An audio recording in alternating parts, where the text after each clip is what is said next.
In 1999, as the city of New York celebrated the arrival of the new millennium, Mark Lewis stood alone in his apartment atop the Star Tower in Manhattan, holding a glass of bourbon. He was surrounded by the hustle and bustle of the city below, with thousands of people gathered in Times Square to welcome the new year. Mark, dressed in a blue suit, took in the view with a calm demeanor. Mark had achieved a great deal in his life. He came from a respectable family. His mother was a doctor, and his father was a lawyer. He had 2 brothers and 2 sisters.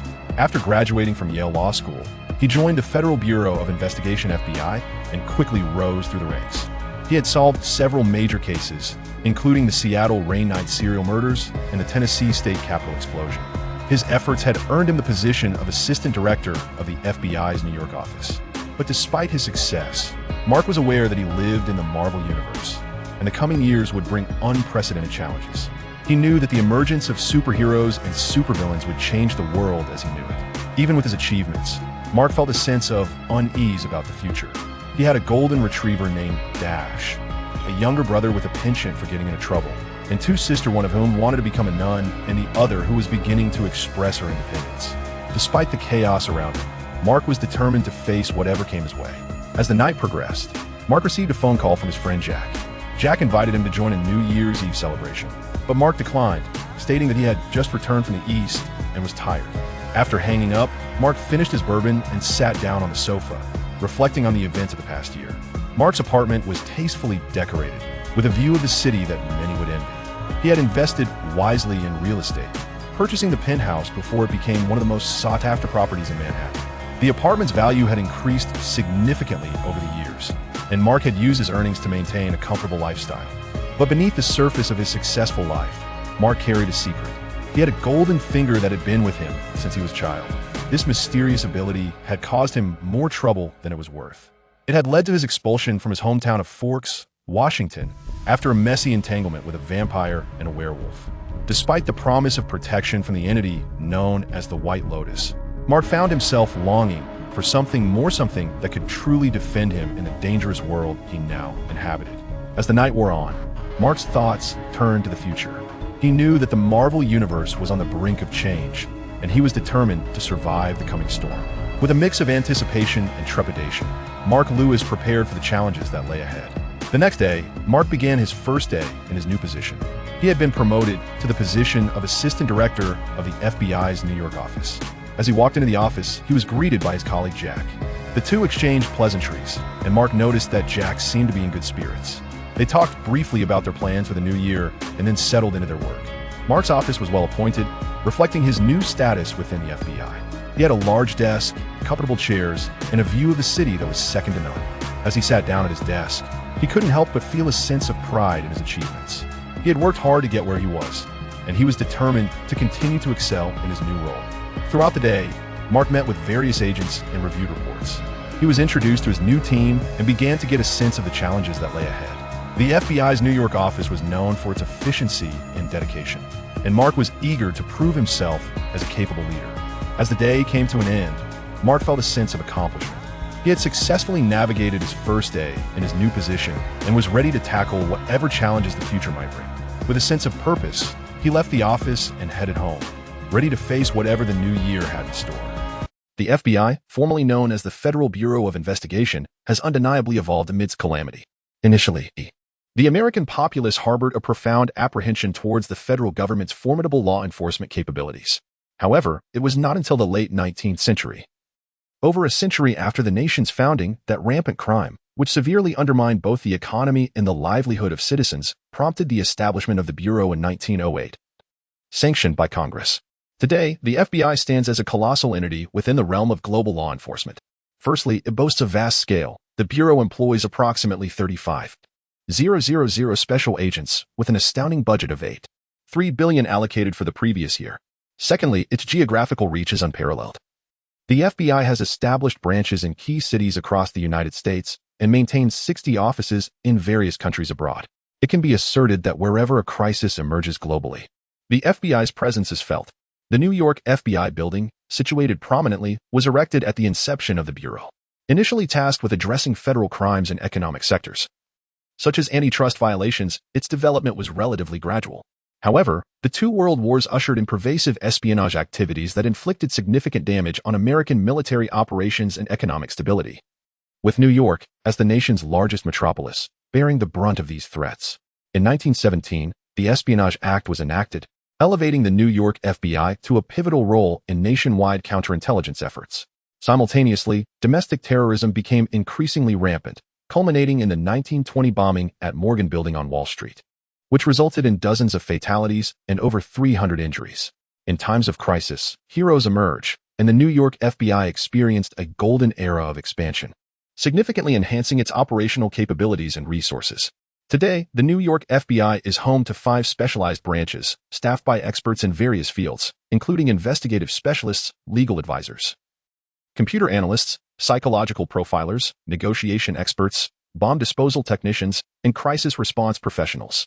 Additionally, there are language specialists, economic analysts, and information experts, creating a diverse pool of talent. The Bureau possesses the capability to infiltrate airborne commercial aircraft and manipulate flight conditions unbeknownst to the pilots. The underwater search and evidence response teams, renowned for their expertise in investigating submerged crime scenes, are globally recognized elite divers. Following an elaborate welcome ceremony, Mark and the current director of the New York FBI entered a recently tidied office side by side. With a subtle smile, Mark addressed Byron, a 37-year-old fellow supervisory special agent of equal rank. Mark, who excelled in field operations, had his evaluation report submitted to the desk of the Attorney General 3 days prior. In terms of case management, Mark is a sharp instrument, a skilled operator. However, regarding administrative matters, the current Attorney General remarked that had it not been for Mark's exceptional abilities, the responsibilities would have long been delegated to the Internal Affairs Department. After Mark and Byron settled onto the sofa, each poured a glass of fine wine for themselves. Mark then turned to Byron, who sat beside him, his hair tinged with gray and glasses perched on his nose, and inquired, "How are Lisa and the children?" Byron smiled slightly and replied, "Charlie is in 7th grade now." "Is that so?" Mark, taken aback, took a sip of bourbon and exclaimed, "I remember the last time we met."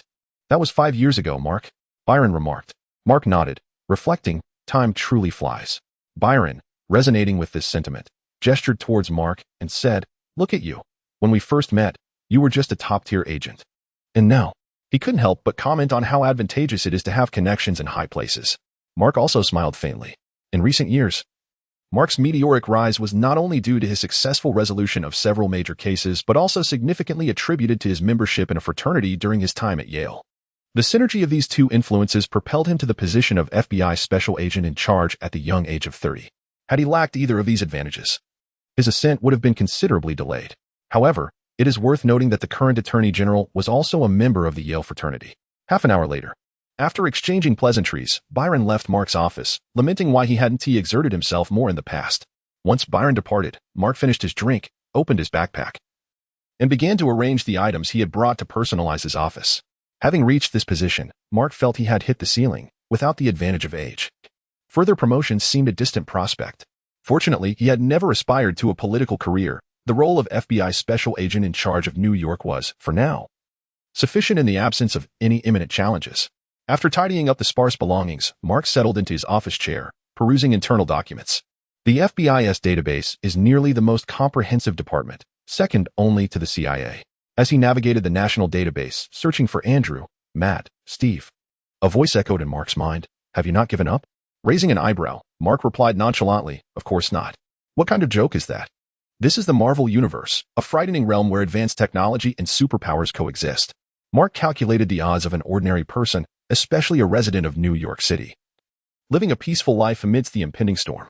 The probability was less than 10%. Not to mention, the future Earth could be split in two.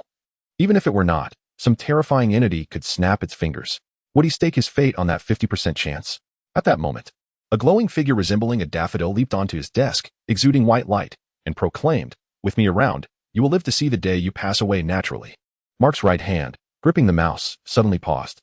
He inhaled deeply and glanced at the gem, stating, "Having arrived in this world, what I seek is eternal immortality." "Then why not let your vampire girlfriend take a bite?" asked Giome, her curiosity piqued. Mark's eyelids twitched as he replied, "I have no desire to resemble Edward. Pale as if afflicted with anemia. You ought to understand, had it not been for my protection, Edward could have easily ended you with a single strike." "Thank you for the reminder." Mark's eyelids continued to flutter. And when besieged by vampires and werewolves, without my presence, you would have perished long ago. Once more. Thank you for the reminder. The corners of Mark's mouth began to twitch. The history of Foxtown was essentially his dark legacy. Consequently, Mark had not returned home for over a decade since leaving. There was no choice at the time of his departure. Both his vampire girlfriend's family and his werewolf girlfriend's family had issued him severe warnings. Without the means to retaliate, Mark vowed never to return. Jiomei could only ensure his basic safety, offering no means of offense. To confront vampires and werewolves physically would be sheer madness for Mark. At that moment, a notification chimed. 3 days later. After attending consecutive meetings in a New York office for 3 days, Mark exited the conference room and promptly abandoned his duties. With a travel bag slung over his shoulder, he exercised his privileges and boarded a flight from New York to Seattle. By the time the plane landed at Seattle Airport, it was well past noon. Faced with the impending opportunity, Mark skipped lunch entirely, swiping his credit card to rent a black sedan at the airport. He drove straight to Sutton, a small town nestled in the far corner of Seattle. 2 hours later, Mark entered the town in his black Chevrolet, weary from travel. At Lisa's burger joint, he ordered 2 hamburgers and, under the astonished gaze of the staff, quietly settled into a window-side seat, evoking a sense of a refugee at mealtime. This spectacle not only attracted the attention of other townsfolk but also prompted Jiomei to quip, "What about your poise? Your refinement? Has a dog devoured them?" Mark felt no inclination to explain. The previous night, while out with Jack at the bar, he had focused solely on drinking and flirting with potential overnight companions. And his hunger was now insatiable. Just then, a sheriff, clad in a uniform and sporting a bushy beard reminiscent of a Western cowboy, took a seat opposite Mark. He looked up, offered a faint smile, and then glanced at the staff member who had just handed him his burgers. In small towns like Sutton, numerous exist across the American landscape, each with its own character, yet they share a common thread of exclusivity. Whenever a stranger's visage appears in the town, within half an hour, the news spreads throughout the entire community. Mike Devine, the sheriff of this quaint town, offered a slight smile to the middle-aged cowboy across from him as he introduced himself. His gaze, predatory in nature, fixated upon Mark. After swallowing the last bite of his hamburger, Mark extended his hand towards his pocket, only to notice the sheriff's right hand also resting upon his hip. "Relax," Mark chuckled. "I merely intend to retrieve my identification. Be careful, young man," the sheriff replied, his voice low and vigilant. "I happen to be the champion of the town's shooting competition." Mark nodded, producing his credentials from his jacket and presenting them before the sheriff. The sheriff's eyes scanned the specialized handgun at Mark's waist before glancing at the identification. After a moment, curiosity got the better of him. "What brings a federal agent to our humble town?" Mark smiled faintly. "On vacation." "Is that so?" Mark nodded, his gaze sincere. After all, the relationship between the FBI and other law enforcement agencies was not a matter of recent history. To other agencies, the FBI resembled a vulture, swooping in to snatch their prey.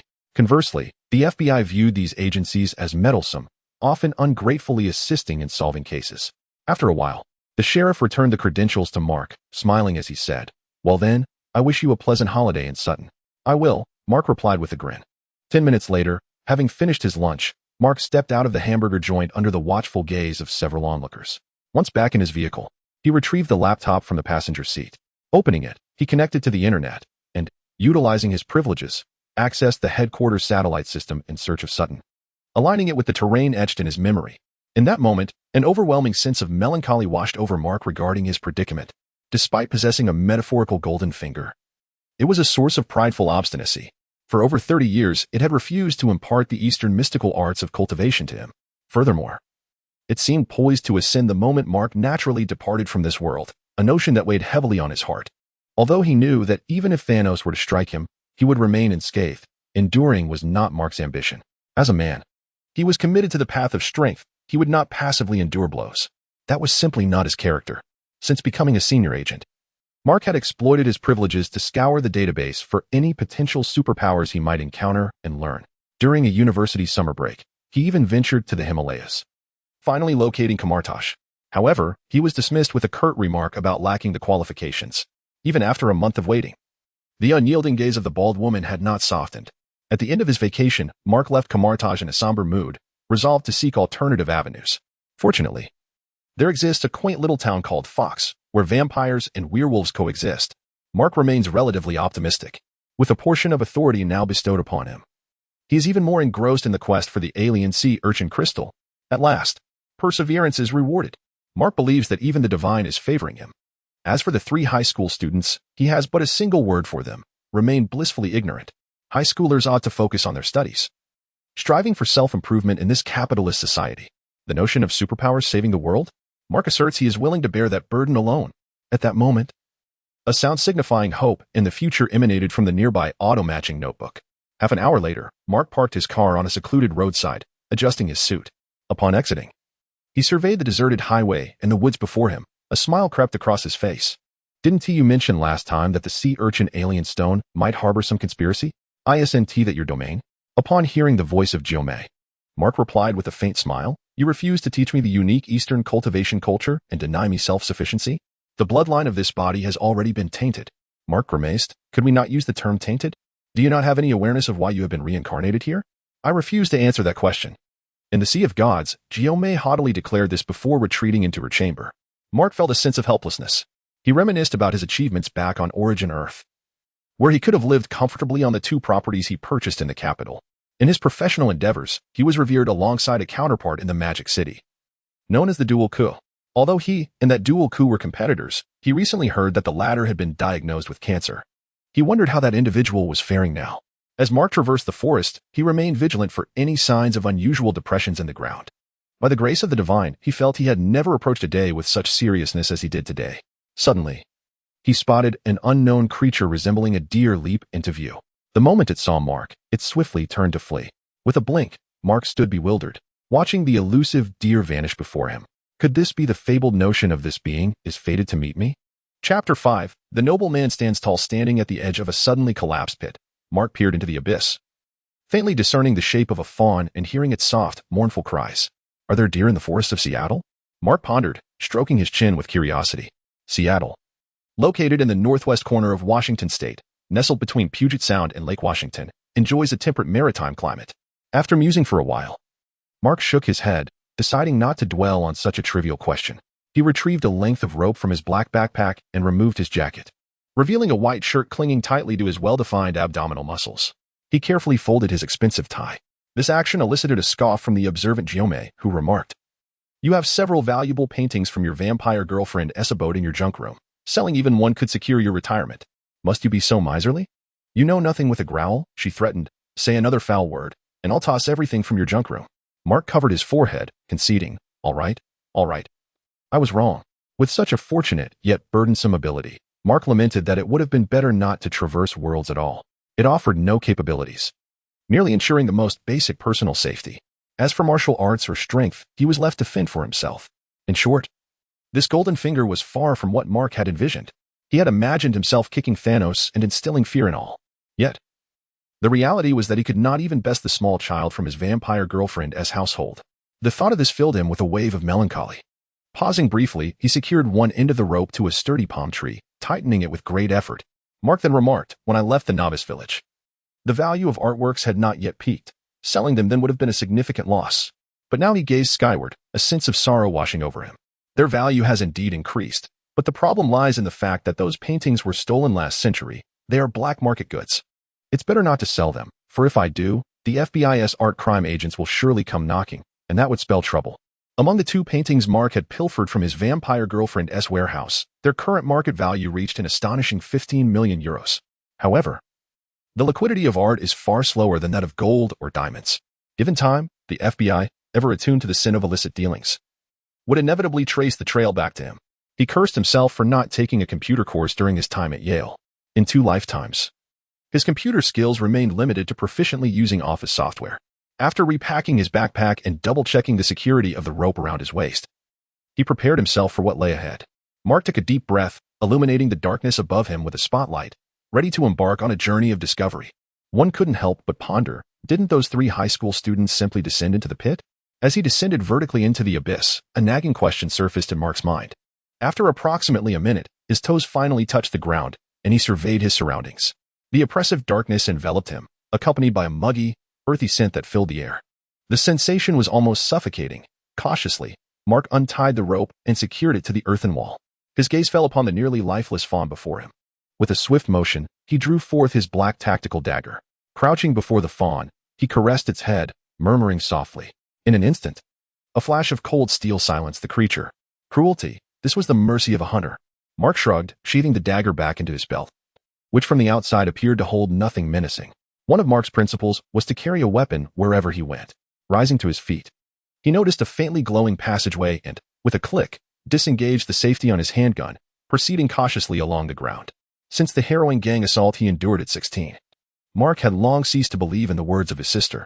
The notion of invincibility seemed far-fetched. When he left his homeland, his handsome visage had swollen like a balloon. As he navigated the passage, he meticulously avoided the puddles, yet his shoes were soon caked in mud. One must understand that Mark's income over the past few years had gone either towards taxes for his Manhattan apartment or new clothing. The thought of repaying nearly $2,000 on his credit card next month gnawed at his heart.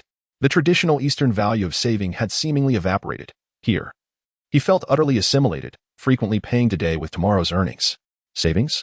Non-existent. During his university years, had it not been for the aid of certain gangsters, he might have starved. While serving in the East, there were few occasions that required him to spend money. However, that year's salary had been entirely consumed by paying off the 12 credit cards in his name. A whole year's wages vanished. Reflecting on this painful lesson, Mark promptly eliminated those 12 credit cards after settling his debts, retaining only a single American Express card with a limit of $200,000. Of course, Mark would never admit that the primary reason for canceling the cards was their insufficient limits, especially with Stark Commercial Bank, which had been miserly enough to grant him a mere $10,000 in credit. As a federal agent, he considered this a blatant discrimination against government employees. 10 minutes later, after traversing the lengthy corridor, Mark's surroundings suddenly brightened. Gazing ahead, within a pit, a flickering azure light resembled a peculiar crystal in the shape of a colossal sea urchin. "Oh, my treasure." The cynical remarks from the womanizer had long ceased to affect Mark. He had built an immunity over the years. Let her jest. As long as she remained by his side, Mark believed that one day, through sheer determination, the chamber spoken of by the woman would surely open for him. The legendary private vault of the daughter of the celestial deity must contain an abundance of treasures. Surely, it must house at least a warehouse of ginseng fruit for those who indulge in sweetness. Mark's aspiration was modest. All he desired was to savor a taste of the fruit that ripens once every 30,000 years before his demise. Startled by an unusual commotion, the woman from the Sea of Spirits surfaced and exclaimed, "You beast, what are you planning?" As Mark began to loosen his garments, he replied, "It is said that when seizing an opportunity, maintaining a natural state is most advantageous. You wouldn't understand." With that, he pulled his hands, instantly revealing his unencumbered self. Chapter 006, Infinite Psychic Power, darling. I have arrived. The forthright Mark exclaimed with unrestrained excitement, his voice pitch rising uncontrollably. With his knees bent, he suddenly leapt at a 45-degree angle, landing with a resounding thud upon the sea urchin crystal. Such behavior elicited disdain from the ethereal Nine Sister, who floated in midair. Yet, a flicker of amusement danced in her eyes. In the next moment, the small slope-sized sea urchin crystal radiated a brilliant azure light. Delicate threads of blue, as slender as a cow's hair, spiraled out from the crystal in serpentine fashion. In the blink of an eye, Mark, who lay sprawled upon the crystal, found himself enveloped in the surging blue light, merging with the very essence of the sea urchin crystal beneath him. Countless strands of blue light penetrated his pores, and as they surged within him, the remaining sea urchin crystal inexplicably contracted by 10%. Suddenly, the ethereal orb, Nine Sister, flashed crimson, promptly returning to the depths of Mark's consciousness. If Mark's mental realm had been no larger than a mere storage shed upon his arrival in this world, it was now expanding at a pace visible to the naked eye as torrents of blue light cascaded into it. In an instant, the storage shed transformed into a quaint little courtyard. Simultaneously, the ethereal orb shimmered with a kaleidoscope of colors, from which emerged a porcelain-like little girl clad in purple, her lustrous black hair cascading around her. With a fierce gaze, she glared at the following strands of black light that trailed the azure glow. "This is my domain. Be gone," Nine Sister declared imperiously, raising her flawless arm and casting the ethereal orb into the air. In the next heartbeat, the orb appeared above the mental sea, its vibrant colors expanding exponentially and enveloping all in its vicinity. Within this radiant spectrum, the pursuing black light disintegrated as if snowflakes met with the blazing sun, dissolving utterly within the mental sea. Through the mental sea, Nine Sister cast a glance at Mark, who was blissfully oblivious, his face pressed against the sea urchin crystal. Scoundrel. Though Mark's gender had rendered Nine Sister initially uncooperative, leading to a tumultuous entanglement when his dual affections were exposed, she had nonetheless vowed to safeguard his most fundamental well-being. Her promise held great value. Thus, despite her disdain for Mark's antics, Nine Sister facilitated the rapid and side-effect-free expansion of his mental realm under the influence of the mysterious azure light. Now, Mark's mental sea had grown to the size of a lake, and it continued to endeavor to expand along the surrounding void. In the external realm, Mark, brimming with excitement, struggled to contain his exhilaration, firmly gripping his limbs to prevent himself from tumbling off the increasingly diminutive crystal. Meanwhile, an unseen presence suddenly took notice of this peculiar scene. The gaze pierced through the infinite cosmos, transcending the entire universe and breaking through the atmosphere. But what about the hidden hand within? Inquired a mysterious entity with a tone of astonishment. Suddenly, Mark, with a rather foolish expression, appeared, 3 dark lines manifesting on the abstract being's face. With a mere thought, I swiftly relocated the sea urchin crystal. Bang! Don't go! Mark exclaimed, sensing the movement of the crystal, desperately clinging to it with all his might. Had it not been for the fact that the crystal beneath him lacked an opening, he would have unhesitatingly employed his 5th limb. Upon hearing this, the abstract being's expression darkened instantly as she forcefully lifted the sea urchin crystal into the air. Boom! In an instant, the entire pit trembled as if an earthquake had struck, enveloping the underground space in a cloud of dust. However, when the smoke cleared, Mark was left covered in grime, pinned beneath the now massive crystal. How could this be? The entity gasped, astonished that Mark had not perished. It was crucial to note that this crystal contained 10% of her laws, specifically crafted for her, not intended for mere mortals. Don't go. Give it to me. Mark clung tightly to the gigantic stone, resembling a monkey scaling a tree. Boom, boom, boom. 10 minutes later, the enigmatic being watched in exasperation as Mark stubbornly clung on, refusing to be shaken off. Were it not for her unique situation preventing her from breaking free, she would have long since dealt with the lecherous man. Damn it, she muttered, biting down on her possibly non-existent silver teeth. Feeling the 10% of her laws she had released being wholly absorbed by Mark. Glancing at the now diminutive sea urchin crystal, she took one last look at Mark, who was sprawled with his limbs in the air, a lewd grin plastered across his face. I shall remember you. Above the divine sea, the purple-clad girl, Nine's sister, surveyed the expanse of the divine sea, now sprawling over 10,000 square meters. She gently wiped her forehead, which bore no sweat, and cast an irate glance at Mark outside. Scoundrel, don't you fear bursting? Nine's sister exclaimed with a fierce tone. Mark's original divine sea, albeit resembling a dilapidated hut, had perfectly matched his physique, avoiding any issues of overexertion or inexplicable nosebleeds. However, with the expansion, the situation became dire. Had it not been for Nine's sister suppressing the now vast divine sea, it would have unraveled like an ocean in a tempest. With Mark's current physical constitution, a mere second would suffice for the recklessly enlarged divine sea to tear him apart. Half an hour later, lying naked on the ground of the pit, Mark smacked his lips in satisfaction. He glanced at the now tiny sea urchin crystal, pondering for a moment. Mark picked up the small particles and tossed them into his mouth. In Mark's perception, absorbing this sea urchin crystal was akin to reading a progress bar. Reaching 99.9% still rendered the file incomplete. 100% was Mark's aspiration. In this increasingly perilous world, possessing even a modicum of self-defense was commendable.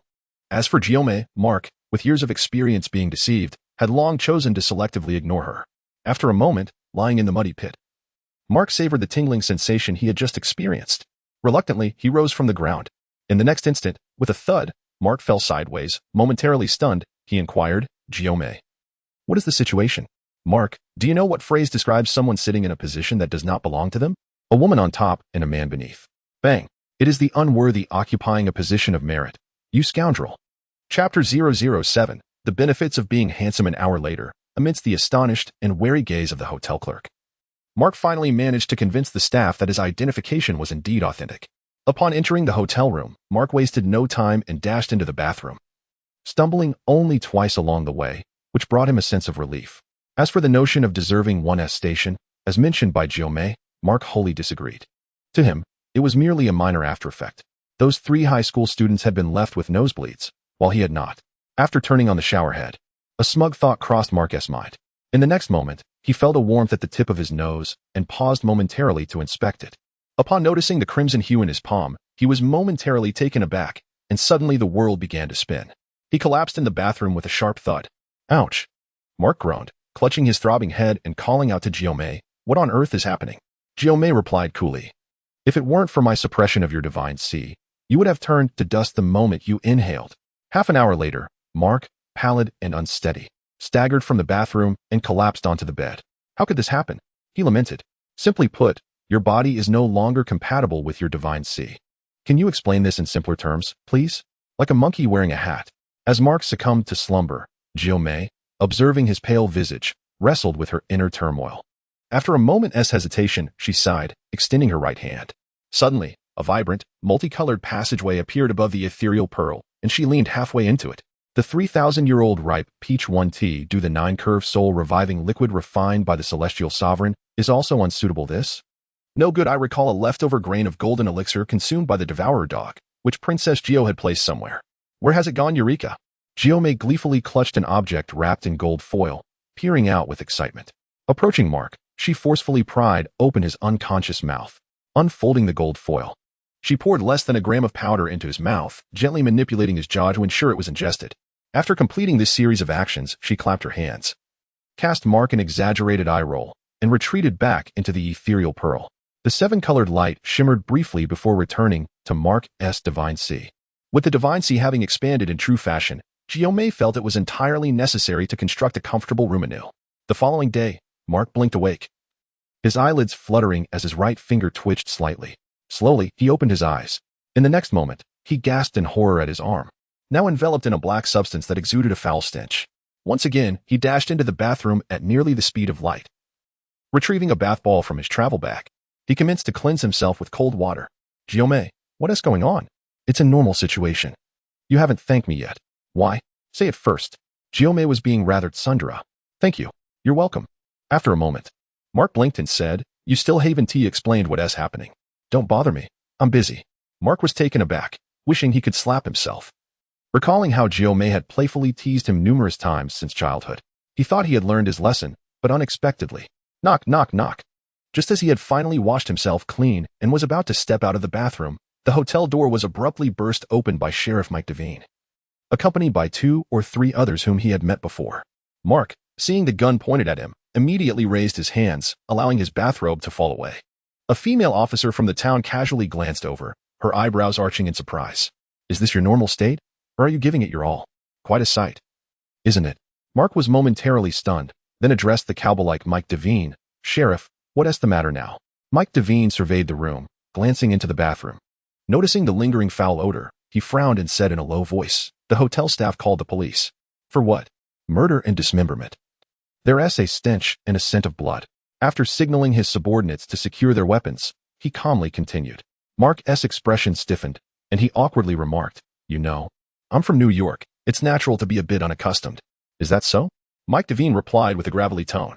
As I mentioned yesterday, this is a small town. News travels fast. Mark forced a smile, refraining from further comment. After a while, a young male officer emerged from the bathroom, shaking his head at Sheriff Mike. Only then did Mike holster his gun and offer Mark a slight smile, saying, Sorry for the interruption. Mark shook his head, replying, No problem, just doing my part to assist you. Mike nodded, saying, Sutton Town hasn't had an incident in 8 years. I don't want to break that record. With a deep glance at Mark, he turned and exited the room. The voluptuous female officer trailed behind, turning back just as Mark was about to close the door. She flashed a rather alluring tongue and offered an enigmatic smile, gesturing as if to indicate they'd meet again in half an hour. Then she followed Mike Devine down the hotel stairs. Mark was momentarily taken aback, then a slight smile curved his lips. If there was any benefit to being in this world, he mused, it was undoubtedly this. After all, a man endowed with ample resources like Mark would not be rejected by open-minded women. The cunning woman, 9, noticed the profoundly lecherous smile gracing Mark's lips and coldly uttered a remark before sealing off the entire realm of the divine sea, wishing to shield herself from the impending scene that might tarnish her. Half an hour later, the door to Mark's room was once again rapped upon. However, to 9's astonishment, in scarcely 10 minutes, Mark exhibited his gentlemanly demeanor as he escorted the policewoman to the threshold. All right, remember to call me when you visit next time, she said. Of course, I shall. After receiving Mark's assurance, the voluptuous policewoman lightly brushed her lips against his cheek, akin to a dragonfly skimming the water's surface. Once she reached the corner of the staircase and departed, Mark returned to his room with a faint smile. He promptly discarded the note bearing the phone number from his bedside table into the trash, not even sparing it a glance. Oh, you scoundrel, 9 remarked. Mark, hearing her words, shrugged with curiosity and replied, Do you truly believe I am merely a creature driven by base desires? I currently have a girlfriend. With that, he glanced at the text message recently sent by Jack. A suspected terrorist attack had occurred at Federation Square. Chapter 008, Xavier Academy for the Gifted. After nearly 5 hours of travel, Mark finally settled into his used Chevrolet and drove towards the federal building. Upon arrival, he was greeted by Jack and Debbie, who eagerly approached him at the entrance. "Where have you been?" "The minister just arrived from Washington. If you had delayed any longer, Debbie and I would have been at our wits' end." Mark smiled faintly and retrieved 2 specialty gift boxes from Sutton Town, handing them to the pair. "These are for you," he said, before they could respond. "I'll head inside to take a look." Once he passed through the security checkpoint, Mark sensed an unsettling atmosphere within the building, as if the air itself had thickened, making it difficult to breathe. Upon exiting the elevator and approaching the conference room, he was met with the furious voice of the current Attorney General, Justin Orrin, echoing through the hall. "Damn it, those mutant bastards are poisoning Federal Square. Have they lost their minds? Do they wish to wage war against the federal government?" Mark paused, taken aback. Poisoning? Mutants? As he pushed open the door, he felt the weight of several gazes upon him. Justin Orrin turned his attention to Mark and, with a sharp tone, demanded, "Director Lewis, you had better provide me with a valid reason for your absence these past few days." Byron, seated in the front row, discreetly gestured to Mark, shaking his head in warning. Mark smiled slightly and replied, "The Rain Man case." Orrin appeared momentarily startled. "Is it still ongoing?" Mark shook his head. Orrin, seeing this, waved his hand, signaling Mark to take a seat. Mark returned the smile, nodding to Teresa, the sole female field agent from the New York division, before sitting beside Byron. This diversion seemed to relieve some tension from Orrin, who rubbed his temples and addressed the front row. 32 individuals died on the spot, and 26 others succumbed in the hospital. "The White House has mandated that we resolve this case promptly. Lewis present. You are a seasoned field agent and have previously solved several federal cases involving those mutant scum. I must ask, how much time do you require?" Mark narrowed his eyes, disregarding Byron's concerned glances, and replied calmly, 3 days. "Very well." Orrin raised an eyebrow, fixing his gaze on Mark. "I grant you 3 days to extract the entire wretched infestation from the sewers." Half an hour later, as Orrin exited with his guards, the room's occupants turned their attention to Mark. Byron leaned closer, exasperated. "Do you understand how perilous it is to deal with those mutants? Just last month, 3 field agents were killed by an invisible mutant while on duty." Mark glanced at Teresa, who had stood and spoke softly, surveying the room. He smiled slightly and remarked, "He seeks a perpetrator. If necessary, we can provide him with one." The group fell silent, momentarily taken aback. Teresa, with an expressionless demeanor, tidied the documents before her and walked out through the back door, steadfastly avoiding any distractions. The other 5 followed suit, seemingly devoid of the fervor that had just engulfed them.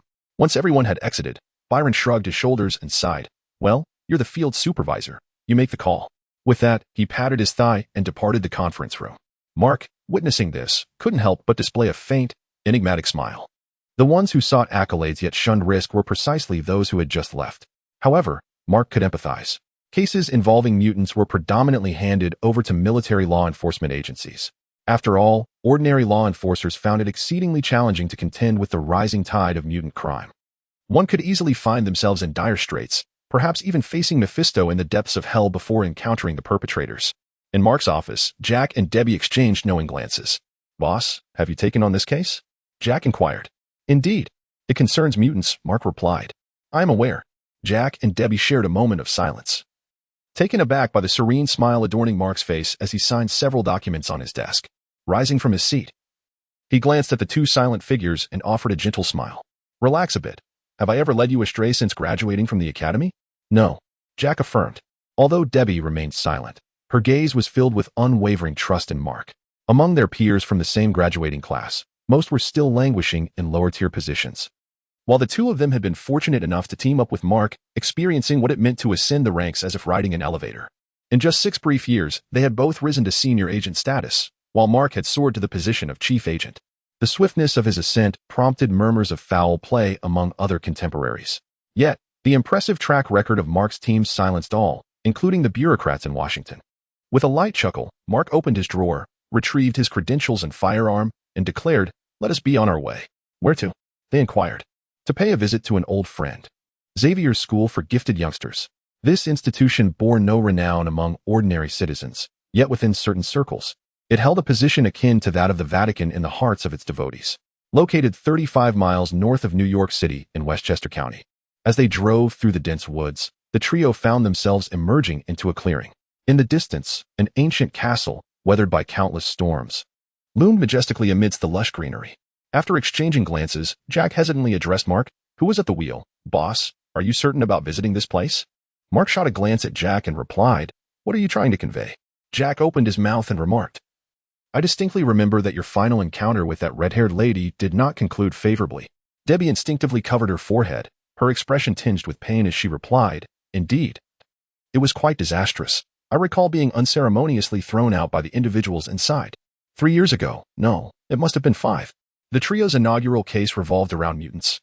And under Mark's guidance, Jack and Debbie first became aware of the existence of Xavier's Academy. Subsequently, for any federal criminal cases concerning mutants, they would invariably seek assistance from Xavier's Academy. However, on a certain afternoon 3 years prior, while enjoying their meal, Jack and Debbie were startled by a furious roar.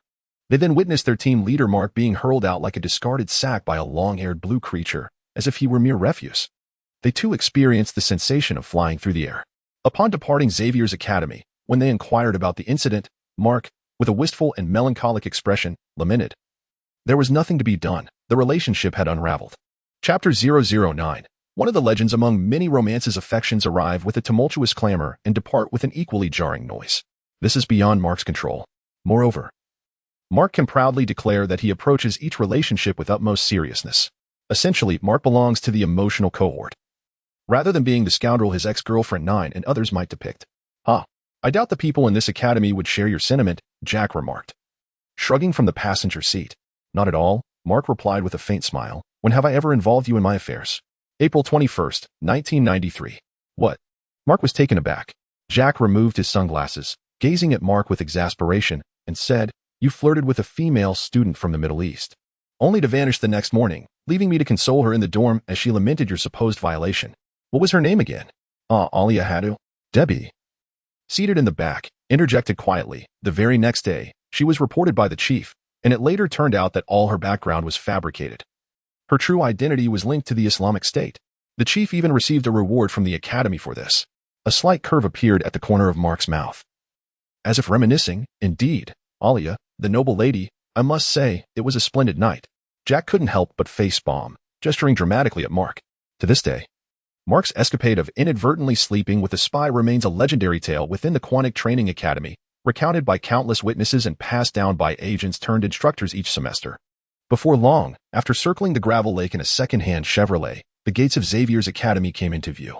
At the entrance, an elderly gentleman, upon spotting the Chevrolet, suddenly changed his leisurely demeanor and hurried inside to retrieve a shotgun. With a crisp click, he chambered a round, holding the gun firmly as he glared at Mark, who was peering out from the driver's seat. You are not welcome here, Mark. Mark smiled slightly. Oh, come now, John, are we not good friends? Not since the moment you pursued my daughter, John replied darkly, gun in hand. Jack and Debbie in the passenger and back seats respectively immediately covered their faces upon hearing this. Jack remarked, Boss, your survival until now has made one thing clear to me. God must be blind. Ignoring Jack's sarcastic comment, Mark rolled his eyes and stepped out of the car, his handsome visage radiating sincerity. His azure eyes fixed upon John, he implored, Please, Christy, and I parted amicably. Speaking of Christy, how's she doing these days? Is she well? John's expression remained unchanged as he stated flatly, Christy is married, Mark. I do not wish for you to see her again. Of course, Mark replied amiably, I will extend my best wishes.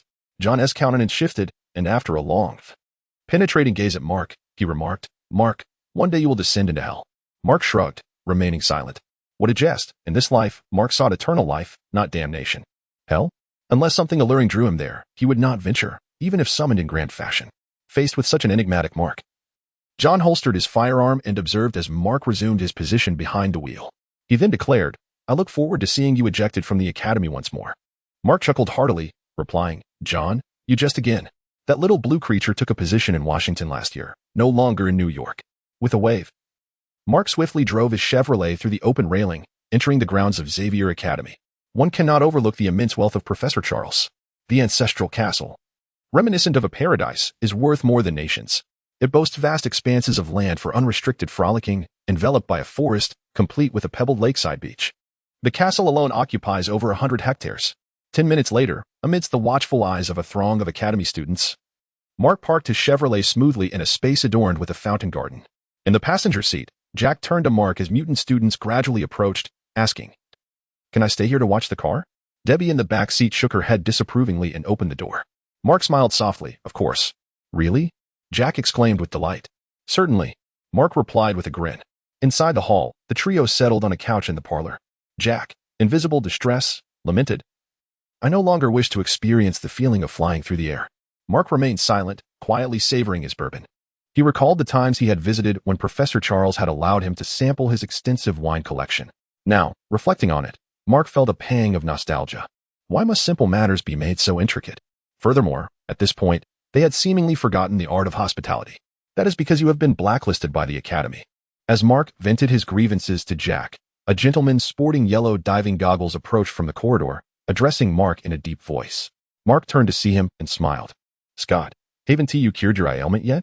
The man with the diving goggles, laser eye, was incensed by the remark. Wishing to remove his sunglasses and retaliate against Mark, Mark raised his bourbon in jest, saying, I know an excellent ophthalmologist. Would you like an introduction? Scott's lips began to twitch, and without a moment's thought, he surmised that the ophthalmologist Mark mentioned must be a woman. As for the skill, after a brief silence, Scott spoke in a low tone, the professor is waiting for you in his office on the 3rd floor. With that, he turned and walked away without a hint of reluctance. Behind him, Mark burst into hearty laughter. Good afternoon, Professor Charles. Good afternoon, Mark. Mark surveyed the room's decor and glanced at the bald, charming gentleman seated in the wheelchair behind the desk. He smiled slightly, and, after settling into the sofa before him, remarked, It has been 3 years since my last visit. Have you given any thought to my suggestions for the decor? Professor Charles responded with an elegant smile, observing Mark, who was lounging with his legs crossed on the sofa. The piano will arrive in a minute. Mark chuckled lightly. I parted ways with Quinn amicably. No sooner had Mark's words left his lips than the office door swung open once again. Suddenly, a voice that seemed to emanate from a realm of icy desolation rang out. And then you turned around and started flirting with Araro. Chapter 010. At the door of Chinarolo. With hair resembling flames of a roaring fire, a tall figure with a frosty visage, Chingale spoke softly. Her icy demeanor and delicate fingers seemed to dance with the chilling wind. Each step she took carried an air of frigid severity. In an instant, Mark felt as if he had plunged from the warmth of a gentle spring into the depths of a frozen hell. The howling wind sliced through him like a merciless blade. Mark was momentarily taken aback, then turned his gaze toward the bald, elderly gentleman in the wheelchair. The latter smiled faintly and said, I have retired, Mark. If you seek assistance, Chin is now the principal of Xavier Academy. With that, he maneuvered his sci-fi-styled wheelchair towards the exit. Jack and Debbie, seated on the sofa, exchanged glances. Professor, let me help you. I need to use the restroom. Bang. Chin, it's been a while. Mark cursed his 2 hasty companions inwardly while turning stiffly to greet Chin, whose eyes were filled with the sharpness of ice. Chin cast a cold glance at Mark without uttering a word. Mark, feeling somewhat guilty, cleared his throat and cautiously said, Chin, we are friends, right? That's what we said when we parted. Chin, with an expressionless face, replied, Are you referring to the day we finished our exercise? And you broke up with me before directly retreating into Arolo's room? Beast. Scoundrel. Mark's lips twitched, and he shouted towards the door. Are you 2 trying to get sent to a Cuban prison? After a moment, ensuring his 2 friends were not eavesdropping outside, Mark rubbed his hands together and explained to Chin, Arolo and I were merely discussing a case. Discussing it in the nude? Looking at the frosty Chin, Mark sighed softly. Can we reason this out? We had already broken up. At 10:30, you told me it was over, and by 10:35, you had climbed into Arolo's bed. Am I correct?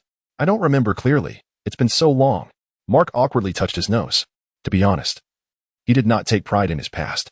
After all, in a world filled with temptations, one can easily become ensnared by desire. Moreover, Mark was not one to straddle 2 relationships, having learned painful lessons in his youth. It was difficult to tempt him back onto the tightrope of such affairs. Pausing, Mark glanced at Chin, who remained silent across from him, sensing the atmosphere had grown awkward. He then shifted the topic. By the way, where is everyone else? Why haven't I seen them? Do you wish to see Arolo? Chin, if you keep dwelling on this matter, we won't be able to discuss the important issues.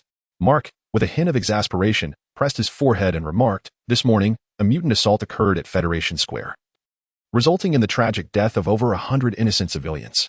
We should momentarily set aside our personal matters. Chin nodded in agreement, responding, Of course. The terse exchange only deepened Mark's frustration. With a stoic expression, Mark watched as the door swung open, revealing 2 individuals who had eavesdropped, their gazes fraught with danger. Come in and report the situation to Ms. Gray, he commanded before resuming his seat on the sofa. Mark's mind churned with thoughts on how to deal with these 2 who pried into his private life. Jack sensed an unusual tension in the room and, glancing at the frost-covered Chin, retrieved case files from his bag, stating, Ms. Gray. Sheen acknowledged him with a nod, taking the documents and settling on the sofa to scrutinize the details. At 7:14 a.m. this morning, a food poisoning incident due to synthetic pufferfish toxin transpired at Federation Square. After our agents conducted interviews, it was established that all victims had consumed breakfast at a Chinese restaurant across the street. Upon reviewing the restaurant's surveillance footage, a hooded woman appeared at 7:10 a.m., just 10 minutes before the incident. The suspect, named Carves, is a 23-year-old woman from Tennessee who mysteriously disappeared 5 months ago, with her family having reported her missing at that time. Debbie, narrating the sequence of events, sees the laptop Jack handed her. After powering it on, she accessed the surveillance video and continued. Once we identified the suspect, we attempted to apprehend Carves, but she leapt from the 15th floor window during the operation. Sheen cast a glance at Mark before addressing Debbie. Your enforcement agency has issues. You immediately place blame on us and then fault her for fleeing? Mark, feeling somewhat helpless, replied, Sheen, you know me. Sheen nodded coolly, indeed, which is why you hastily found yourself in a Rolo's bed. Can we still have a civil conversation? Mark sighed, pressing his forehead. How long do you intend to dwell on this? We should be looking ahead, shouldn't we? Jack and Debbie exchanged looks, their expressions shifting to that of disbelief, akin to viewing someone as a fool. As expected, Sheen's demeanor grew even colder. After a brief pause, she rose and stated icily, I will uncover the truth behind this matter. If it is indeed a mutant crime, then so be it. If not, With that, Sheen exited the room. The door slammed shut, causing Jack and Debbie to shudder involuntarily. Jack plopped down beside Mark, his face a mask of despair as he implored, Boss, I beg you. I just made progress with Caitlin last month. I do not wish to end up incapacitated. Debbie, seated across from Mark, inquired with curiosity. Our headquarters equipment is provided by the latest offerings from Osborne Industries. How could they possibly investigate?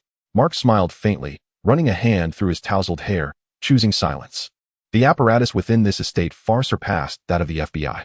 At times, Mark pondered whether a UFO had once landed at Professor Charles's abode. Otherwise, it was difficult to fathom how, while the outside world remained in the 1990s, the equipment here appeared to belong to the 21st century. Casting a glance at Jack, he scoffed softly, then turned his gaze to Debbie, asking with intrigue, Caitlin, when did this happen? I was only in the East for a year. Debbie disregarded Jack's gestures and replied, Caitlin is a computer expert from the Pentagon. We met while working on a case last year. Is that so? Mark mused, stroking his chin as he regarded Jack with a subtle smile. So, you have been keeping this Caitlin a secret from all of us? Not from everyone. Debbie replied with a smile. Chapter 011. You are fired. Half an hour later, Quinn, adorned in a delicate lavender dress, re-entered the office. Mark's eyes flickered with astonishment as he remarked, Have you changed your attire? Quinn cast a disdainful glance at Mark, disregarding Jack seated beside him, and directed her attention toward Debbie, saying, I have both good news and bad news. Which would you prefer to hear first? Debbie hesitated momentarily before responding, All right. Quinn smiled gently and continued, The good news is that carve awakened her X-gene 5 months ago upon her arrival in New York.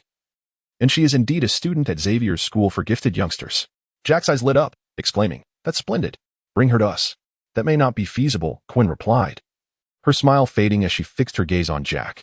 Carve has admitted to visiting that Chinese restaurant this morning, but she has not committed any of the crimes listed in your warrant. And what about the bad news? Quinn smiled subtly, shifting her body to reveal a furry blue creature outside, stating, Mr. McCaw will be escorting you away from the academy. With that, she turned her back on Mark, seated on the sofa, and departed. Inside the Chevrolet cruising down the road, Jack furrowed his brow and lamented, Boss, what should we do now? We can't simply take Miss Gray's word for it. Debbie, seated in the back, remained silent, her fingers dancing across her laptop keyboard like a ballet dancer. After a brief pause, she lifted her gaze to Mark, who was driving, and said, Boss, I've revisited the surveillance footage and discovered something. Mark pulled the car over to the side of the road, and the three of them scrutinized the monitor displaying the surveillance footage. In the recordings, after the hooded Carve exited the dining area, a girl, seemingly around 18 or 19, stood in the buffet section. Mark raised an eyebrow, questioning, Is there an issue? Look at her hands. Debbie paused the footage, and after a few deft clicks, a reflective metallic object appeared on the screen. Through its gleam, it became evident that the girl was holding something that appeared to have sprayed all the food. Why didn't we notice this before? Debbie shrugged, explaining, The agents below, while cross-referencing the monitoring footage with the population data, should have flagged care abuse but did not continue the investigation. Mark blinked, shaking his head in disbelief. It's unavoidable. With the increasing number of mutants and the sensationalism from a media eager for chaos, any inexplicable incidents in major cities tend to redirect suspicion toward mutants. Given the prevailing environment, the FBI is not exempt from this trend. Upon returning to the federal building, Mark entered his designated workspace, clapping his hands. He garnered the attention of over 20 agents seated at their desks, all of whom looked up at him. The gaze fell upon Mark. Who is responsible for the video surveillance? Mick inquired, surveying the room with a nonchalant expression. It is I, replied the bespectacled man seated in the back row. Raising his right hand in bewilderment, Mark smiled faintly before coolly stating, "You are fired." He then turned to the doorman he had summoned, instructing, "Assist him in gathering his belongings and escort him from my office." The two burly doormen nodded in unison and rolled up their sleeves, striding toward the bespectacled man's desk. 10 minutes later, after the two doormen had escorted the man out, Mark nodded towards Debbie. Shortly thereafter, Mark stood in the center of the office, hands on his hips, pointing to the girl of significant suspicion displayed on the large screen. "This individual, I give you until the end of the afternoon to uncover her identity, her residence, her age, whether she has a boyfriend, and which school she attends." "Boss, is there an issue?" Jack ventured cautiously from his seat, prompting a slight smile from Mark. "No worries, I can temporarily assume the role of a Democrat." Jack was momentarily taken aback but, bolstered by the encouraging glances from his colleagues, mustered the courage to say, "It is already 5:30 in the afternoon." Mark furrowed his brow, perplexed. "I do not comprehend." "It's time to leave work." Mark, as if struck by a revelation, nodded and beamed at the gathered crowd. "Those who wish to clock out, please raise your hands." For a moment, everyone exchanged glances, and after a lengthy pause, not a single hand was raised. The recent dismissal still loomed heavily in the air, evoking memories of the fear instilled by Mark a year prior. Mark, satisfied, nodded with a grin and turned to his colleague Jack. "It seems you are the only one wishing to leave." Jack appeared momentarily stunned, then cast a pleading look towards Debbie. Unfazed, Debbie continued to dance her fingers across the keyboard, extracting a clearer image from the surveillance footage and dragging it into the database for comparison. In desperation, Jack cautiously turned to the ever-smirking Mark and said, "I promised Catherine I would meet her parents tonight." Mark chuckled lightly. "Are you not concerned that your dinner with Catherine might unfold similarly to this morning's encounter?" "Jack, damn it." Mark's demeanor shifted dramatically, scanning the agents in the office with a serious tone. "Poisoning food is the most despicable act. Go outside and see how many restaurants in New York dare to open their doors today." He paused. Mark paused, his tone measured, and remarked, "The Attorney General inquired how long it would take to solve the case. I replied that we would have an answer within 3 days. In truth, my foremost desire is to resolve it by tomorrow morning. For every day we delay, the city of New York will remain in a state of anxiety. Gentlemen, the entirety of New York's gaze is fixed upon our federal building. Countless citizens eagerly await our swift resolution, while the New York Police Department stands by, watching us with barely concealed skepticism. Surely, none of you wish to experience the events of this morning firsthand. When we uncover the identity of that wretched woman, only then can we consider ourselves free for the day." With that, he surveyed the hushed office, a cold smile curling upon his lips, before turning away impassively, leaving behind a stunned crowd. Just as Mark's figure faded from view, Jack blinked in confusion. "Boss, where has he gone? What time is it?" Debbie inquired, glancing at Jack's impassive expression. Jack suddenly froze, as if struck by a revelation, his demeanor darkening. In a subdued tone, he muttered, "Damn it, was everything he just said mere bluster?" Debbie offered a slight smile, replying, "When has the boss ever worked overtime?" Jack, Chapter 012. My girlfriend protects the president. Good evening, Mr. Lewis. Good evening, Gappa. Gappa, clad in a security uniform, nodded while seated at the reception desk on the first floor of the Star Building. Mark strode directly into the elevator. "Who is that?" inquired a young man at the front desk, evidently a newcomer, casting a curious glance at Gappa. With a subtle smile, Gappa replied, "Do you know the owner of the top floor of this Star Building?" The young man nodded.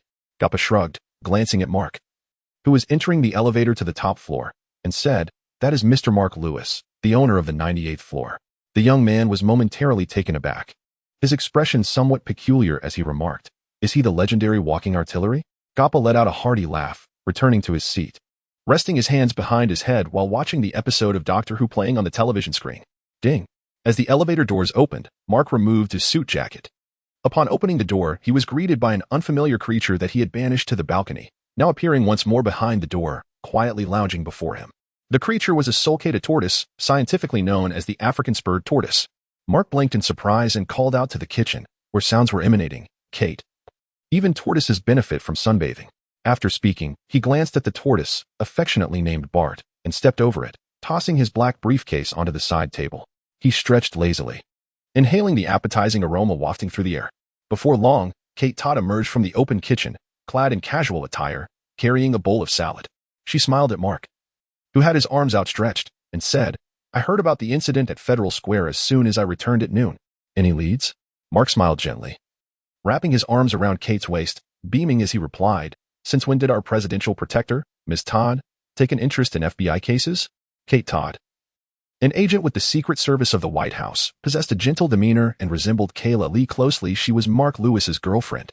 With a playful swat, Kate brushed away Mark's restless right hand, rolling her eyes as she said, "I had planned to go out for dinner, but I noticed that many restaurants downstairs are closed today." Faced with Kate's warning gaze, Mark reluctantly released his arm, nodding in agreement. Indeed. After one of the agents discovered a mutant, they ceased further investigation. Setting the vibrant salad on the dining table, Kate blinked in surprise. "A mutant did this?" Mark shook his head. "No, that is why I fired that guy." Although the prevailing environment was decidedly unfriendly towards mutants, Mark had 2 former girlfriends who were mutants, a fact that weighed heavily on his mind. Thus, he dismissed the visibly discriminatory agent who harbored racist sentiments against mutants. In Mark's view, he left it to the other FBI teams to form their own opinions regarding mutants. But this is Mark's team and Mark's rules. Upon hearing this, Kate shook her head and said, "Go wash your hands and come help." "As you wish." The next day, I expect to hear good news. After a night of intense battle, Mark entered the team's office area with renewed vigor. Initially, he intended to engage in some morning exercises. However, leaning against the railing and gazing down, he spotted a group of dispirited agents. His eyes fell directly on Jack, who was sprawled over his desk, soundly asleep. Debbie, tousling her disheveled golden hair, glanced at the snoring Jack. Opening the steaming coffee cup that had just been delivered to her, she, under the watchful eyes of everyone, poured it onto Jack's disheveled head. The next moment, Jack let out a startled cry, immediately retreating, and collapsed in a heap. The sight caused everyone to erupt into laughter, dispelling their earlier gloom. Samantha, the blonde responsible for liaising with the forensic department, hung up the phone and called out to Mark, who stood on the second floor. "We've just received news from the forensics lab. They identified the toxin in the food from the Chinese restaurant." TTX. Mark frowned. To be honest, graduating from Yale felt like a stroke of luck for him. He was utterly ignorant of these convoluted matters. However, Jack, who had attended medical school, wiped the coffee from his head with a dry towel and remarked, "Good news, TTX is not contagious. But the rest is all bad news." Mark turned to Jack and said coolly, "If you don't elaborate, I assure you that the next moment, you will become the bad news. TTX is colorless, odorless, and extremely toxic. Just 1 milligram can be lethal, but reactions vary. Some may exhibit symptoms within 10 seconds, while others may take several hours." Jack shrugged and commented, "We either find a child gifted in chemistry or someone who purchased it from the dark web." Currently, nearly 90 patients have been admitted to the city hospital. An agent sitting nearby added. Mark nodded and stated, "I hope the next updates are all good news." He then turned his gaze towards Debbie. The latter promptly adjusted the monitor in front of her to the large screen and said, "We lost the surveillance footage near the skateboard park by the Brooklyn waterfront. As for the DMV, she was driving. They should have her image. Nowadays, most teenagers in New York don't bother getting a driver's license. They just grab the wheel and head to their destination." Jack interjected with a snide remark.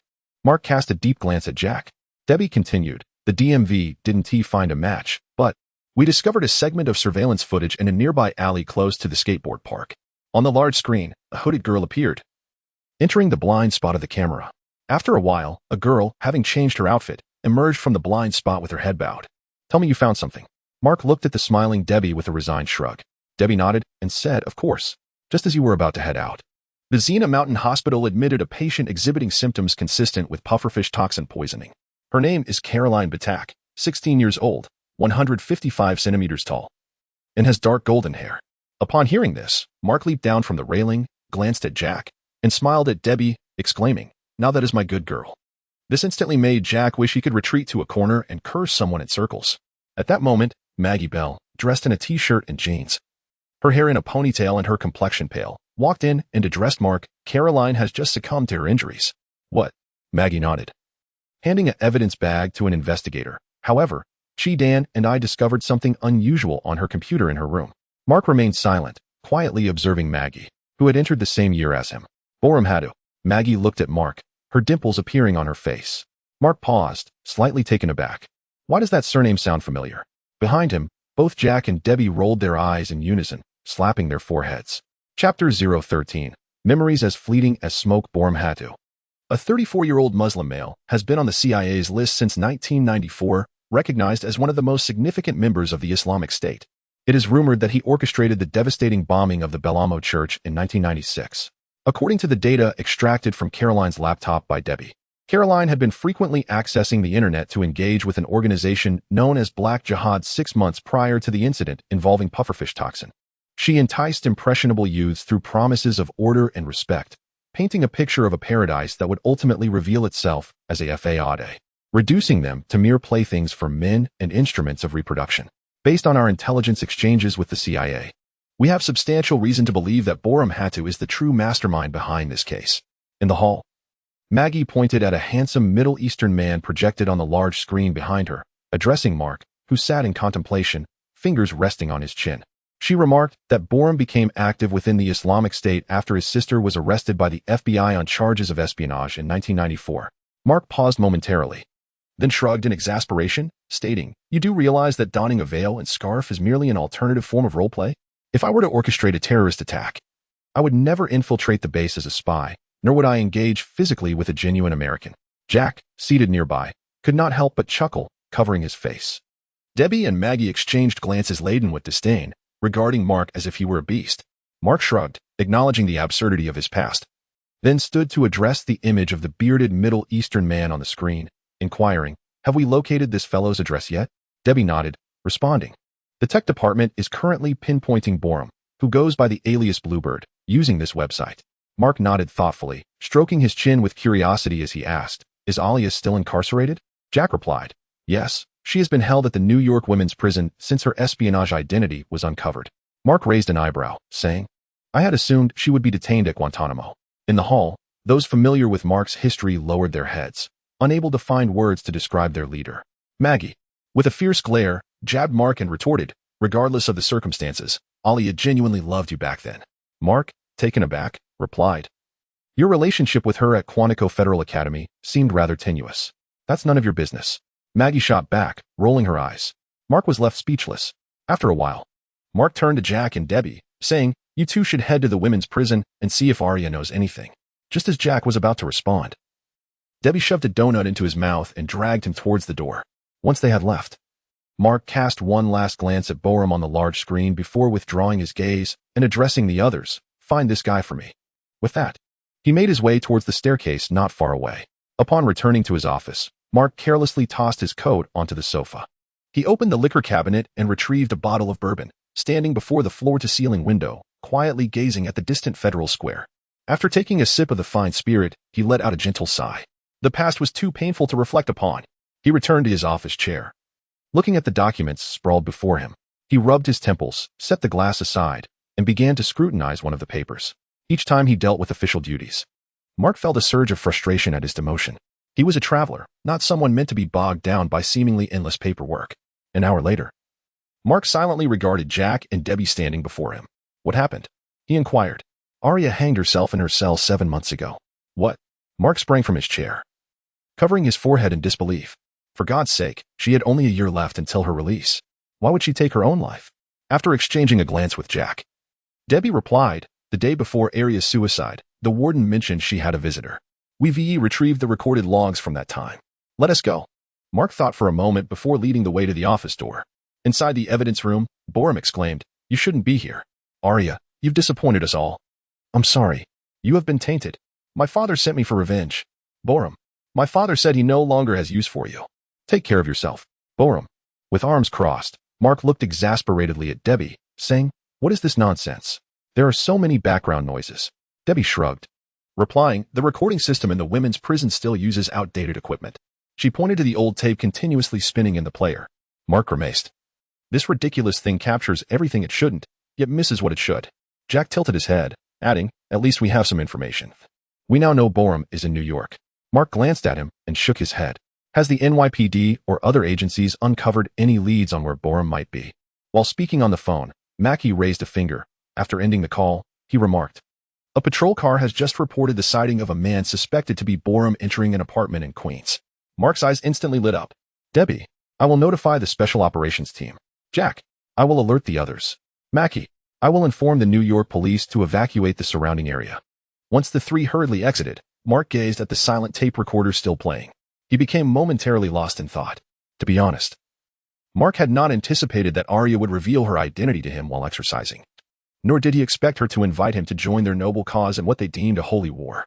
At that moment, Mark weighed his options and ultimately chose to report the matter. After all, if he opted to conceal it instead of reporting, the truth would eventually come to light.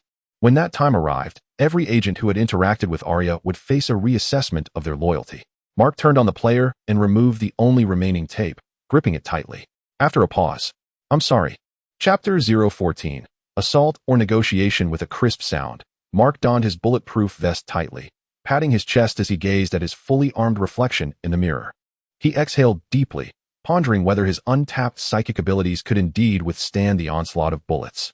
Particularly unsettling was the fact that Nine had temporarily sealed his psychic realm to ensure his personal safety. At that moment, only God could fathom the turmoil within Mark's heart upon hearing those words. He could not shake the feeling that Nine was concealing something. Otherwise, why would those three high schoolers be able to wield their powers the very next day while he remained powerless? After inspecting the handgun resting on the table, he securely fastened it to his tactical belt and turned to face the door. Byron leaned against the entrance with a grin, remarking, You really don't have to go out in the field right now. Mark smiled faintly and nodded. True, but I relished the thrill of field work. 10 minutes later, Mark descended the stairs and nodded at the three fully equipped individuals before stating, Let us go. Once inside the armored vehicle, he took the lead, driving it through the streets of New York City at a staggering 80 miles per hour, leaving the citizens in utter shock. Half an hour later, upon arriving at the scene, Mark stepped out and approached an officer standing within the yellow tape. He presented his credentials and glanced up at the aging red 6-story apartment building. Mark, George. He acknowledged the officer he had known for some time. He then inquired, Have the other residents been evacuated? George nodded, responding, Everyone has been evacuated. Thermal imaging indicates that the person you're looking for may be in room 302 on the 3rd floor. Adam, Mark called out, turning to Adam, the leader of the SWAT team, who was descending from the special police vehicle and raised 3 fingers, signaling, equipped the ballistic shields. With his sandy blonde beard reminiscent of a rugged frontiersman, Adam gestured to Mark before issuing commands to his team. Just as Mark and his team prepared for the assault, George abruptly seized Mark's arm. In a hushed tone, he warned, Be cautious.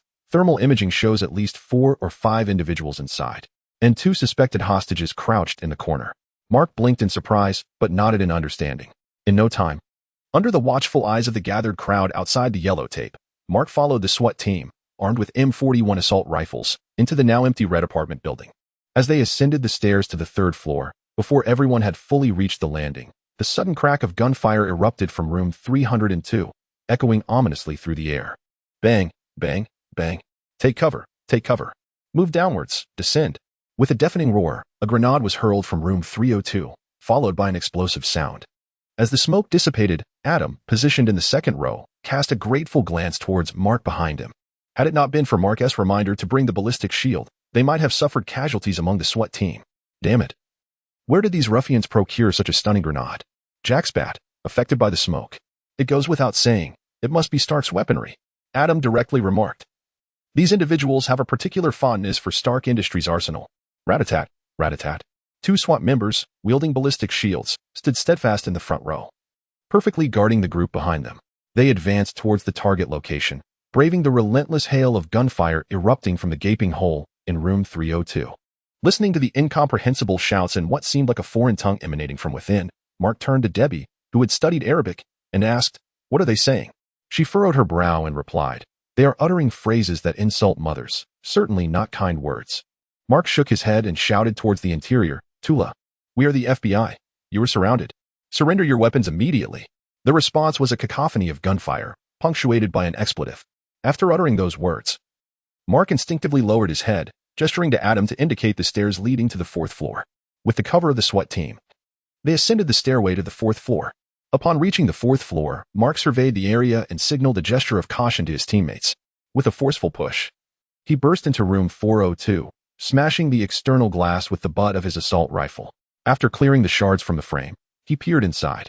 Instantly, his eyes widened in shock, and he swiftly retreated. The next moment, rat-a-tat-tat, Damn it, Mark exclaimed, plopping down on the floor and rubbing his forehead. His heart raced. Goodness. He had barely avoided a fatal encounter. Jack and Debbie hurriedly helped him to his feet. Damn it. Mark steadied his racing heart and seized the radio to communicate with Adam on the 3rd floor. Blast that door for me. Flashbangs, grenades, tear gas. Throw everything in. Good grief, he had nearly been shot in the head. The notion of capturing them alive was utterly foolish. After all, they were terrorists. And the FBI traditionally adopted a shoot-to-kill policy in such situations. At that moment, a voice emanated from the intercom in room 302, belonging to a man with a pronounced Arabic accent, declaring, "We have hostages." Adam, who was hiding behind a bulletproof shield, suddenly turned pale. His expression contorted with distress. He was unafraid of the terrorists' formidable firepower. He was prepared to face the direst of consequences. What truly unsettled him was the notion of hostages being involved, a scenario that instills trepidation in law enforcement agencies. A direct assault was out of the question. Should any hostages sustain injuries, the media, ever eager for sensationalism, would seize the opportunity to revel in chaos. Hearing the urgent transmission, Mark felt a wave of misfortune wash over him. Had this situation arisen when he had just graduated, he would have charged in without hesitation. However, following a failed hostage rescue operation 3 years prior, he had narrowly avoided suspension and investigation. Were it not for the protective cloak of his brotherhood, a mere demotion would have been a mild consequence. He might have faced far graver repercussions. Boss, Jack, armed and standing beside him, glanced at the darkly brooding Mark and suggested, "We should notify the hostage negotiation team." Mark shot Jack a furious glare, retorting bluntly, "What do we need those inept fools for? In the end, we will have no choice but to force our way in." Jack stammered, "But it's the procedure. Failing to involve the hostage negotiation team could lead to catastrophic consequences should any hostages perish. It would be deemed a significant liability. Yet, even after following this protocol, if hostages were to die, it would be categorized as a manageable risk. Such are the rules." It was utterly exasperating. Chapter 015. Hostage negotiation team. Mark stepped out of the apartment half an hour later, his expression impassive as he acknowledged the man descending from a 1994 black Honda with a perfunctory nod. Justin Behrens, an FBI hostage negotiation expert. His appearance bore a striking resemblance to the typical Hollywood pretty boy. Nevertheless, his professional acumen was unparalleled. He once managed to persuade a bank robber holding hostages to surrender peacefully after 3 arduous days and nights of negotiation. Despite his exceptional skills, Mark found it difficult to respect Justin. The primary reason being Justin's unwavering refusal to resort to violence, even in the presence of the most perilous criminals. Casting a glance at the smiling figure with flowing golden hair, Mark unceremoniously snatched the coffee from Justin's hands and remarked coolly, "Let us expedite the process. I prefer a more aggressive approach." He then turned to a junior officer stationed nearby, commanding, "Hey, bring me a chair." Boss, Jack, standing beside him, raised an eyebrow, surveying the throng of reporters encircling the cordon. This could create a negative impression. To be candid, Jack's instinct for self-preservation was quite strong in light of Mark's impulsive demeanor. Justin, tall and bearing a scar at the corner of his eye, shook his head disapprovingly and addressed Mark. "It seems you have yet to learn from your past mistakes." Mark chuckled coldly, replying bluntly, "The most effective method for dealing with terrorists is to eliminate them swiftly. But now we have hostages. Taking one life could save 10. The blood of those 93 victims has yet to dry. You." Justin paused to steady his breath and stated firmly, "As long as hostages are present, I call the shots here. Unless I consent to your aggressive tactics, be prepared to face federal court." With that, he gestured to his silent female colleague, and under the protection of 2 SWAT officers, they swiftly made their way into the apartment. Mark watched Justin enter with an impassive gaze, a disdainful smirk crossing his lips. He glanced at the 3rd floor of the building directly across from the apartment and grabbed his radio, inquiring, "Sniper, can you ascertain the situation inside?" "Negative, sir." Mark scratched the back of his head, finding himself in an utterly absurd predicament, unable to take a shot or launch an assault. He was left to wait idly for the hostage negotiation team. This feeling was unbearable. Mark tilted his head toward the glaring sun, squinting slightly as he muttered, "Why on earth did they have to send the infinitely obstinate Justin?" The 3 individuals standing nearby winced at his words. Having such a superior meant swift promotions, but it also required them to occasionally acquiesce to Mark's peculiar viewpoints, such as his belief that drinking coffee without sugar was utterly inhumane, among various other bizarre idiosyncrasies. Particularly Rule 1, which compelled the 3 individuals to personally finance the custom crafting of a dagger capable of being concealed within a belt at the upscale Stark weaponry counter. After a brief moment, Mark thought, could this guy possibly engage in verbal sparring for another 48 hours? Mark gazed, exasperated, at several officers as they entered the apartment. balancing 2 boxes of pizza. His mood soured considerably. Back in the 90s, terrorists would never have received such treatment. Pizza, perhaps, but more akin to my hand grenade. In the blink of an eye, the millennium arrived, and the entire scene shifted. It seemed that in this era, the true overlords were the terrorists who held hostages. Boss. Here. Mark glanced at the hamburger Jack extended, pausing in silence before begrudgingly accepting it. He took a hefty bite. According to 9, his spiritual reservoir had expanded to nearly the size of the Pacific Ocean. Yet, here he was, utterly incapable of wielding any powers. Waiting for 9 to complete her work, assessing the situation before contemplating the next steps. Absolutely infuriating. You're cursing me again, Mark. I am not. You misheard. Scoundrel. After automatically silencing 9's voice, Mark beheld Justin, who emerged from the apartment, gently lifting a helmet, and smiled faintly. Rising to his feet, he inquired, "Are we ready for a strong assault?" Justin shot Mark a glance and replied, "Hada wishes to speak with you directly." Mark. At the stairway landing on the 3rd floor, crouched behind a blast shield, Mark blatantly disregarded Justin's warning gaze and called out loudly towards room 302. "Hada, this is Lewis. I'm here now, and you may surrender." A resonant, magnetic voice, rich with an otherworldly timbre, echoed from within 302. "Surrender? You have sullied my sister. And you expect me to capitulate? How dare you? I was in a consensual relationship with Arya. What business is it of your god?" Mark shouted back with palpable irritation. "Yet you sold my sister to the American government. I am the FBI's chief agent. National security is my duty. What exactly do you wish to convey?" Mark rolled up his sleeves, forcefully shaking off Justin's firm grasp, and bellowed into the room, "If you have the guts, wait inside. I'll go in alone and have a proper discussion with you." After a moment of silence from room 302, Hada's voice emerged. "Very well. I too wish to see the visage of the one who caused my sister's demise. You are the one responsible for Arya's death, you fool." Mark spared no mercy in his retort, launching into a fierce tirade directed at the dilapidated room 302, leaving those in the hallway momentarily stunned. "What are you doing?" Justin whispered, his voice low, disbelief etched across his face as he regarded Mark's unorthodox approach. Why provoke him? What if there are casualties among the hostages? Mark removed the handgun and weapons from his hands and remarked, "Did you not see that he specifically came to find me? But you cannot go in alone. Then who will enter?" Mark turned to Justin, who remained silent. This fellow possessed a remarkable talent for rhetoric, yet was utterly lacking in substance. During their debate days at Yale, Mark had suffered several humiliating defeats at the hands of this individual. Even now, Mark could not shake off the bitterness of those experiences. Heaven knows why Justin, who could have easily become a partner at the prestigious law firm T&T in New York, decided to follow him upon hearing about his entry into the FBI. Surely he harbored no ulterior motives towards Mark. Pausing for a moment, Mark stood up from behind the riot shield, raised both hands toward room 302, and proclaimed, "I am entering now. Take care to secure those incendiary devices you brought from the 3rd country." The expressions of those present were one of bewilderment. "Boss, may I eliminate him? Damn it, this guy is too arrogant. I just want to kill him right now." Justin listened to the sounds emanating from the listening device hidden within the pizza box he had just delivered, his expression darkening further. Chapter 016. Personal performance time. A mere 5 meters apart, Mark wore a facade of calm, yet his heart resonated with the strains of the Sapativa March. "Sister 9. When will my telekinesis be fully operational?" "Soon. That's not a specific time frame. Approximately a year for integration, I suppose." Above the divine sea, the purple-clad girl, with an air of nonchalance, rummaged through her pocket universe, retrieving a candy house from a distant planet as she spoke. To be candid, Mark found himself resistant to such an answer, his mind wandering aimlessly. Would the fundamental personal protection that Sister 9 mentioned shield him from a storm of bullets that could turn him into a honeycomb? "I'm coming in. Secure your fire sticks." "Damn it." As a curse echoed from within, Mark rubbed his strikingly handsome, almost narcissistic cheek.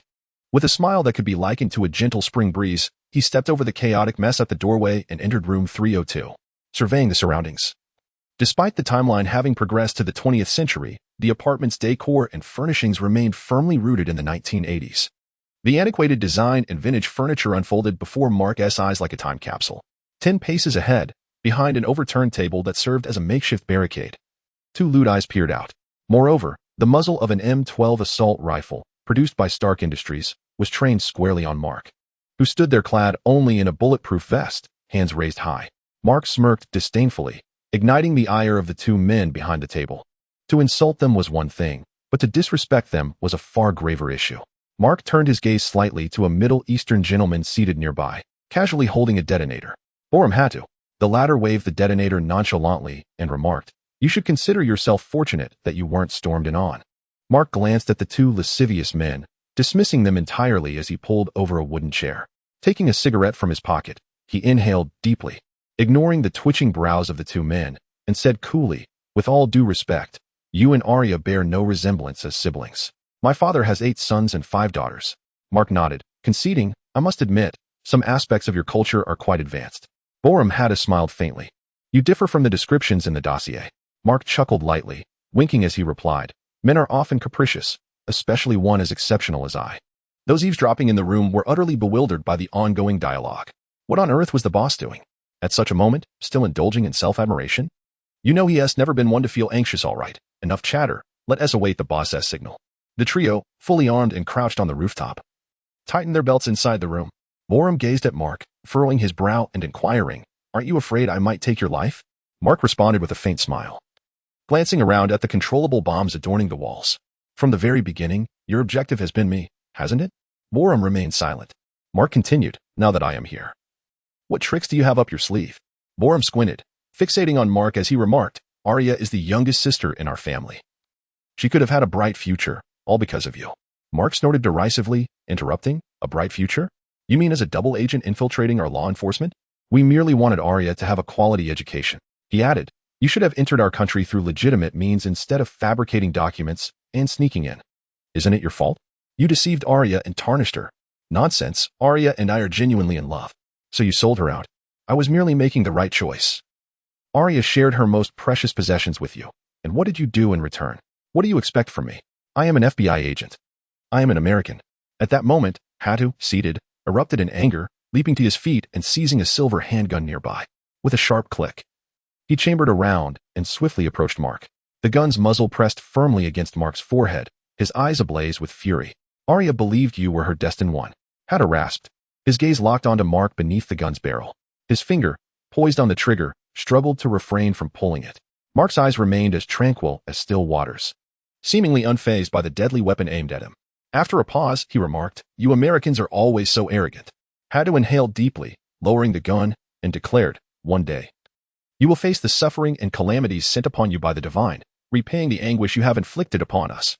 After casting a deep glance at Mark, he commanded, "Prepare a fully fueled plane for us. Otherwise, I shall detonate the explosives right now." "Dream on." Mark replied coolly, disregarding the dying cigarette in his hand. Outside, Adam and Justin listened to this exchange, rendered speechless. "That guy." Justin cursed Mark fiercely, shouting towards room 302, "Mark, the headquarters has authorized me to handle this." "You have no authority. Then why don't you come in, you cowardly loudmouth?" Mark retorted without hesitation, momentarily stunning the 4 terrorists, including Hatu, within the room. At that instant, a flash pierced the air as Mark's specialized dagger glimmered like a rising silver moon.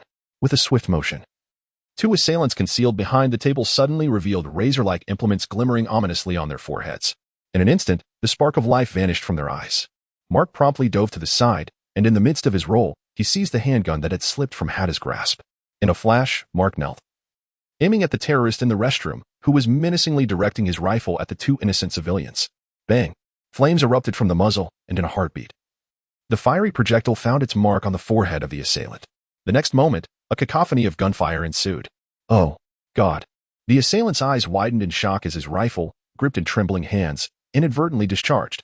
Bullets ricocheted wildly, sending the 2 individuals cowering in the restroom corner into a state of terror. "Attack! Attack!" Outside, upon hearing the first gunshot, Adam's eyes narrowed, and he shouted urgently to the front line of the SWAT team. Chapter 17. After the capture of the culprit with a soft grunt, Mark braced himself on his hands and rose from the ground, disregarding the grotesque expression of Hatu, who had lost an arm. He extracted 2 blades from the foreheads of the 2 lecherous men. Clasping his hands together, the blades transformed once again into a silvery dagger, which he sheathed within the compartment of his belt. Was it mere luck and connections that allowed Mark to ascend from a junior agent to a supervisory role? Since he began to stretch his limbs, he had been practicing yoga under the tutelage of a renowned instructor on television. After leaving Fox, over the span of 14 years, he delved into judo, Brazilian jiu-jitsu, capoeira, karate, Muay Thai. Not to mention, during his year stationed in the East, although he did not venture out often, he encountered foreign friends who were passionate about martial arts. The intelligence agency of the East even facilitated the arrival of an agent whose ancestors had the surname Lee. reputed for his extraordinary knife-throwing skills. For an entire year, Mark honed his prowess, mastering the art of knife-throwing to the point where he could hardly miss a target within 10 paces. Indeed, even without the aid of telekinesis, Mark's martial prowess was sufficient to overpower any group of 50 or fewer. Distraction? In Mark's view, that was akin to digging one's own grave, especially when one stood dazed before him. Did Hatto, who worshipped a certain deity, not grasp the ancient Eastern adage? When close at hand, one can conquer nations. With a disdainful smile, Mark approached the spot where Hatto had just stood, seizing the oval detonator from the table. He turned to Borum Hatto, whose face was grotesquely contorted and who was being restrained by 2 special police officers, and remarked coolly, "I could sever your arm right now. Where is your god?" Hatto, beads of sweat cascading down his forehead, glared at Mark with bloodshot eyes, exclaiming, "Damn American, you will regret this." Mark quietly shook his head, replying, "Whether I will regret it is my own concern, but you certainly regret it now. Don't get too smug. My messenger has already been dispatched. Are you referring to the 3 Na'vi girls you lured online under the alias Bluebird?" Mark replied with a faint smile. "I'm afraid we have already located all of them." Upon hearing this, Hatto's visage twisted further into a mask of fury as he struggled against the grip of the special police, screaming at Mark, "You cunning American, one day the gods will return our suffering to you 1,000-fold." Mark scoffed, casting a casual glance at the severed hand lying on the ground, his eyes narrowing slightly at the tattoo on the severed arm. He then gestured to the 2 special police officers to take Hatto away. After they had escorted him out, Mark turned to Justin, who had just entered, and smiled warmly. Approaching Justin, he patted him on the shoulder and said, "See, there is nothing more effective against terrorists than a direct assault." Justin looked at the 2 civilians who had been rescued from the bathroom, wincing in pain. God withdrew his gaze. Justin looked at Mark with a somber expression and remarked, "You ought to be grateful. The bullet merely grazed their scalps." Mark replied with a faint smile, spreading his hands, "You were outside. You cannot fathom the peril that lurked within moments ago. But I know you will soon be summoned by the Internal Affairs Department, a band of loquacious jesters, if they dare to summon me. I would not hesitate to resign and join the CIA." Mark retorted unapologetically, raising an eyebrow. Back in '98, when Mark had unraveled a bombing incident at Kennedy Airport, the then director of the CIA had extended an olive branch to him, promising that the doors of the CIA would always remain open for him. If not for the CIA's lack of law enforcement authority domestically, Mark would have longed to board that flight and experience a life akin to that of Bond. Seeing this, Justin shook his head and strode towards the exit. With the hostages rescued, lingering there would only lead him to anticipate Mark's forthcoming words. "Take care. Do visit often." Mark's irritating voice trailed behind him, prompting Justin to quicken his pace. Upon returning to the federal building as soon as he entered, he spotted Byron leading a group of people standing in the office area. Upon seeing Mark and his companions, Byron was the first to break into applause. In the next instant, thunderous applause erupted. "Congratulations, Mark, on successfully resolving the 13th case of terrorism," Byron said with a smile directed at Mark. Mark offered a slight smile in return, waving his hand dismissively. It was merely a minor case, hardly noteworthy. The minister, however, held a different view. He had just received the news. After exchanging pleasantries on the 2nd floor, Mark waved his hand and smiled at the weary team who had fought through the night, saying, "Today, we shall take a break and leave early. As for Otto, let us interrogate him tomorrow. He won't be perishing any time soon. Boss, I adore you. You know my orientation." As Mark ascended the winding staircase, witnessing the revelry below, he couldn't help but shake his head. He pushed open the door to his office. A balance of rigor and relaxation is the key to effective leadership. After all, with Mark's team absent, there remained 3 other teams. Taking a day off was hardly a debatable point for Mark's squad, who had just cracked the case of the Federal Square poisoning. Even the Internal Affairs could not find any excuse to counter it. He flopped onto the sofa in his office, staring at the ceiling for a while. He eventually fished out a pendant from his pocket. Gently opening it revealed a minuscule photograph of a woman adorned in exotic attire, smiling at the camera through her veil. Her smile radiated sincerity. "Alia." Mark sighed, gazing at the image of Alia. Within him stirred a tinge of restlessness and, "Are you feeling guilty?" The 9th sister emerged, the ethereal orb resting on Mark's forehead, chirping, "It's the first time I've seen a scoundrel feeling remorse." Mark's lips curled into an enigmatic smile as he remarked, "Truth be told, I pondered for quite some time before arriving at this decision." After their union, Mark received a shocking revelation. After much contemplation, he ultimately resolved to report the entire matter. The ethereal orb shimmered with a haunting blue luminescence, while 9 Sister remained seated cross-legged within the orb's space, utterly motionless. When Arya was taken away by the Internal Affairs Department, I knew she harbored an intense hatred for me. But why? Aria's family was essentially a collective of indoctrinated individuals. Had I concealed this information, Aria's fate would have been even grimmer, perhaps even. Rather than seeing Aria's name one day listed among terrorists, Mark preferred her to be promptly discovered and imprisoned. The prospect of Aria meeting a fate worse than death was unbearable. Being incarcerated for a few years was a trivial concern in comparison. With one hand clutching a pendant and the other resting behind his head, he softly hummed the melody Aria had taught him, gradually closing his eyes. Chapter 018. The Evolved Body. Knock, knock, knock. Come in. In a state of drowsiness, Mark touched his forehead and cleared his throat.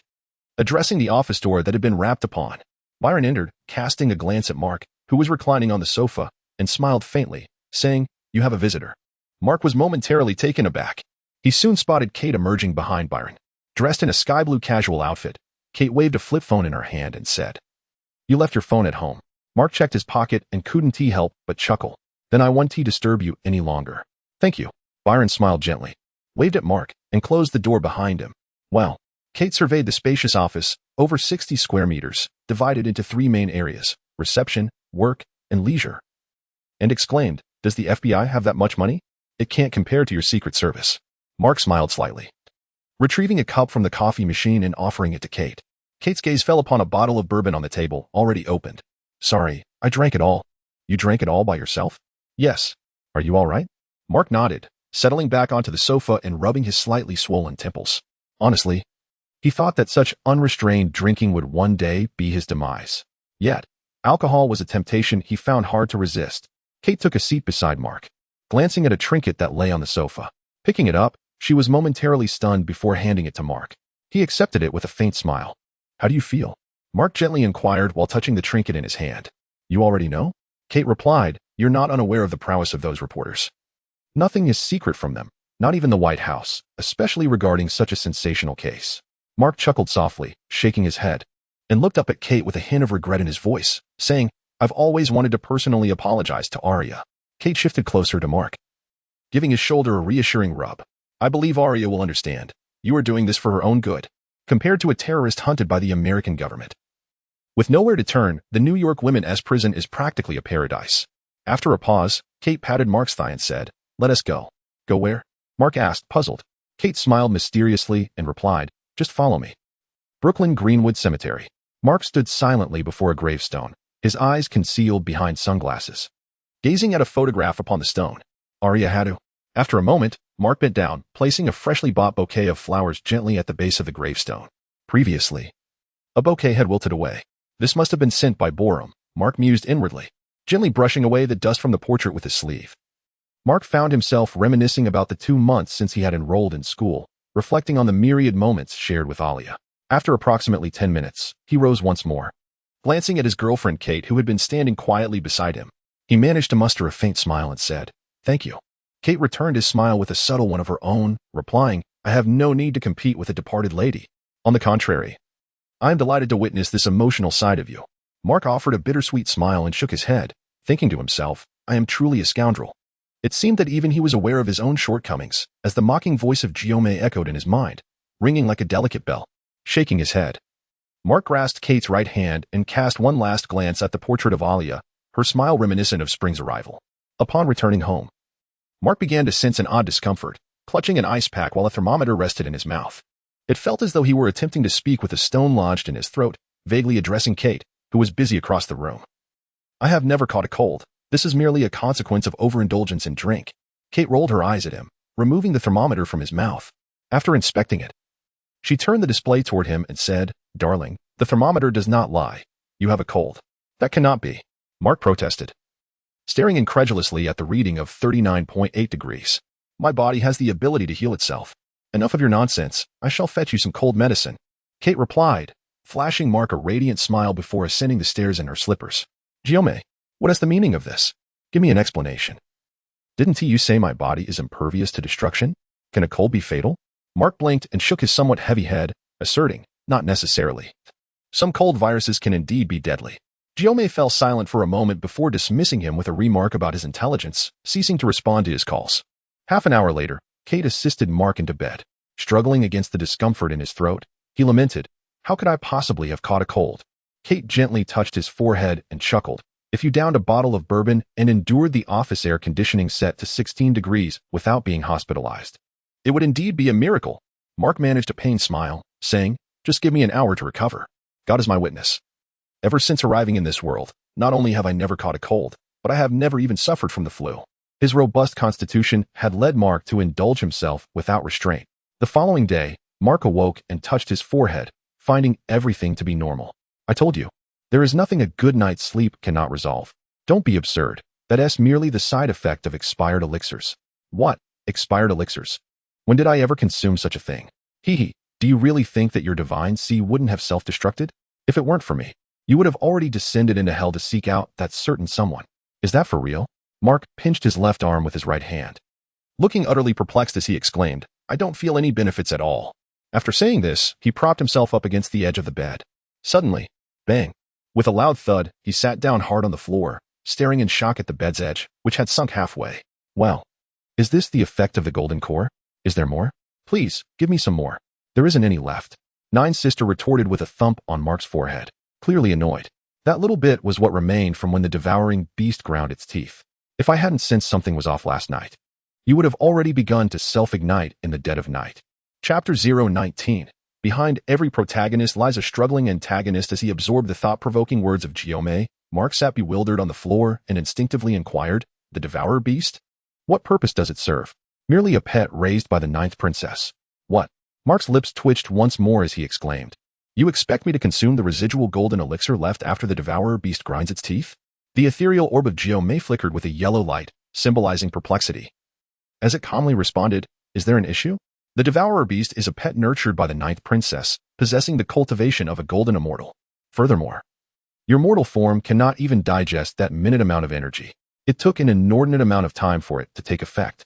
Had I not reacted promptly yesterday, you would have likely been reduced to ashes by now." Upon finishing her statement, the orb glowed green, signifying disdain, hovering before Mark. After a moment of silence, Mark rose from the cold floor. Throughout their 30 years of intellectual sparring, he had cultivated the habit of selectively filtering out Guillaume's potential barbs. He pondered that if he pursued every inquiry, he might as well have transformed into a relentless seeker of knowledge at the tender age of 5. Nonetheless, Mark clenched his fists, relishing the boundless energy coursing through him. Truth be told, since the age of 12, he had not experienced such a profound sense of vitality. It felt as though he were perpetually immersed in a warm spring. "I can hardly wait to test the limits of my strength." "No need. What is the standard for measuring strength in this world?" Does Captain America count as a unit of strength?" "Indeed." The ethereal orb flickered with a deep blue light and vanished in an instant. Before Mark could comprehend the situation, the orb reappeared, stating, "Your current physical strength is comparable to that of the captain." "Really?"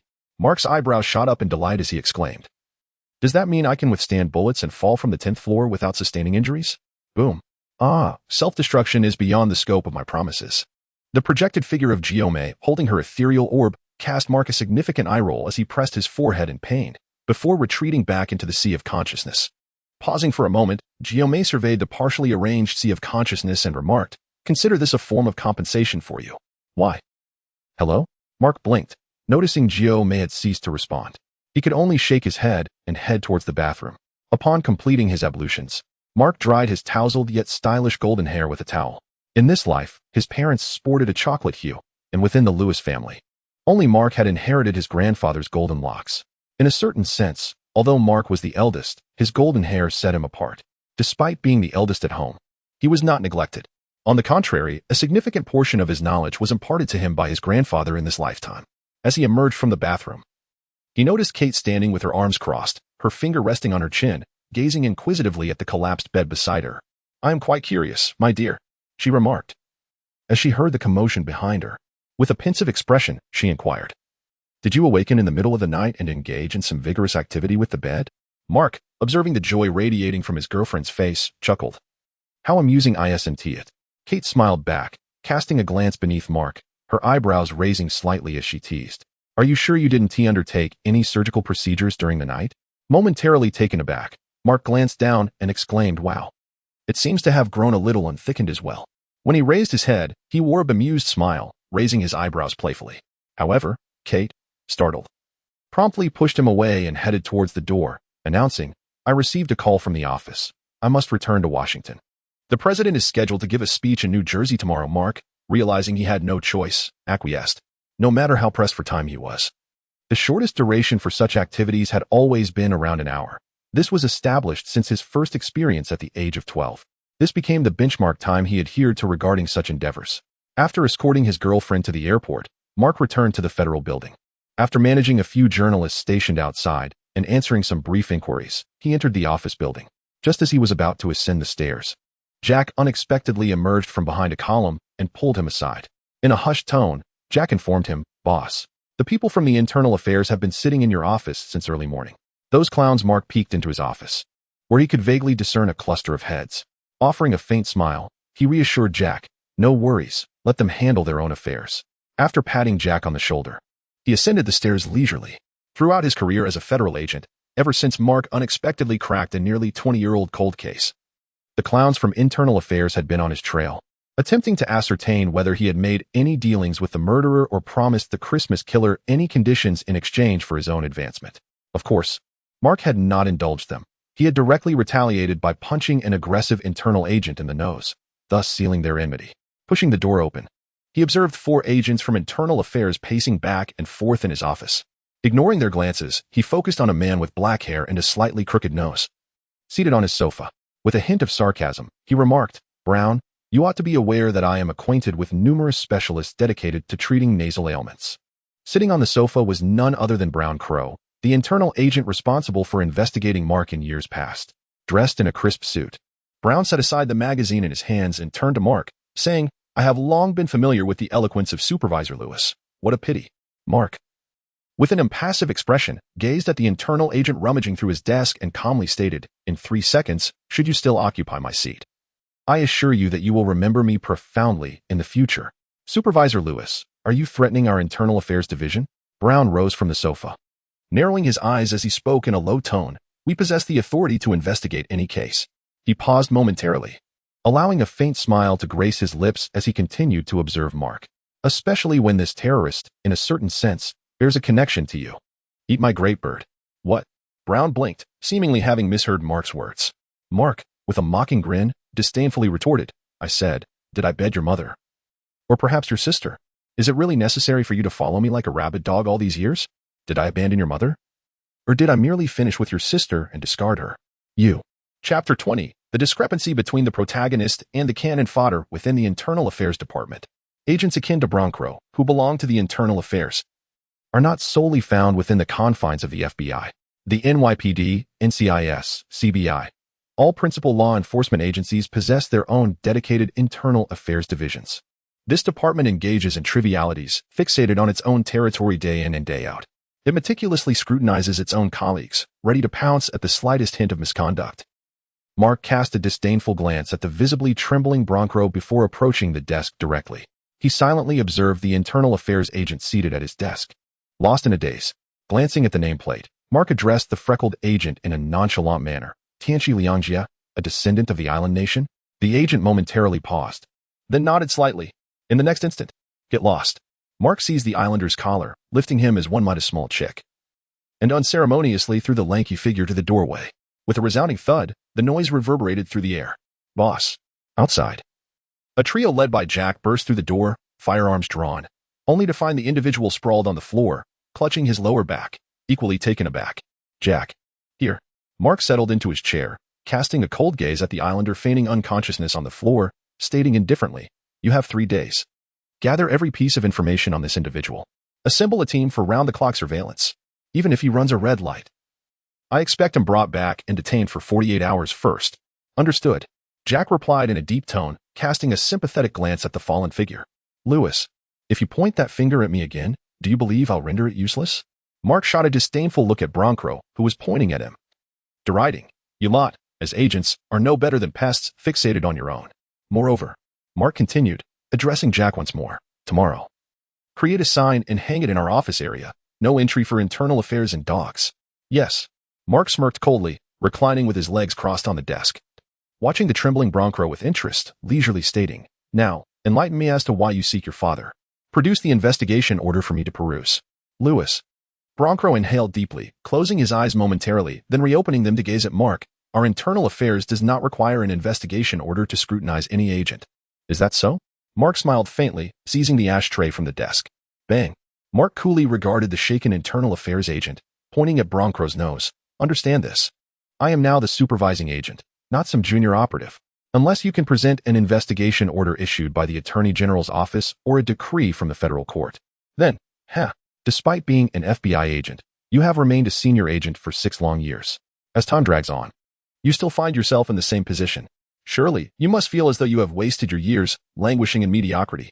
Do you truly believe that I, as your superior, have achieved my rank through idleness? Depart from my presence. Mark cast a disdainful glance at Brown, whose body trembled and complexion paled in response. With irritation, he remarked, You think you can intimidate me with the deputy director? Do you genuinely believe he is your father? Have you forgotten the protocols you were supposed to learn? All agents above the rank of supervisor are directly overseen by the Attorney General. The deputy director?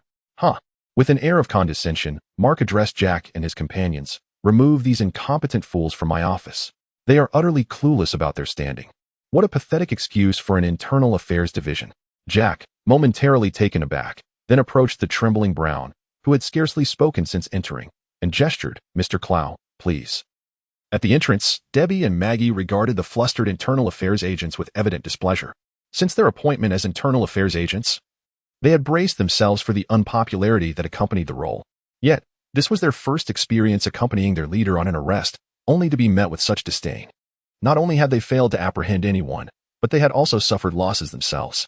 Their own leader appeared utterly bewildered by the barrage of insults directed at him. Brown Clow's expression shifted as he glared at Mark, who had resumed his seat before him. Their connection dated back to 1994, the year Mark embarked on his career. Coinciding with Brown's solo leadership of an internal investigation team, their paths crossed. Yet instead of uncovering any link between Mark and a notorious serial killer, Brown found himself on the receiving end of a punch from Mark, which rendered him a subject of ridicule within the Internal Affairs Department. What puzzled Brown was that, according to logic, such an act should have ended Mark's career as a junior agent. Instead, Mark not only escaped accountability but also elevated his status by apprehending the killer just before Christmas, shedding his junior title in the process. Over the course of 6 years, Brown watched in disbelief as Mark ascended the ranks, transitioning from a senior agent to a supervisory role, eventually becoming a chief agent. The rapidity of this ascent was incomprehensible to Brown, hailing from a small, marginal town in Tennessee.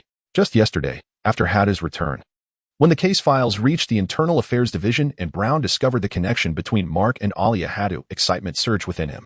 Without a second thought, he led his team to confront Mark, eager to avenge the humiliation of the past. Yet, as he faced Mark's cold smirk, the realization dawned upon him. The supervising agent is regarded as a senior figure within the organization, with only the Attorney General overseeing the FBI possessing the authority to issue investigative warrants. The Deputy Attorney General, on the other hand, can only subtly request the supervising agent's assistance in investigations. To a certain extent, the validity of the deputy's warrant hinges upon the respect commanded by the supervising agent. However, should there be discord between the two, the warrant may well be rendered as worthless as a scrap of paper. Such is the nature of the rules. Though absurd, they are nonetheless firmly established. The relationship between Mark and the Attorney General has been well known for quite some time. After 6 years, it has become evident to many that their connection runs deep, stemming from their shared Yale University background and their mutual induction into a mysterious society that accepts only 15 members each year. Taking a deep breath, Bronclaw conceded defeat and turned to his team, commanding, "Move out," as Jack escorted them to the elevator with the air of a jailer leading a prisoner. Mark stood at the railing and called out to Jack, "Jack, make a trip to the Internal Affairs Office. Please inquire directly with the director about when a mere senior agent is permitted to investigate a supervising agent who is 3 ranks above him." Understood. Chapter 021. The Ascendancy of the Mysterious Consortium. If the speed of information dissemination among journalists and media representatives constitutes the first echelon, then the exchange of intelligence among various law enforcement agencies occupies the second tier. In this regard, the FBI stands as a prominent figure. At precisely 9:15 in the morning, having just concluded an altercation with the insufferable Brownclaw, who trailed him like a persistent insect, Mick's office phone rang an hour later.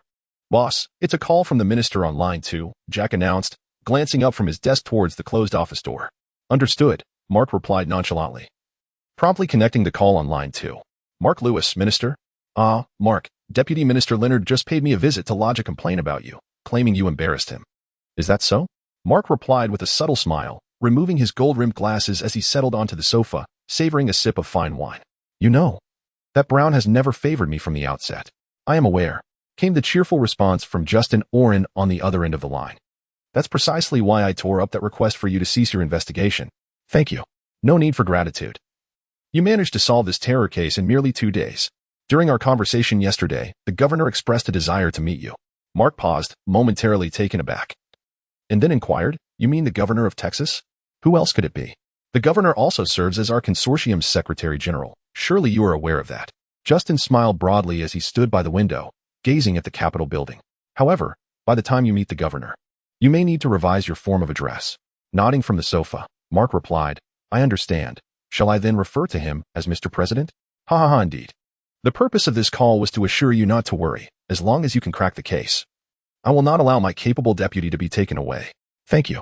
After concluding the conversation with Oren, Mark absent-mindedly tapped his right hand on the armrest of the sofa. How should one articulate this?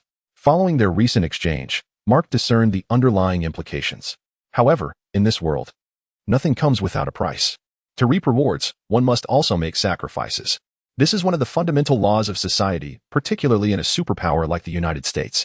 Did one truly believe that by joining a consortium, they could ascend effortlessly through connections without incurring any costs? Such naivety is profoundly misguided. By midday, Mark logged onto the consortium's clandestine website.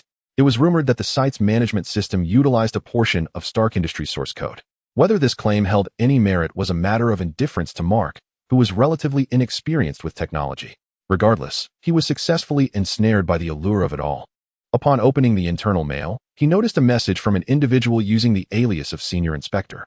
Mark opened the email and scoffed dismissively. Within the society he belonged to, there existed a meticulously structured hierarchy comprising a president, a secretary general, senior inspectors, a treasurer, deacons, officers, and a doorkeeper. Although Mark held the 6th-tier rank of supervising agent within the FBI, in the context of the Yale Society, he found himself merely at the 3rd tier, that of a deacon. The senior inspector who had just sent the email was none other than Justin Oren, the current head of the United States Department of Justice. As for the other members of the society who ranked above him, Mark was utterly perplexed.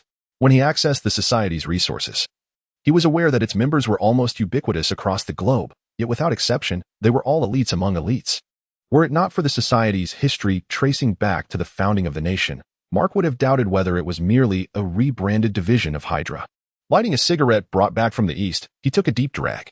There was no choice. Having appropriated the resources of others, he was obliged to fulfill their demands. After all, how could society function without reciprocity? Nonetheless, compared to the countless preparatory members within the United States, many of whom didn't even attain the rank of doorkeeper, Mark felt a sense of pride. As he had often remarked, having arrived in this world, with 9 guaranteeing only his basic safety, he had to strive on his own. He aspired to longevity, after all. His past was already sufficiently tainted, so what was one more blemish?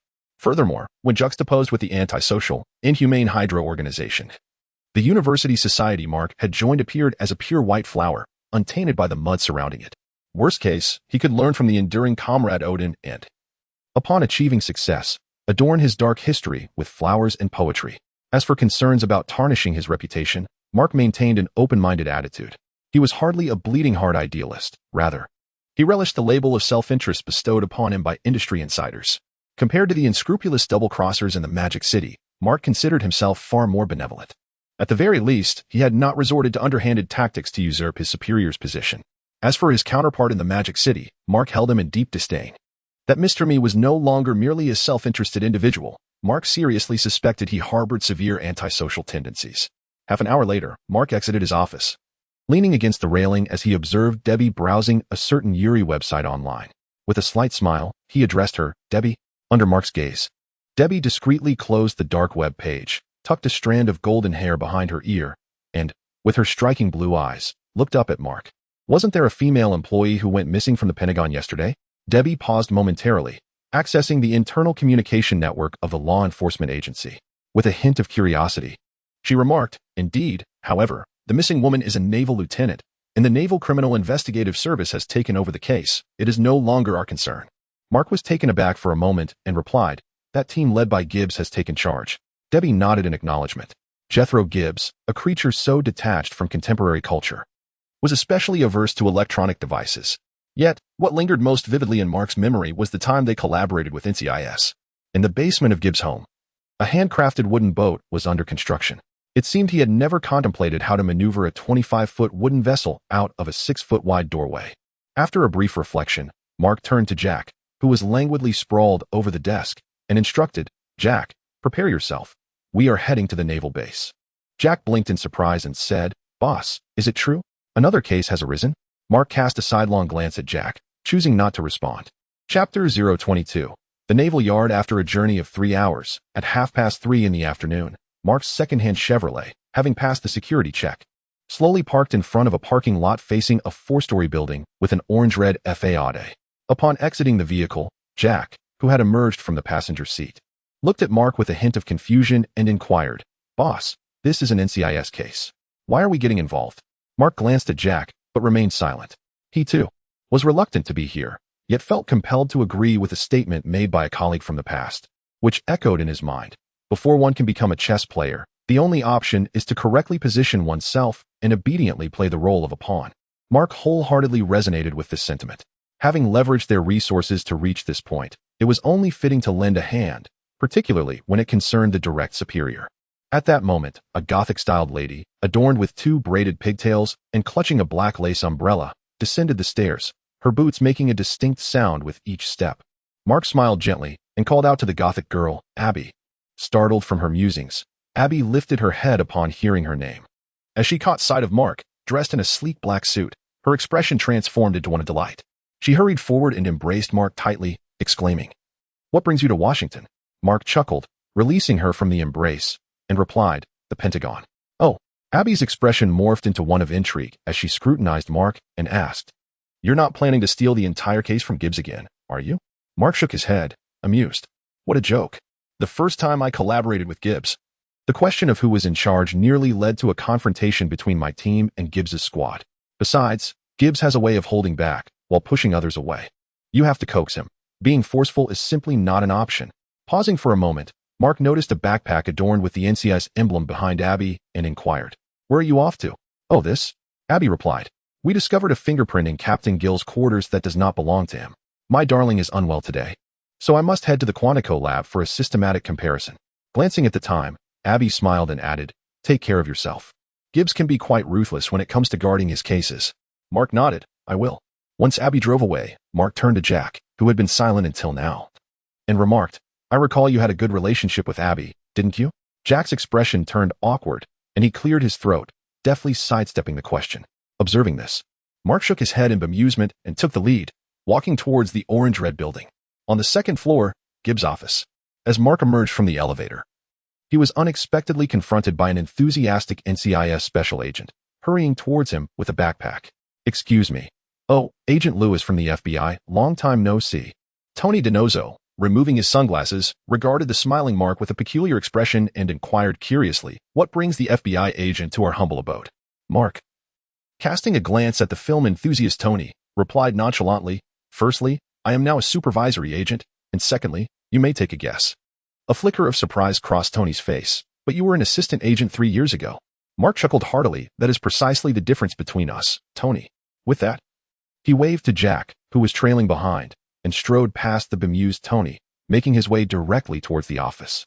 Upon glancing at Gibbs' vacant desk, Mark paused momentarily before addressing Tony, who was still lingering by the elevator. "Where's Gibbs?" Tony smirked, shrugging his shoulders. "You're the supervisory agent. You tell me. Farewell." Feeling a sense of triumph, Tony waved to Mark before stepping into the elevator. Jack. I'm going with Tony." "All right." Once Jack caught up with Tony, Mark, lost in thought, stroked his chin and proceeded towards a nearby emergency evacuation stairwell. After descending 2 flights of stairs, he heard a voice emanating from the forensic office. "Doctor, did you discover anything?" "Indeed, while autopsying Captain Gill's body, I encountered an issue." "I'm listening." "Half an hour prior to Captain Gill's demise, there was a vigorous clapping exercise." "With whom?" "Ha ha ha. Gibbs. I am quite adept, but not to that extent. I have already instructed Mr. Mara to deliver the samples to Ms. Abby's lab." As Mark descended the stairs, he caught snippets of conversation from the forensic office nearby. Smiling slightly, he pushed the door open and declared, "Perhaps I can inform you to whom these undergarments belong." Dressed in a black suit with a naval haircut, Gibbs turned at the sound, and upon seeing Mark, a look of recognition washed over his face. "Mark, Why am I not the least bit surprised to see you here? Mark returned the smile and greeted the forensic doctor clad in a white lab coat, whose white hair could not obscure the vigor in his eyes. Good afternoon, Dr. Mallard. Dr. Gemma sends her regards. Ha ha ha, Gemma, how has she been lately? Mark responded with a grin. You know, Dr. Gemma has attempted to arrange several meetings with you.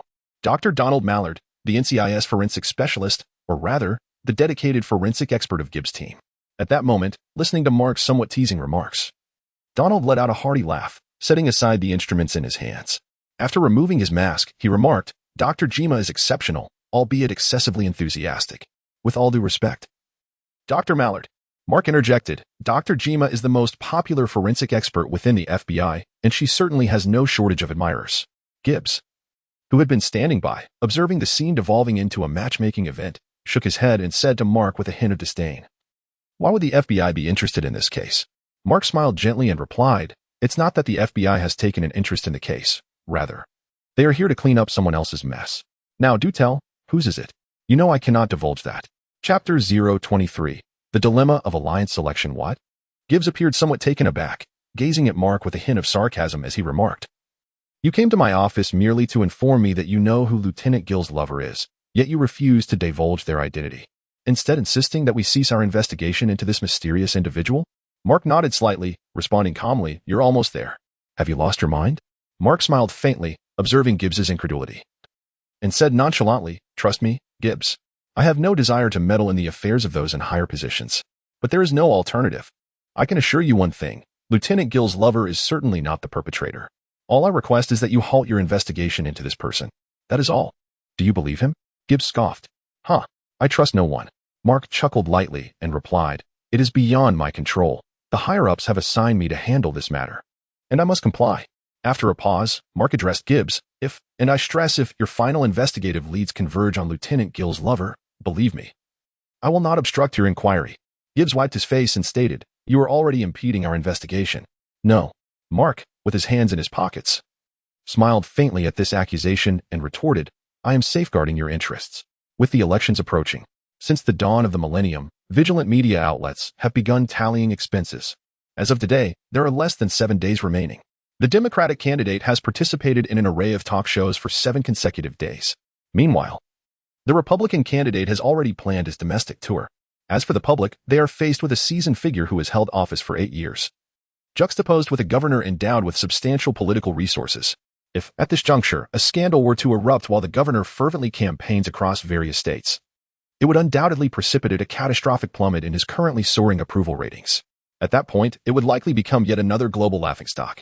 Although there are still 10 months until the final deadline, the titans willing to invest in the next election have already begun placing their bets. Should a scandal break loose now, Mark feared he would be pursued to the ends of the earth by a throng of capitalists driven to madness. Do they truly believe that America's choices are fair and transparent? Do not be naive. After a moment of silence in the conference room, Gibbs's expression darkened as he coldly addressed Mark. With that, he turned and strode towards the forensic office door. Mark shook his head and said to Dr. Mallard, who sat in his computer chair, It is a pleasure to see you again, Doctor. Inside the elevator, Mark stood with his hands in his pockets, a subtle smile gracing his lips as he gazed quietly ahead during the ascent. Gibbs abruptly cut off the power, turned to Mark, and tilted his head slightly, saying, I have little fondness for this sordid political struggle. Mark replied, Neither do I. This is precisely why I accepted the position at the New York office upon returning from the East instead of coming to D.C. So what now? Let it be, Mark said nonchalantly. Disregard the lover who has already flown back to her home state. You must understand, for someone who wishes to vanish, it is remarkably effortless. We would never find a body. Gibbs smiled faintly and remarked, If that is truly the case, you could simply give her a call. If I were to call, would you believe me? Not a chance. Mark shrugged under Gibbs's gaze. If a mere phone call could suffice, why would Mark have driven over 3 hours to be here? What a ridiculous notion. Were it any other NCIS team investigating, a simple call would suffice to clarify matters. Gibbs, without articulating the truth, was certain that the next moment would see Mark's attention shift to that enigmatic lover. At that point, once certain reporters caught wind of the governor being investigated by NCIS, it would all be over. After a considerable pause, Gibbs finally redirected his gaze from Mark and restored the elevator's power. Ding. Mark Lewis. Boss, are you intentionally keeping me in the dark? Denozo hasn't he gone anywhere. He's busy flirting with a waitress. When did you become so astute? Boss, I'm taking the early flight back to New York tomorrow morning. I have matters to attend to. Understood. After hanging up on Jack's recent call, Mark opened the trunk, retrieved a disposable phone from a hidden compartment, and returned to the car. He tossed the packaging and the covering onto the passenger seat, then composed a text message and sent it. Rolling down the window, he lit a cigarette and took a deep drag. After leaving the naval base and en route to his girlfriend Kate's apartment in Washington, he passed by a lake and promptly discarded the disposable phone into its depths. Such is life. The world resembles a chessboard, and all beings are players upon it. How few can transcend the board and become the master of the game? Mark was striving towards the role of the player, at least catching a glimpse of hope on the horizon.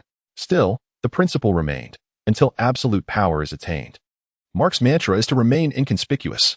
Upon realizing this was the Marvel Universe, Mark comprehended a crucial truth. In this world, being a villain is the least promising of professions. With a stroke of luck, one might encounter a universally adored ally and perhaps redeem oneself. Yet with misfortune, one might as well consider the fate of the Russian killmates. And there, with 30 years of specialized imitation, Hammer Industries steadfastly adheres to the Stark technology.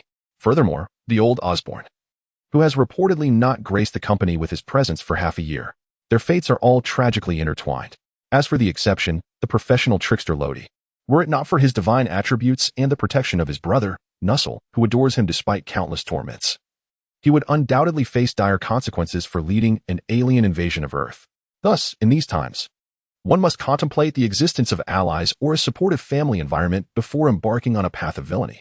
In the absence of such support, it is far wiser to remain an inconspicuous bystander than to assume the role of a villain. Hence, Mark chose to enter the law enforcement sector, instinctively cloaking himself in a veneer of righteousness. In doing so, Mark is confident that when the tide rises, he will possess the strength to confront it. He must not repeat the mistakes of his childhood, where others could not vanquish him, yet he was powerless against them. Chapter 024. Independence Day Travel Plans. Jack, I find something rather peculiar. What is it? Why has this month's salary been delayed again? A furious roar echoed within the austere confines of the New York Federal Building. In the office, Mark abruptly turned his computer screen towards the astounded Jack and exclaimed. Taken aback, Jack muttered, if you hadn't offended the Internal Affairs Department directly, would our salary be delayed by 2 or 3 days each time? What did you say? Mark's eyes narrowed, a dangerous glint settling upon Jack, who stood before him with his head bowed. A faint smile graced Mark's lips, as if enveloped in a gentle spring breeze. He replied, no worries. Here you can express whatever you wish. Yeah, right. Jack opened his mouth, suddenly reminded of events from their shared dormitory days at the academy. Memories that still haunted him deeply. Mark's gaze fell upon the screen, revealing a bank account balance barely reaching 3 digits, and a feeling of suffocation washed over him. Despite his worth being in the millions, he felt akin to a destitute vagabond beneath a bridge, particularly after his recent self-funded trip to Rochester. He had yet to see reimbursement for those expenses. If this continued, the Independence Day trip he had planned with his girlfriend, Kate, would be utterly ruined. Although he could resort to using his credit card, the memory of replacing all the traditional Chinese furniture in his home with aesthetically pleasing Italian pieces haunted him. Each time the credit card bill arrived, it felt as if someone were stabbing at his heart, causing waves of pain. With a furrowed brow, Mark abruptly slammed his hand on the table and addressed Jack. Go to the Internal Affairs office and inquire about this. Tomorrow is a holiday. What does it mean if our salaries are still unpaid? Are they embezzling? Jack's lips twitched as he replied. If it weren't for you insulting our salary supervisor 2 months ago during the meeting by saying she resembled a chihuahua, would our department be subjected to a joint audit by 3 accountants? Mark raised his head and retorted, was I wrong? Standing at a mere 1 meter 23. Is she not a chihuahua? Should I call her a Neanderthal Titan? Jack sighed, gazing at the screen where their boss obsessively monitored the bank balance, refreshing every 3 seconds. He could only nod helplessly. I will go to Internal Affairs now. In Jack's eyes, it was evident that Mark often exhibited erratic behavior during certain days of the month. Unfortunately, those peculiar days coincided with the supervisor, who bore an uncanny resemblance to a chihuahua, having her relatives oversee matters. The end result was that all expense reimbursements for their department as field agents required the collective scrutiny of 3 accountants. Ironically, even when they engaged in fraudulent accounting and embezzlement, they did not approach their task with such diligence. As Jack approached the door, Mark furrowed his brow at the unchanging balance displayed on the screen, dismissing it with a wave of indifference. Once he stepped away from his desk, curiosity got the better of him, and he inquired, has Debbie not returned from her vacation yet? Jack nodded and replied, yes, Debbie called yesterday, mentioning she intends to enjoy a few more days away. She will likely return after Independence Day. Mark acknowledged this with a nod, turning his gaze towards Jack. In that moment, Jack felt an inexplicable unease. gazing at his superior in silence. Mark placed a reassuring hand on Jack's shoulder and spoke with a weighty tone. You know, I've already arranged the Independence Day program for the day after tomorrow. I understand, Jack replied, somewhat perplexed. Mark smiled with satisfaction and continued. You are aware that Debbie has been feeling rather down lately. About a month ago, around the end of May, Debbie's grandmother passed away in Wisconsin. Following the funeral, Mark and Jack returned early, while Debbie took leave to handle her grandmother's affairs and to organize matters concerning her grandfather, whom Mark referred to as Martin.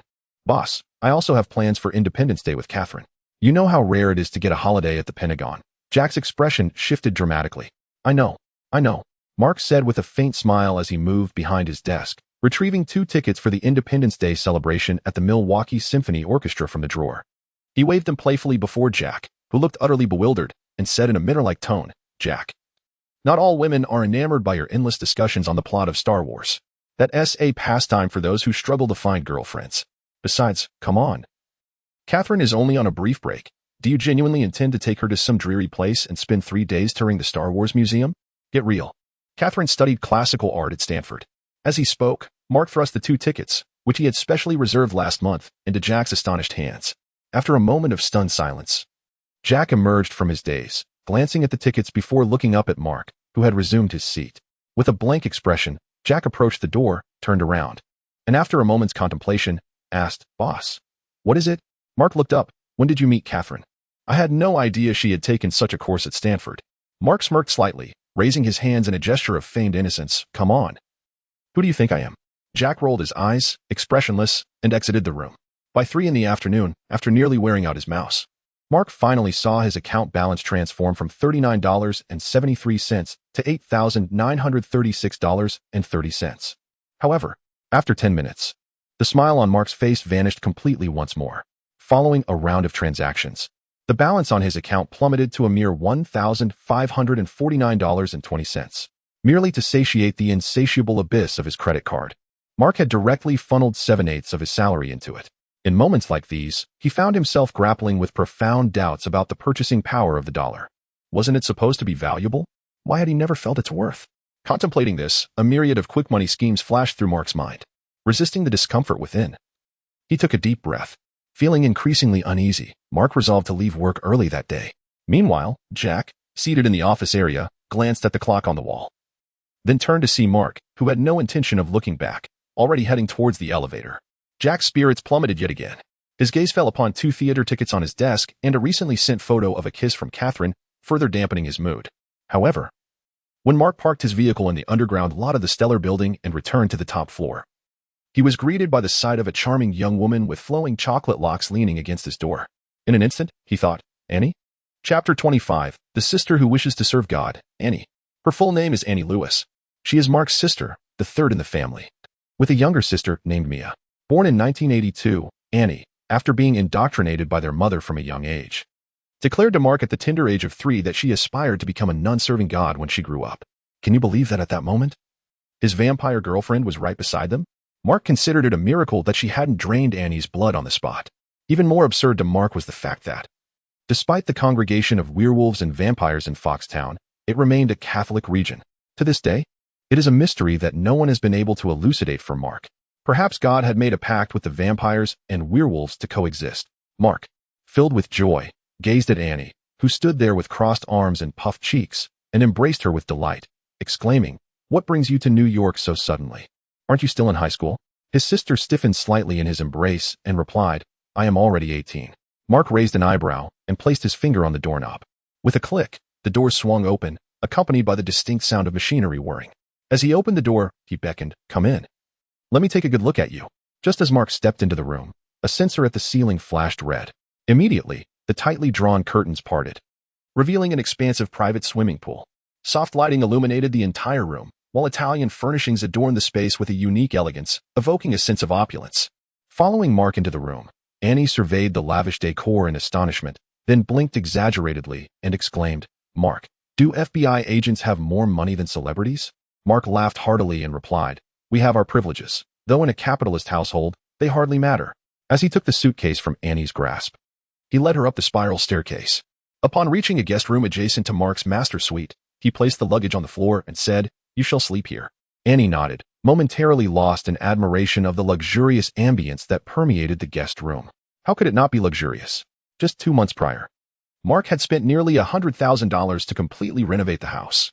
To finance this, he had taken out a credit card installment plan stretching nearly 24 months. He had even installed a home management terminal provided by Stark Industries Stark Intelligent Company, enlisting a rigid artificial intelligence to assist in managing all the household appliances and devices.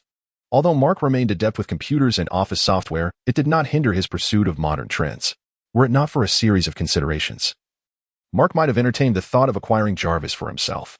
Yet, upon reflection, even if he had managed to do so, he would find little use for it.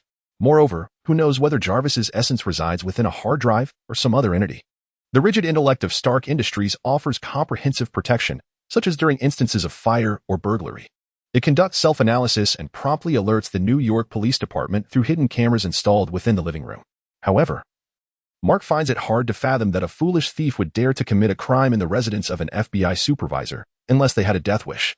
As he observes his sister standing before the floor-to-ceiling windows, admiring the breathtaking skyline of New York at sunset, Mark smiles gently and says, "Please tidy up a bit."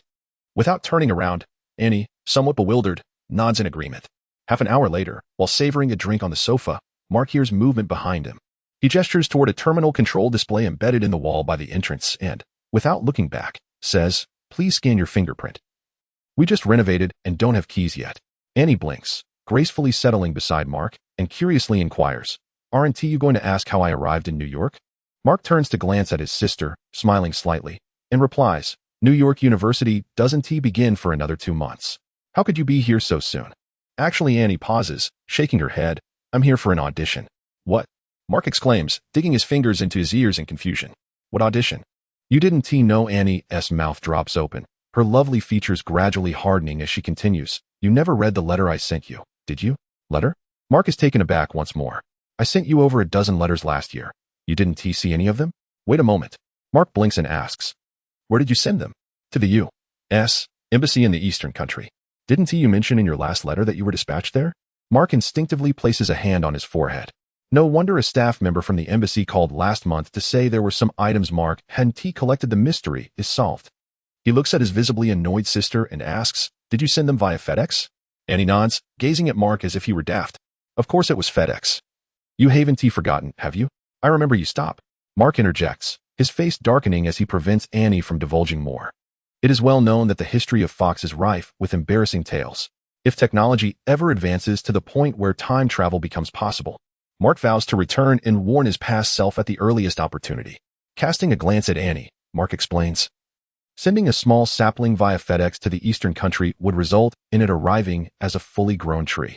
"Surely not." Annie responds, equally bemused. Mark nods with utmost seriousness. God knows how many procedures were required to send a package from America to the Eastern country back in '99, especially via FedEx. Indeed, the letters were not lost, which Mark found somewhat astonishing. "Now, could you tell me what audition I am supposed to attend? I seem to have forgotten." "Thomas has come out." Mark silently prayed to that uncertain deity, hoping fervently that his sister was not preparing for a Hollywood audition. When quietly interjected, this revelation left Mark momentarily stunned. Thomas Lewis, Mark's younger brother, 10 years his junior, yet 2 years older than, and when you mention coming out, do you refer to it in the sense I comprehend? Mark's sky-blue eyes widened in disbelief, and under his gaze, and gently nodded. "My God." Mark instinctively placed a hand on his forehead. He, a quintessentially straight man, had been the ultimate poison for the unmarried ladies of his youth. Just then, the doors swung open once more from the outside. Kate, dragging a neatly packed suitcase, lowered her head to change her shoes. Upon noticing a pair of brown women's sneakers beside her, she paused slightly. Looking up, she exclaimed, "Brother?" Chapter 026, Twisting One's Own Brother at the Dining Table. Annie voraciously consumed the food on her plate at an astonishing speed. Mark, grasping a fork, glanced at his girlfriend, who shot him a knowing look, and sighed. "Don't ask. She has always been this way since childhood." Upon hearing Mark's disparaging remark, Annie shot him a significant eye roll, swallowing her mouthful before retorting. "Alice inquired about you, you know." "Who is Alice?" Mark asked, to which he quickly added, "Alice is my brother's classmate." He shot a warning glance at Annie, silently imploring her to reconsider her words. What a jest it would be to discuss childhood friends in front of his current girlfriend, especially one who was his ex. Did she wish to invite trouble upon herself? Moreover, that ex-girlfriend had an extraordinary longevity, and it appeared that even a century later, Her beauty would remain forever frozen in her 20s. Kate, glancing at Mark, smiled gently and remarked, "Darling, you must be aware of your own history. I conducted a background check during our relationship. As a close protection officer for the President of the United States, her office resided in the Secret Service within the White House's Oval Office. Not only was marriage scrutinized, but even romantic relationships were thoroughly investigated. Any hint of impropriety would lead one straight to the precinct for an extensive examination of their past." Mark waved his hand dismissively, stating, "I do not take pride in my past." "Indeed," Kate replied with a chuckle, "you shouldn't take pride in it now either." Mark glanced at Annie, who was stifling laughter across the table, and shook his head in exasperation. "Come on, what is this about Thomas and you? I've only been away from home for 14 years. How did a girl aspiring to be a nun turn into an actress? And clearly, my well-trained brother has somehow gone astray at that thought." Mark's mind wandered. God did not grant a man of steel a formidable anchor merely to stir up trouble. This was simply absurd. Annie set her fork down and looked at Mark, asserting, "Mom says it's all your fault." Mark paused, glancing at his girlfriend in confusion. "Hey, my inclinations are perfectly normal.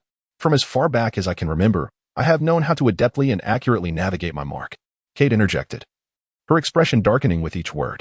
She kicked him under the table, reminding him, "Annie isn't even 21 yet." Mark promptly fell silent, raising his hand in surrender. "You know what I mean, but why is it my fault?" "Well, Annie, I started playfully as she replied. Mom said it, not me. All the male hormones in the family have been inherited by you, leaving Thomas with none." Mark was about to burst into laughter, but the warning gaze from his girlfriend held him back, forcing him to suppress a grin. He paused for a moment. Mark shook his head, expressing his helplessness as he remarked, "When I left home, I had a warm conversation with Thomas, encouraging him to interact more with girls. Why did he not heed my advice?" And, with a tinge of irritation, retorted, "The reputation of the Lewis family has long since circulated throughout Fox. Thomas came out just a year after your departure." Coughing, Mark struggled to swallow a mouthful of green beans. He had always claimed that he was not particularly proud of his past. Yet, whenever he heard his younger sister speak, he could not shake the feeling that he bore some responsibility for his brother Thomas's choices, and cast a sidelong glance at Mark and continued, "It is precisely because of you that Mia and I have no female classmates willing to associate with us. Their parents have warned them against it." Mark's cough intensified. Surely, it was that accursed werewolf spreading rumors. Was that 14-year-old appearance of the werewolf truly representative of 14? Moreover, it was Lyle who had initiated it. Lyle Clearwater, Mark's former werewolf girlfriend, would involuntarily transform under the night sky into a petite wolf with thick gray fur. Furthermore, in all fairness, Mark had been the passive participant at that time. After reflecting on his less-than-proud past for a moment, Mark, under the scrutiny of his girlfriend and sister, said softly, "I once heard of a hospital in the East specializing in electroshock therapy for various ailments. I shall inquire further." Mark maintained a reserved stance regarding love between individuals of the same sex, but this sentiment was limited to female same-sex relationships. Just look at Debbie. Mark had never criticized her unconventional views on love. In fact, he preserved the note she had written after losing a bet to him, hoping to use it one day. As for men, Mark chose to adopt a what you don't see, one T trouble you approach. However, when such matters involved his brother, it was a different story altogether. God had given him a stabilizing force, yet he had chosen to wield it as a stirring rod. What did that even mean? The name Mark Lewis, the epitome of the steadfast heterosexual man, resonated throughout Fox, Yale, and even the skies above New York. It would not be an exaggeration to say that Mark's former girlfriends could assemble an avenging army. And this did not account for the many temporary girlfriends he had encountered since leaving home at 16 with a forged ID to enter bars. Only God knew how fervently Mark wished that, years later, the mention of the Lewis surname would evoke the image of a formidable, ironclad man rather than. The very thought of his brother's situation caused Mark to furrow his brow in distress. "By the way," Mark asked, frowning at it, "is Thomas a 1 or a 0? Mark. Kate, sitting beside him, kicked his calf sharply and said disapprovingly, "Did you not learn the principle of no questions? No comments during your harassment course?"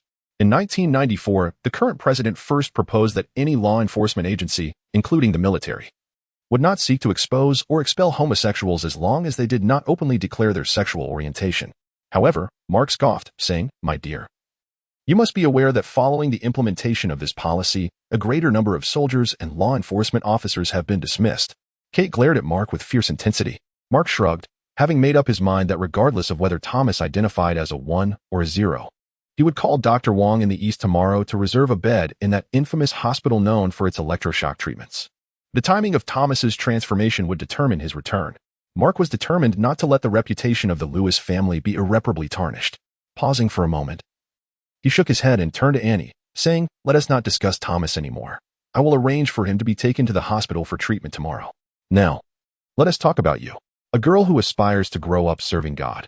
What made you suddenly choose to become an actress? You ought to know. Hollywood. Huh. Annie. Kate. Chapter 027. The Little Sister of a Mutant Hollywood. To put it eloquently, it is a realm that births various international superstars and global musicians. However, I must implore you, this universe is perilously dangerous, and in the coming years, Earth, destined to become the epicenter of the cosmos, faces grave threats. With a mere snap of the fingers, it is akin to winning the lottery, as 50% of all living beings vanish. Moreover, decades hence, Earth will be cleaved in twain by some adorable entity. Let us momentarily set aside the precarious state of affairs on Earth. Even the soil that nurtures Hollywood is notoriously chaotic, a realm of disorder second only to the political arena. As a seasoned veteran in the world of allure, Mark is acutely aware of this reality. He recalls a time when he charmed a strikingly beautiful actress with golden locks and azure eyes at the Hollywood Opera House. To this day, the image of her crimson lips lingers in his memory, a debauchery of indulgence. Fine wines, substances that elevate one to heaven. What a jest! Mark would never permit his beloved younger sister to pursue a career as an actress. Rather than that, he would prefer her to serve as a nun devoted to God in the fog-laden town of Fox, rife with vampires and werewolves. Although that too is not within the realm of his acceptance, it is certainly preferable to witnessing his sister plunge into a den of iniquity. No way, Mark declared sternly, fixing a serious gaze upon Annie. As a nun serving the old man, perhaps, but an actress? Absolutely not, Mark, Annie replied quietly, looking at him with determination. I am 18 this year, Mark scoffed, disregarding the warning glances from his girlfriend beside him, and turned to his sister once more. You know my long-standing disdain for actresses and celebrities. Annie shook her head, her mind elsewhere as she replied, Of course. I remember you saying that one day you would climb too. Stop right there, Mark interjected, his mouth twitching. Let us omit that part. I was much younger then. Annie chuckled lightly, setting her knife and fork down upon the table, and said nonchalantly, I'm full. With that, she rose and made her way towards the staircase. With a resounding thud, Mark watched the guest room door close, his mouth agape. He felt utterly drained. What to do? As the eldest sibling, Mark felt overwhelmed by the revelations of the day. His only brother had seemingly come out, though he was uncertain whether it was a 1 or a 0. If it were a 1, Mark believed there might still be hope for redemption. It could merely be a matter of aesthetic misalignment. But if it were a 0, there would be no discussion. It would either require corrective measures or, in the future, possibly surgical intervention when technology advances. Furthermore, his sister, who had aspired to be a nun devoted to God since childhood, had suddenly altered her ambitions to become a vibrant actress in the Marvel Cinematic Universe. It was disheartening, a pang of sorrow. Fortunately, Mark found solace in the thought that his youngest sister, Mia Lewis, who was merely 14 this year, appeared to be growing up in a remarkably normal trajectory. Mark still vividly recalls the moment he left home, when Mia had just been born, nestled in her swaddling. At least, amidst the misfortunes, there was a glimmer of hope. He sighed inwardly. The 2 little saplings in his garden had grown awry, but that was trivial. What he truly feared was that even the seeds might sprout incorrectly. That would be quite disheartening. Just then, the door to the guest room on the 2nd floor swung open once more, and Annie peeked out, her eyes sparkling as she gazed down at Mark. By the way, did I mention that Mia seems to be a mutant? Kate, sitting beside her boyfriend, who was wide-eyed and dazed, felt an urge to burst into laughter. After a moment, Mark shook his head and called out to Annie, who was preparing to close the door again. Wait a moment. Explain to me what you mean by seems to be a mutant. Oh God, how have you arranged my reincarnation? In this day and age, do mutants have a promising future? Observing the world's hostility towards mutants, Mark found himself deeply skeptical. If this trend continued, mutants would either stage a desperate comeback or vanish into obscurity. Frankly, Mark held a pessimistic view of the former scenario. The disparity in population between mutants and ordinary humans was staggering. This alone rendered it impossible for mutants to triumph by sheer numbers. Even though Professor Charles had once speculated that as time progressed, more individuals would awaken their X genes, in the end, no substantial change would occur. Unfortunately, the moment mutants began to show the first signs of growth, it had set a grim precedent. Rampaging, looting, and destruction. The 4-eyed kid whom Mark had expelled was a clear reflection of the current societal perception of mutants in the eyes of ordinary people. Not to mention the countless research institutions lurking in the shadows, their eyes fixated on mutants. Due to the unique nature of mutants, even when reports were filed, the police merely brushed them aside. It was not a matter of inaction, but rather an inevitable result of the prevailing trend. You still remember Mia? right, Mark? When I left Fox, Mom had just brought Mia home from the hospital. Annie, sitting cross-legged on the sofa with a pillow cradled in her arms, continued with her brown eyes sparkling. It must have been when Mia was 10. One night, I'm not sure exactly when, but when I got up in the middle of the night, I saw Mia's bed glowing with a myriad of colors. I went over and pulled back the covers. And guess what I found? Mark was at a loss for words. Even the bourbon he had in hand seemed to lose its allure. He quietly observed his teasing sister and shrugged. All right. Annie threw up her hands and hugged the pillow closer, saying Mia had turned into a diamond. Wait a moment. Mark blinked, feeling as though this entire ability sounded vaguely familiar, and cast a glance at Mark and remarked, in any case, had we not been within the Indian reservation of Foxtown, Mia would have long been apprehended by the military, who seemed to have received word from an unknown source. What? Mark furrowed his brow upon hearing this. Which military? Anne's eyes darted as she replied, I overheard Billy during a confrontation. It appeared he was acting under the orders of someone named General Strick. Billy, who was of a similar age to Mark, was the son of the chief of the Indian reservation in Foxtown. However, he should have already succeeded to the position of chief by now. William Strick? Kate emerged from the kitchen with her belongings and addressed Mark. The current Secretary of Defense is indeed William Strick. I recall he submitted a report to the president last year regarding the mutant situation. Mark's expression wavered as he questioned. Are you suggesting he has sent someone to capture Mia? No. And glanced at Kate, seemingly intrigued by her identity, and continued to Mark. That was back in '98, when Billy and the townsfolk ultimately forced them out of Fox. Mark chuckled softly. As he noted, all small towns tended to be insular, especially Fox, where a significant portion of the territory belonged to the Indian werewolves reservation. However, Mark found it hard to believe that the current Secretary of Defense would simply relinquish his interests. It was evident that Billy's werewolf clan must have issued a considerable threat. Chapter 28. The History of Foxtown. This is merely a designation used by the local residents. In truth, it ought to be referred to as Fox City. However, due to its geographical location and the presence of certain Indian territories, to label it a city would be an affront to the very concept of urbanity. Foxtown predominantly relies on the timber industry, characterized by abundant rainfall and a perpetual shroud of fog.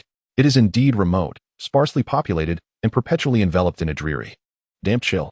Frankly, had there not been something to captivate Mark at that time, he would have likely run away from home when he was around 10 years old and capable of independent action. Nestled on the western slopes of the Olympic Mountains in Washington state, near the Lapish coastline, Fox was bustling at the time of Mark's birth. Yet, as time wore on, accompanied by the decline of the timber industry, the closure of sawmills, an increase in unemployment, stagnation in commercial activities, and the suspension of classes in certain high schools, some residents began to relocate. By the time Mark reached the age of 10, in 1980, Fox had descended into utter decline. The solitary high school, Fox High, faced a dismal fate with its staff in a lamentable state. However, in a certain light, Fox could indeed be seen as a beautiful paradise, adorned with forests and mountains, highlands and flowing waters, as well as a werewolf maiden and a family of vampires. After a brief moment, Mark reined in his smile, as the faces of Edward and Billy, those wretched fellows, intruded upon his reverie, disrupting his reminiscence of happier times. Ah, the innocence of childhood. Shaking his head with a hint of nostalgia, he noticed his current girlfriend, Kate, seated beside him, arms crossed, her gaze as tranquil as a still lake, observing him with a gentle smile. Meanwhile, Annie, seated on the right side of the sofa, struggled to suppress her laughter, visibly uncomfortable in her efforts. Continuing, Kate blinked and subtly gestured, her smile inviting Mark's attention. You know, as one ages, it becomes all too easy to indulge in fanciful thoughts. Mark shifted the conversation, embracing Kate with a smile, and turned to his astonished sister, exclaiming, I still remember when I left home. Annie was just this tall. As he spoke, he gestured dramatically with his free hand. When it comes to relationships with women, Mark acknowledges his flaws as a cad, particularly given the number of his former girlfriends. Yet, he takes pride in the seriousness he accords to each relationship, at least until a romance comes to its conclusion. He has never indulged in infidelity or pursued others behind his girlfriend's back. This fact, without a doubt, could be corroborated by Cheen. After a moment, Mark peeled an orange and tossed a segment into his mouth, directing a question towards Annie. Are there many mutants in Foxtown? Annie shook her head, replying, just Mia. Mark nodded in understanding. One could hardly fathom the emergence of additional mutants in that minuscule town, especially alongside vampires and werewolves. Mark began to question whether New York was indeed the center of this universe. He paused for a moment. What was the attitude of the townsfolk? It was acceptable, he thought. You know, aside from their disdain for you, the people in town were generally quite amiable toward us. especially the Karens and the Blakes. By the way, have I mentioned that last year, Alice, Lyle, and I traveled to France together? Mark, somewhat bewildered, shook his head and replied, I don't understand how Alice and Lyle became such close friends. When did this happen? My God. At that time, when Alice caught Mark embracing Lyle around the waist, she nearly attempted to drain Lyle's life force. That incident almost sparked the first racial war between the werewolf and vampire clans. You know, ever since you. Annie glanced at her brother with a fierce warning in her eyes, then shrugged and picked up 2 apples from the table, saying, I'm going to bed now. But it's only 6 o'clock. I'm a girl. Going to bed early is good for my skin. Mark watched his sister bounce up the stairs with an expression of exasperation. He forced a smile towards Kate, who had remained silent throughout. At that moment, his heart felt truly weary. According to Mark's understanding, it seemed that he was the only relatively normal member of the Lewis family. His brother was an openly ambiguous figure, uncertain of his own identity. His 2 sisters were a mix of eccentricities. One had abandoned her dream of becoming a nun to pursue acting, while the youngest sister seemed to exhibit mutant traits. The feelings of discomfort and the urge to cry could scarcely encapsulate Mark's emotional turmoil. As the eldest son, although he had not returned home for over a decade, he felt a sense of responsibility for the wayward paths his siblings had taken. Had he been present, at the first sign of Thomas straying from the norm, Mark could have whisked the underage Thomas away to some undisclosed location in town, seeking the guidance of a gentle, charming older sister with golden hair and red lips to introduce him to the pleasures of the world. Perhaps he would even receive a red envelope as a parting gift for his brother. Then there was Annie. Had Mark been around, he would have accepted her choice to become a nun, knowing that with him nearby, the prejudiced vampires would likely refrain from attempting to drain their own sister's blood. And what of his youngest sister, Mia? Had he known right away that Mia was a mutant, Mark would have thought twice before hastily ending his relationship with Jane. At the very least, he would have waited until Mia had mastered her abilities. And now? Mark felt that if Mia were sent to Xavier's academy, once they discovered she was his sister, Jean and Aurora might very well make things difficult for her.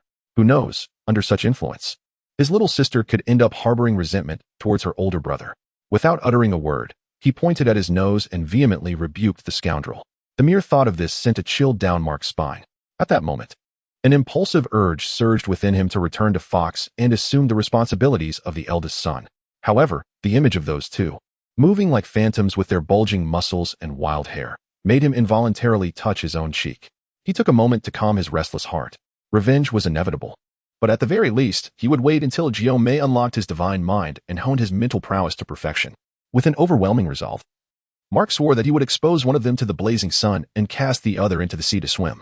They would come to understand that he, Mark Lewis, was a man of unwavering strength, not merely a handsome face wreaking havoc in Fox. Edward Cullen, Billy Black.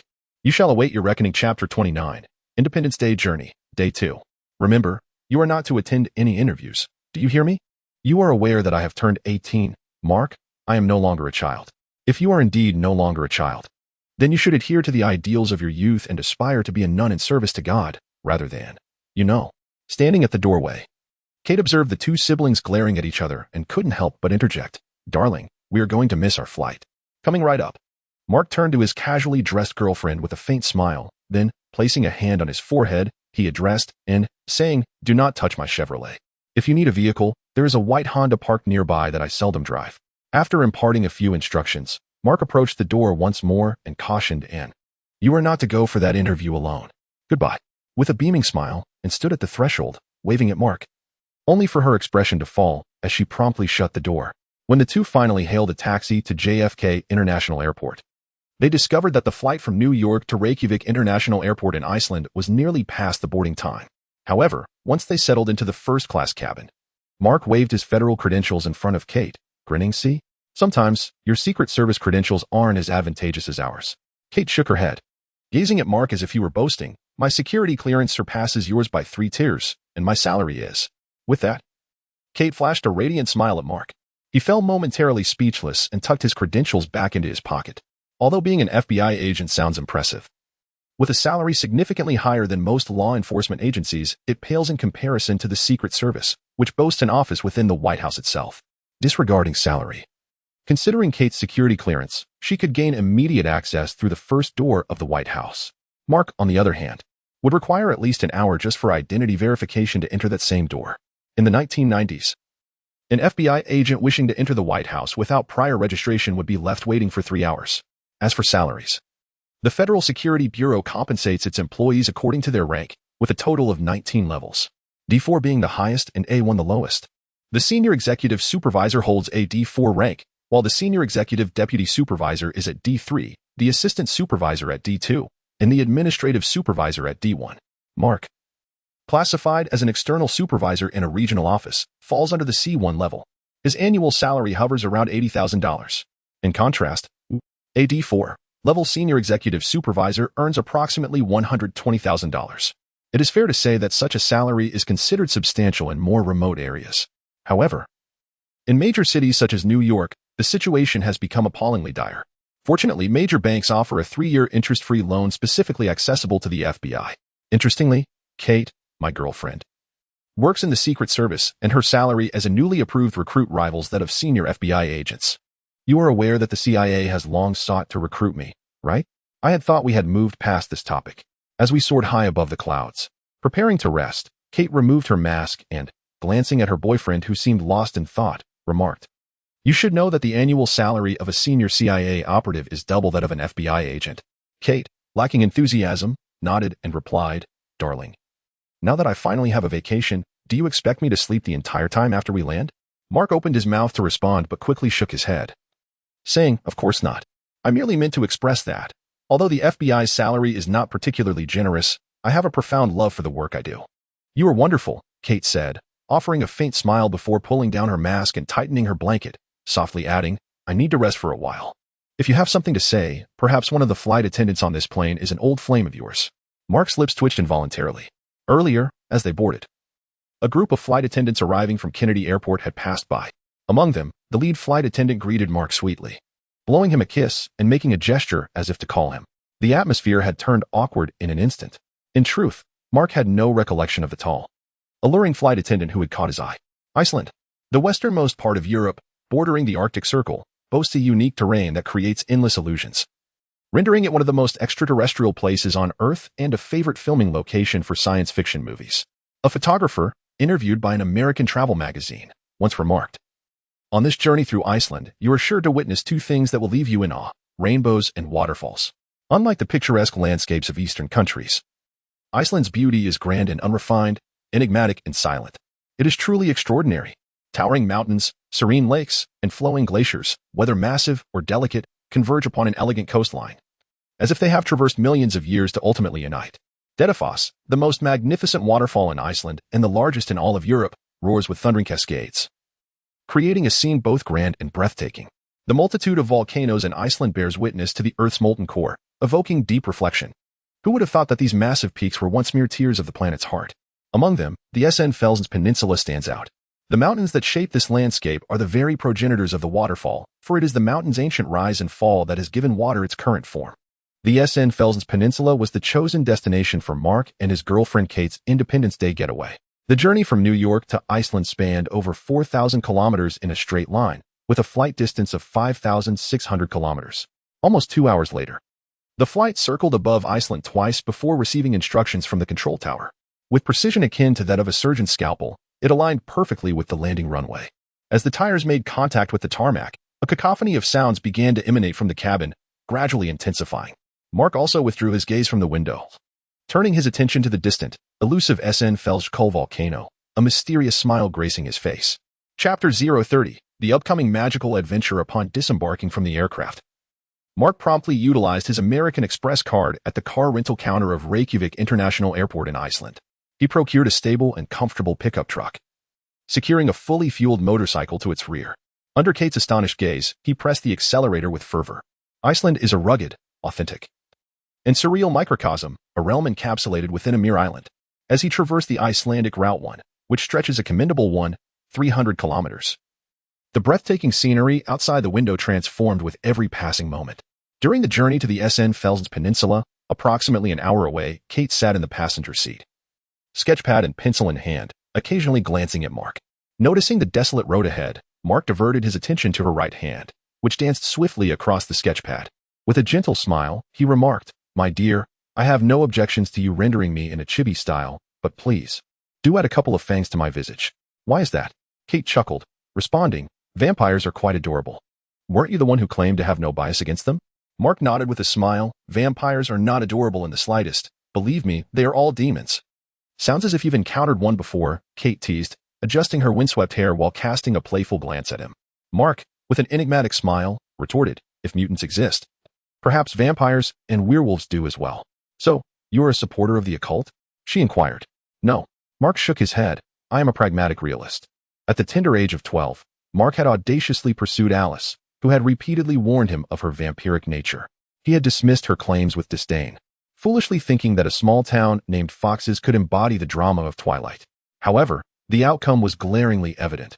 Mark paid dearly for his ignorance. Moreover, Alice's possessiveness far exceeded his wildest imagination. God bear witness, he was merely a 12-year-old child at that time, in a world of wonders. Mark had no desire to decide upon his future partner at such a young age. Ultimately, when the truth surfaced, Mark found himself cast out. Had it not been for the extraordinary attributes of his physique, which surpassed the expectations of both prominent families, he might have been bitten by a bat or forced into the wolf clan by now. After approximately half an hour, Kate stowed her sketch pencil and directed the sketch pad towards Mark.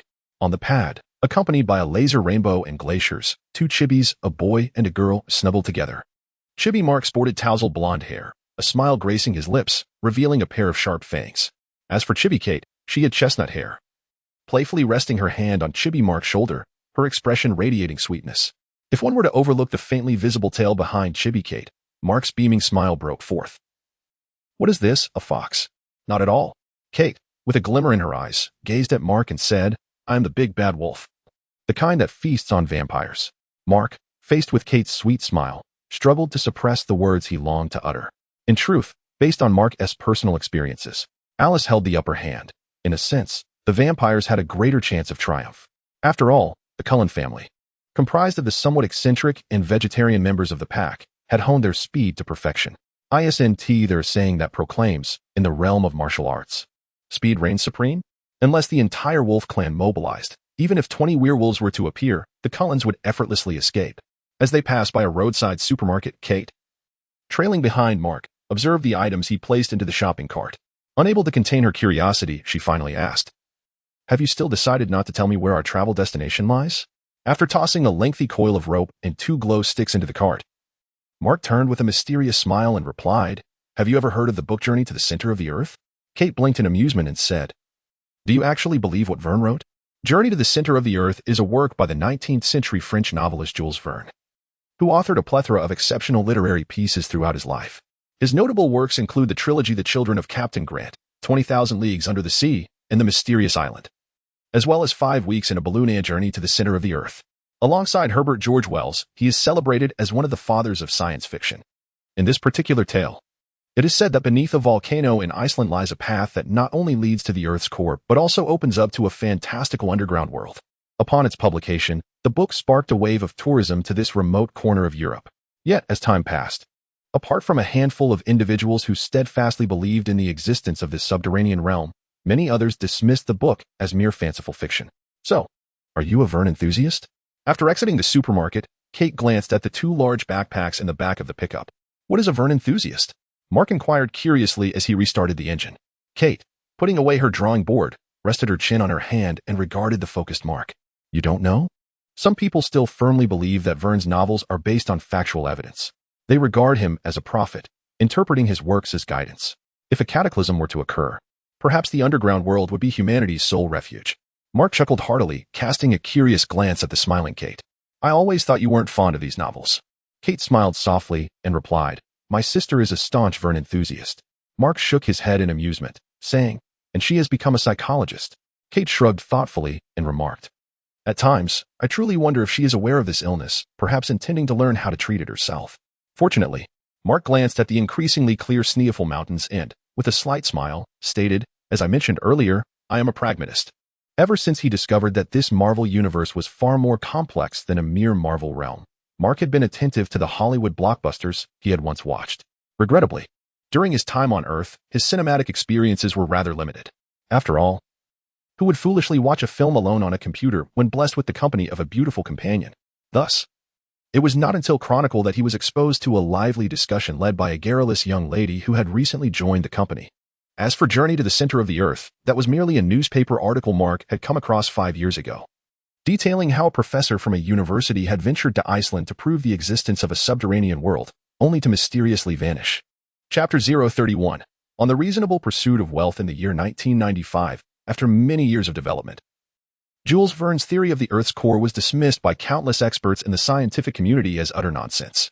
However, at New York University, there existed a pair of brothers, both geology professors, who were steadfast proponents of Verne's ideas. The younger brother, Brandon Fraser, proposed a seemingly bizarre hypothesis that led him to become the subject of ridicule within academic circles, nearly destroying his scholarly reputation. Meanwhile, his elder brother, Marcus Fraser, took action. In pursuit of the legendary gateway to the Earth's core, he ventured alone to Iceland that year, seeking evidence for his brother's theory. From that moment on, he vanished without a trace. At the time, Marcus had not immediately connected the dots upon hearing the news, as he was diligently striving for advancement, laying the groundwork for a more comfortable future. It was only after racking up a substantial credit card debt of $100,000 that he recalled the news story, extracting a vivid image from his fragmented memories, a cavern brimming with rubies and diamonds. To Marcus, it appeared to be an exceptional opportunity for profit. Consequently, he unethically mobilized his agents to scour the now-closed mines in Iceland, sites of past catastrophes. Though Maris Mining, once a prominent Icelandic company, had suffered a catastrophic cave-in that claimed nearly 90 miners' lives. After enduring a protracted legal battle, though Maris Mining ultimately declared bankruptcy, the mine located in the SN Felsens Peninsula has remained shuttered ever since, now over 60 years. Upon arriving at the SN Felsens Peninsula, and after an additional 2 hours of travel, Marcus's rented orange pickup truck came to a halt at the foot of SN Fels Mountain. Bang! After disembarking, Kate took a bite of the sandwich in her hand and complained to Marcus, "Darling, this is not the vacation I envisioned." In her mind, she had expected to admire waterfalls, glaciers, and soak in hot springs, not to find herself at the barren, rocky foot of a mountain in search of the absurd gateway to the Earth's core. After unloading the motorcycle from the back of the pickup and securing their 2 backpacks on either side, Marcus mounted the vehicle, flashing a reassuring smile at Kate. "Trust me. I promise this will be an unforgettable experience." Kate glanced at Marcus, who had donned his sunglasses, then at her meager fast food sandwich. "All right, but I must tell you, if this doesn't pan out, the next 2 days will be spent entirely according to my plans." And so it was settled. Marcus smiled faintly. Kate shook her head in exasperation, finishing the last bite of her sandwich before climbing onto the back of the motorcycle, wrapping her arms around Marcus's waist. A moment later, the motorcycle emitted an unusual roar, and with Kate's startled exclamation, it surged forward like a wild stallion, racing toward the long-abandoned mine. Half an hour later, as the incline became increasingly steep, the motorcycle's power began to wane. Mark, under Kate's teasing gaze, managed an awkward smile. He could only hoist the 2 backpacks and forge ahead. Behind him, Kate remarked dryly, "You know, if I wanted to go on a mountain holiday, there are plenty of local mountains I haven't explored." Mark remained silent, resolved that once the treasure hunt concluded and they returned to the airport, he would give that wretched rental company a piece of his mind. They had explicitly stated they needed a motorcycle capable of traversing the Himalayas. Yet they provided him with a heap of scrap metal. Were they deliberately taking advantage of foreign visitors? Scoundrels. After scaling a steep slope, Mark glanced at the identification tag he had commissioned before their journey, which included a satellite positioning device. He then raised his gaze to a barren mountain face and a cave embedded within it. His eyes lit up as he turned to Kate, exclaiming, "See? I consider myself a pragmatist." Kate rolled her eyes and retorted, "That's just a cave. If you claim it leads to the center of the Earth, then I'll pretend I didn't hear you." Mark, somewhat helpless, waved his hand dismissively, saying, Just follow me." "Whatever," Kate replied, glancing back. She swore this was not the holiday she had envisioned, not at all. Upon entering the dark cave, Mark switched on a powerful flashlight, leading the way. Kate, trailing behind, curiously surveyed her surroundings. "I thought the entrance to that mining company would be at the foot of the mountain." "It is at the foot. But it was buried in the explosion back then. We can only descend from above." "Above? Descend? How?" Kate blinked in surprise, then shook her head vigorously, saying, "Don't even think about it. You know I'm afraid of heights." Mark wrapped his arm around Kate, who was about to head toward the cave's entrance, smiling as he said, "Come on, who do you think I am? Honestly, your expression now resembles that of my sister when she was little." Mark paused, then added, "Don't worry, I've prepared for this. Do you think I bought that thick rope for nothing?" Half an hour later, Mark, having expertly descended, furrowed his brow and exaggeratedly dug at his ears, exclaiming, "Wow, I almost thought my hearing had vanished just now." "Damn." Kate, unable to contain herself, hurled her backpack at the smiling Mark. The 10 seconds of descent had been a nightmare she couldn't shake. Dodging Kate's onslaught, Mark chuckled. Darling, fear of heights is a psychological issue. Are you sure you don't want to consult your sister for treatment? Damn it. You stop right there. Kate, who had just calmed down, was instantly incensed by his words. She seized her backpack and chased after the now distant Mark, vowing to turn his tousled golden hair into a tangled mess. In less than a moment, Mark, with his tousled golden hair, looked at Kate with a hint of exasperation and said, "We had an agreement. We cannot threaten each other with that clapping gang. As a lady, I reserve the right to change my mind." He shook his head involuntarily and glanced at a wooden sign planted in the ground nearby. With a decisive motion, Mark raised his flashlight, locating a gate, and blew off the dust that had settled upon it. He grasped the gate firmly and yanked it down with force. In the next moment, the power mechanism whirred to life, and the long-sealed orange light illuminated the mine once more, casting a yellow filter over the world before him. The name Thomaris Mining emerged from the sign in a hazy and enigmatic manner. He then cast his gaze towards the nearby railway and the hand-operated transport cart resting upon it. Slowly, Mark shifted his attention to his girlfriend beside him, offering a faint smile as he asked, "Are you ready for the next adventure?" Chapter 032. Diamonds and rubies. Damn it. I loathe you, Mark. On the winding, seemingly endless wooden sleeper rail tracks, a makeshift cart darted like a beam of light, racing swiftly along the rails. Inside the cart, Kate had her eyes tightly shut, her hands gripping the sides firmly. The howling winds whistled past her ears, akin to air emerging from the depths of the earth. Mark, who was adjusting the thrust mechanism, filtered out his girlfriend's profanities instinctively. He glanced at the 3 tunnels branching off not far ahead. With a thud, Mark leapt into the foremost cart, enveloping Kate in his embrace, allowing her small fists to pound against his chest. Gazing down at his girlfriend, whose eyes remained closed, Mark inexplicably felt a surge of confidence. Indeed, it is better for a girl to behave in a more normal manner. The mere thought of Alice and her ghostly figure echoing like thunder sent a shiver down Mark's spine. During that year of battling against Alice, to be frank, Mark's chances of victory were less than 30%. And then there was little wolf girl, Liar. To be honest, the teenage Mark had never once tasted victory. Such a luxurious term eluded him. With a rumble, the cart beneath them came to a halt at the end of the track. Observing as another cart careened into the wall nearby, Mark smiled knowingly. "Guillaume, I recall I have 3 wishes yet to be fulfilled. I know what you wish to say. I can assist you with that." Hearing the voice of Guillaume resonating in his mind, a slight smile graced Mark's lips. Back on Earth during his mountain climbing endeavor, he had been knocked unconscious by Guillaume's sudden descent. Upon regaining consciousness, he found himself in an infantile state. Just as Mark was about to demand a mutual demise, Guillaume, unaware of Mark's attributes at the time, agreed to grant him 3 conditions. As long as they did not violate the normal functioning of the universe or contravene her inner convictions. Whatever Mark articulated, Guillaume would assist him in realizing, compensating for his prior declarations of a luxurious life worth millions. In truth, Mark remained oblivious that while he was ascending the mountain, domestic authorities had already initiated measures to capture him. Charges of unexplained sources of immense wealth, bribery, manipulating the normal market.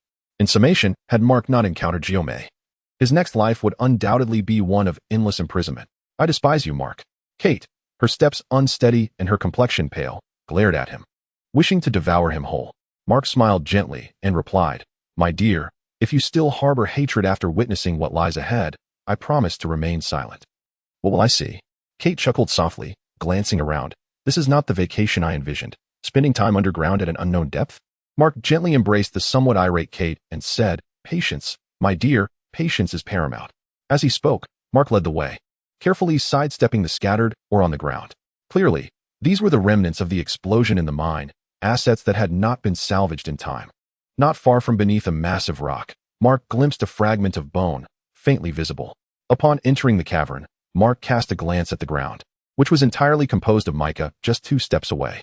The mica's surface, forming a barrier, was an exceedingly fragile rock, susceptible to shattering with even the slightest change in pressure.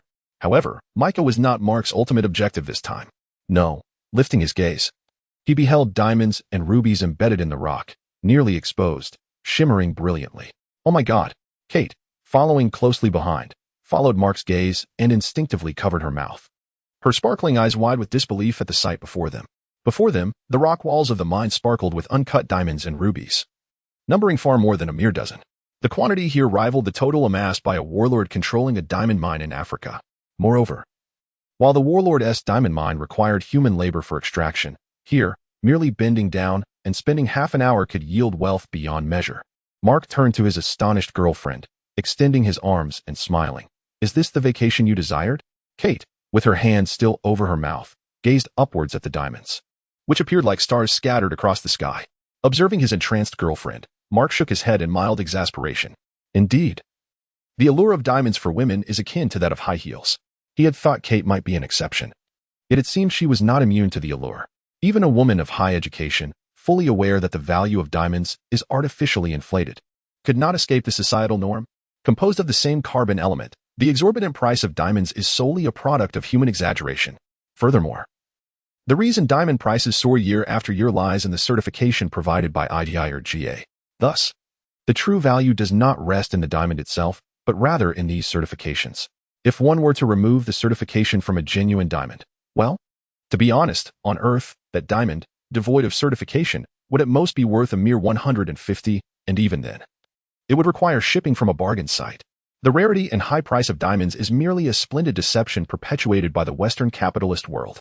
Yet, it continues to allure women, whether they be the first lady or a homeless woman. Without a second thought on an intriguing question, why is it that when diamonds are sold, their prices are so high, yet few merchants engage in repurchase? Or, if diamonds are indeed so rare and precious, why do many nations stockpile gold instead of diamonds? From ancient times to the present, it has been said that in prosperous eras, antiques thrive, while in tumultuous times, gold reigns supreme. There is indeed some truth to this. However, Mark's intention this time is to enrich his own coffers. The inability of others to sell raw diamonds does not imply that Mark is incapable. One must consider the prestigious society Mark has joined. It is estimated that there are diamonds worth at least $1 billion here. Even if Mark were to secure a mere $100 million from the sales, he would have reason to smile. Casting a glance at Kate, who remains lost in thought, Mark shook his head and decided to crouch down. He retrieved a dark golden gourd from his backpack. While it appeared to have been taken from the bag, it was actually extracted from the ethereal realm associated with the ninth princess's storage space. It is said that this gourd was a gift presented to the ninth princess on her first birthday by a young girl who traveled from 33 heavens away, representing a certain revered existence. This gourd, rumored to be the mother gourd of that esteemed being, is said to have been born only once every millennium. Chapter 033, Journey to the Underworld. The posture is incorrect. The expression must be on point. The movements, too, must be synchronized. Mark, are your hands and feet not in sync? The expression. After a considerable time, Kate, regaining her senses, gazed at her boyfriend before her. Flailing his arms and legs, clutching a gourd, at times forming a heart shape with his hands, and muttering some incoherent phrases. Once again, she found herself in a state of deep stupor. My goodness, what a flamboyant display. Kate could swear it was the first time she had witnessed a quintessentially masculine man performing 100 erroneous interpretations of the graceful gesture of a lady presenting her heart. With both hands cradling the dark golden gourd, he romantically drew it to his chest, executing a ladylike oriental bow. The corners of her mouth twitched slightly. Mark, I think you should just pick it up with your hands. Within the ethereal orb, Nine's sister, observing Mark's antics, struggled to contain her laughter, her expression remaining impassive as she conveyed her thoughts to him telepathically. Mark's eyelids twitched in exasperation. Can you tell me why you insist on using this wretched gourd and must adopt such a flamboyant pose? For the sake of the Eastern Taoist ancestor, the gourd in his hands is a primordial treasure characterized by Eastern cultivation, not a mere prop for pranks. Moreover, Mark, suppressing his discomfort, remarked, I recall that gourd spells are usually activated by simply opening the mouth and reciting incantations, right? You are referring to the sacred gourd. This particular one, after being refined by Princess Nine, is designed to be activated by gestures, not verbal incantations. Mark glanced down at the gourd in his hand, then at the diamonds and various colored gems shimmering like stars. Taking a deep breath, he gritted his teeth and declared, This is the last time, I swear. If it does not work this time, I will cleave this gourd into 3 pieces. The dark golden gourd is indeed a primordial treasure. However, having confidence is commendable. Mark chose to disregard Nine Sisters' comment, inhaling deeply, fully setting aside his reservations. Before the unexpected fortune worth $100 million, the beleaguered Mark, tormented by credit card debts, would never relent. In the next moment, under Kate's spellbound gaze, the seemingly steadfast man transformed into a playful yet dignified lady. His knees slightly bent. Buzz. In an instant, the gourd's mouth opened, and a powerful suction surged forth. Goodness. Under Kate's watchful eyes, the gemstones embedded in the rock, sparkling in a myriad of colors, were suddenly drawn forth, as if queuing up, and were swiftly inhaled into the gourd's opening. At that moment, Kate felt her understanding of the world shattering her previous perceptions at an unfathomable pace. Before long, bang, Mark stowed the gourd away. His expression distasteful as he remarked, "If I have to repeat such emotion again, I would rather choose suicide." As a staunchly masculine man, the previous action had undoubtedly crossed Mark's personal threshold. Had it been on his home planet, even if it meant facing death, Mark would never have performed such an action. It was too humiliating. "My dear." Mark turned around to glance at his girlfriend, who was struggling to suppress her laughter, and he felt a bit flustered himself. Ultimately, he could only toss the magnificent diamond, weighing a staggering 4,000 carats, to Kate. His expression devoid of emotion as he stated, "Do not inquire. Even if you do, I shall not respond." From that moment onward, Mark felt that his history of embarrassing moments had only increased. It was quite distressing. Kate gazed at the brilliant gem in her palm, far surpassing the Cullinan diamond, and her eyes sparkled with excitement. "My dear, are you happy?" Kate nodded enthusiastically, and Mark smiled slightly, saying, "This is merely an appetizer." As he spoke, Mark took a few steps back and fixed his gaze on the mica layer, 10 paces away. After surveying the surroundings, he effortlessly lifted a sizable rock from the ground. Then, with a resounding crash, the rock fell into the mica layer, followed by a brief silence. Suddenly, a faint cracking sound echoed. In the next moment, boom, a web-like pattern of cracks rapidly spread outward from the enormous stone embedded in the mica layer. With a thunderous explosion, a vast, dark opening materialized before the two of them. Kate was momentarily taken aback, her eyes darting around, and she retreated expressionlessly. However, Mark quickly flickered, wrapping his arm around her waist, pivoting on the spot, and smiling at her. He asked, "What do you intend to do?"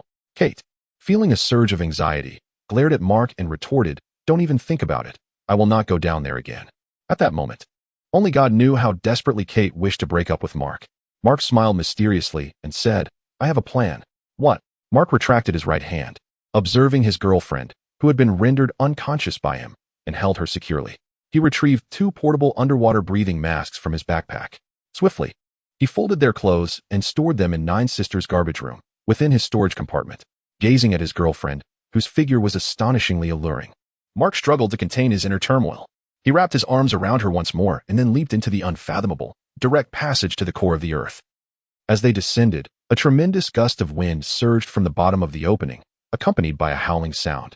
Watching the droplets of water flowing upward against gravity, Mark smiled knowingly, ready to embrace the moment of their plunge. With a splash, Mark steadily held on to his girlfriend, who was showing signs of awakening. As they swiftly navigated underwater, akin to an agile sea serpent, their speed was such that even the most skilled Navy frogmen would find it hard to keep pace. After a while, having reached the shore while carrying his girlfriend, Mark retrieved a towel that he had prepared in advance from his backpack. Kate's eyelids fluttered before she languidly opened her eyes. She cast a glance at the sun suspended above her head, a sun that bore no resemblance to the fierce orb of daylight. Momentarily taken aback, she muttered, "Damn it, Mark, I swear I shall end your life." With that, Kate rolled over, the corners of her mouth twitching as she directed her words at Mark, who was clad in his garments beside her. Mark's gaze fell upon Kate's posterior, a smile creeping onto his face as he remarked, "Now I understand why you never let me turn on the lights." On Kate's left hip, a vividly colored butterfly tattoo adorned her skin. Damn it! Anger surged within Kate, prompting her to hurl Mark's backpack aside. In a swift motion, she employed her martial arts skills, pinning the unsuspecting Mark beneath her. Mark's eyes dropped momentarily before he lifted his gaze. As Kate straddled them, she sensed a change in a certain part of her anatomy, and her expression shifted dramatically. Chapter 034. The Fixed Inner World.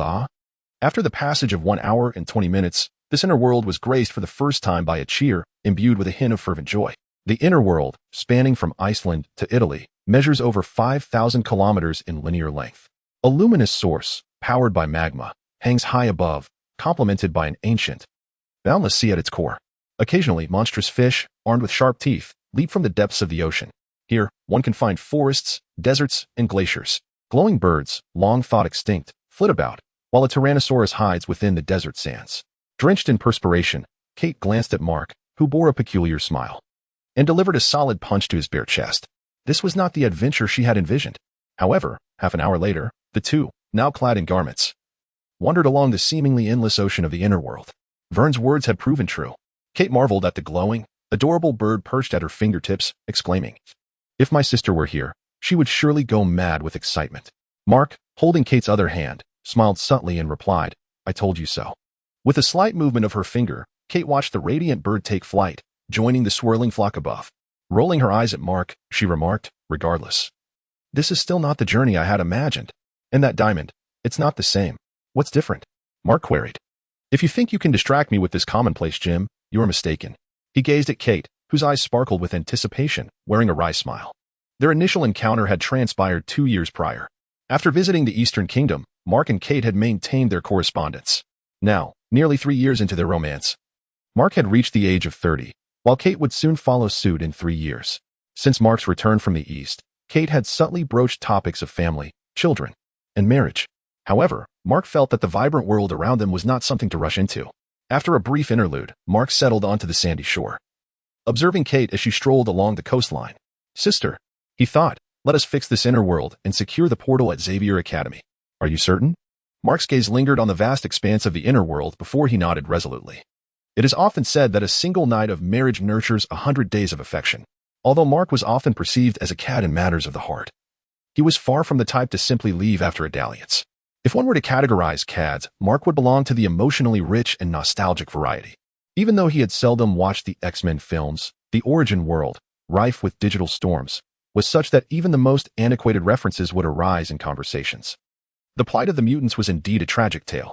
After considering various pieces of information, Mark arrived at a conclusion. Initially, upon discovering the potential existence of a subterranean world, he intentionally sought to make it his private domain. However, upon learning that his younger sister might be a mutant, Mark began to ponder that the purpose of this underground realm could be far more profound than mere personal sanctuary. After a moment's reflection, he turned to Jiomei and inquired, "Are you certain that the Eastern celestial teleportation arrays are equally effective here?" With a dismissive smile, Jiomei responded, "Beyond the 33 heavens, the most sacred resides, enveloped by the 10 directions of the star domains, where the 10 great celestial sovereigns preside eternally, untouched by the myriad calamities." Speak plainly. Mark's lips twitched. He often questioned whether Jiomei spoke in such a convoluted manner to deliberately vex him. He was fully aware that in this lifetime, he could not cultivate Eastern-style techniques, yet whenever the topic arose, she would indulge in vague and grandiose assertions, as if she held the keys to all mysteries. Moreover, the thought that within Jiomei's ethereal pearl lay a pocket universe for storing items only added to his frustration. At that moment, Mark yearned for Jiomei to resemble God instead. At the very least, a mischievous child would be far more manageable than a proud little girl. Mark was confident that had the spirit of the ethereal pearl been a boy, he would have taken charge by the age of 2. Rather than enduring the current plight, despite possessing boundless telekinetic power, he felt as though he gained nothing due to Jiomei's remark about renovations. As night fell in the outside world, Mark glanced at Kate, who had already succumbed to slumber.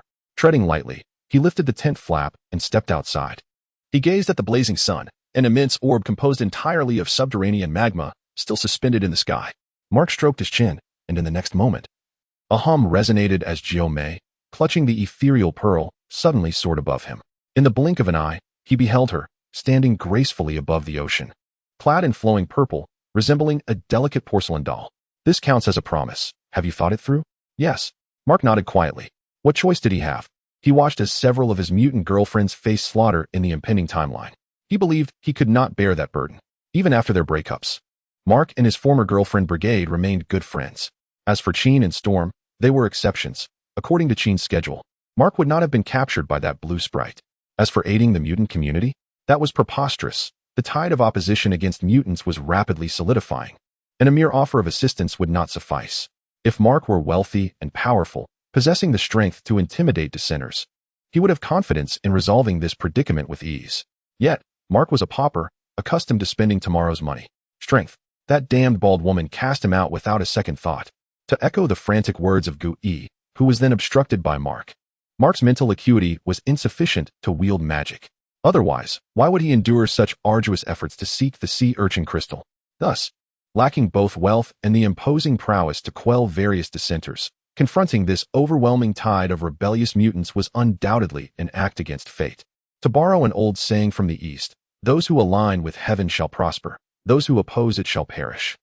The promise from Jiomei did not encompass Mark's reckless self-destruction. Furthermore, the tenets that Mick adhered to regarding life and death, asserting that one should fight back if dissatisfied, were predicated on a foundation of equal odds. Jiomei glanced at Mark, who stood upon the beach, and nodded in acknowledgement.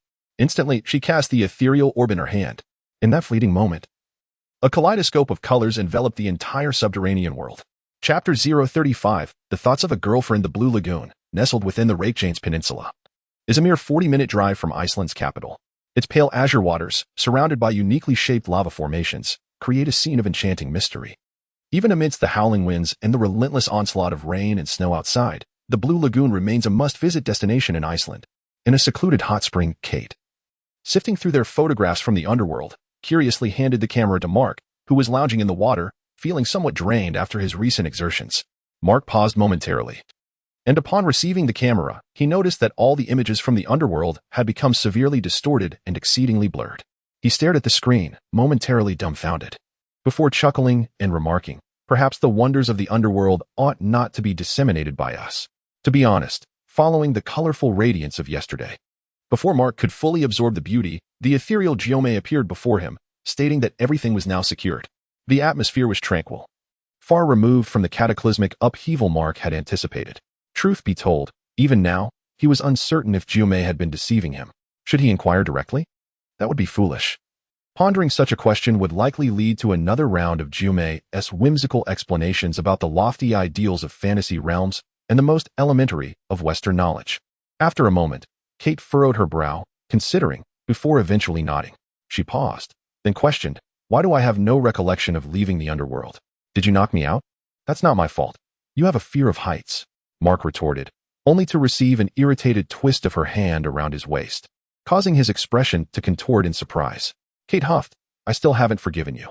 In response, Mark rolled over, placing Kate's camera on the edge of the hot spring, gazing at her with an enigmatic smile. His eyebrows danced playfully. Kate gasped, preparing to swim away, exclaiming, "Damn it, are you a beast?" "We just finished." Mark laughed heartily. How can such matters be quantified? With that, he lunged forward like a hungry tiger, sending warm splashes of water cascading around them. "Ha ha ha, don't come any closer. It's too late." "Ah, you pervert." "Rar. Is that how you call a pervert?" On the morning of July 6th, at 9:21 a.m. Icelandic time, the hotel room was strewn with gifts purchased intermittently over the past few days. The bedroom was in utter disarray, giving the impression that it had endured at least 4 or 5 tumultuous battles. A beam of sunlight filtered through the partially uncovered window and illuminated the large bed. Mark furrowed his brow, reluctantly shielding his eyes from the brightness. In the next moment, he sprang out of bed, glancing at the bedside clock, momentarily taken aback. With a sudden leap akin to a carp springing from the water, Mark glanced at the peacefully slumbering Kate and exclaimed, "Kate, our flight is about to depart." In half an hour, with one hand holding their luggage and the other grasping Kate's hand, he urged her to hasten through the bustling Iceland International Airport. At last, Mark managed to board the plane at the very last moment, settling into his seat with no desire to move. He cast a sideways glance at Kate, who was impeccably groomed. "What is the matter?" Kate asked, perplexed, touching her nose and retrieving a makeup mirror from her bag, wondering if there was something amiss on her face. Mark, somewhat puzzled, remarked, "We woke up at the same time. I am now quite certain that my underwear and one sock are on inside out. But how did you manage to style your hair and apply makeup in such a short span of time?" Kate rolled her eyes and replied, "I recall someone mentioning last night that they had set an alarm." "I did indeed." Mark nodded. "I'm certain I set the alarm, but perhaps it malfunctioned. You can ponder over that. I'm going to catch up on some sleep." Stretching languidly, Kate unwrapped the blanket and adjusted the armrest between them. Finding a comfortable position, she nestled into Mark's embrace and said, "Don't disturb me."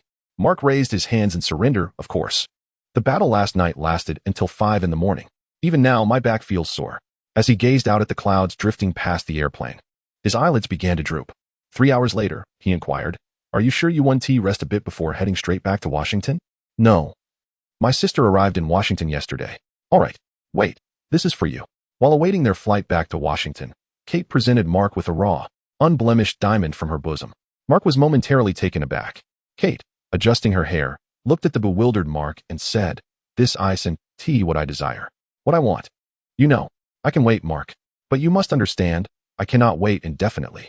Then, with a sweet smile, she planted a kiss on Mark's cheek and turned to enter the security checkpoint for the flight to Washington. Pausing for a moment, Mark stood by a window where he could observe the takeoff and landing of planes, watching the flight bound for Washington. After a group of airport police approached to check Mark's identification, he tightly grasped the sizable diamond in his pocket, still warm from Kate's touch. Honestly, Mark cherished Kate.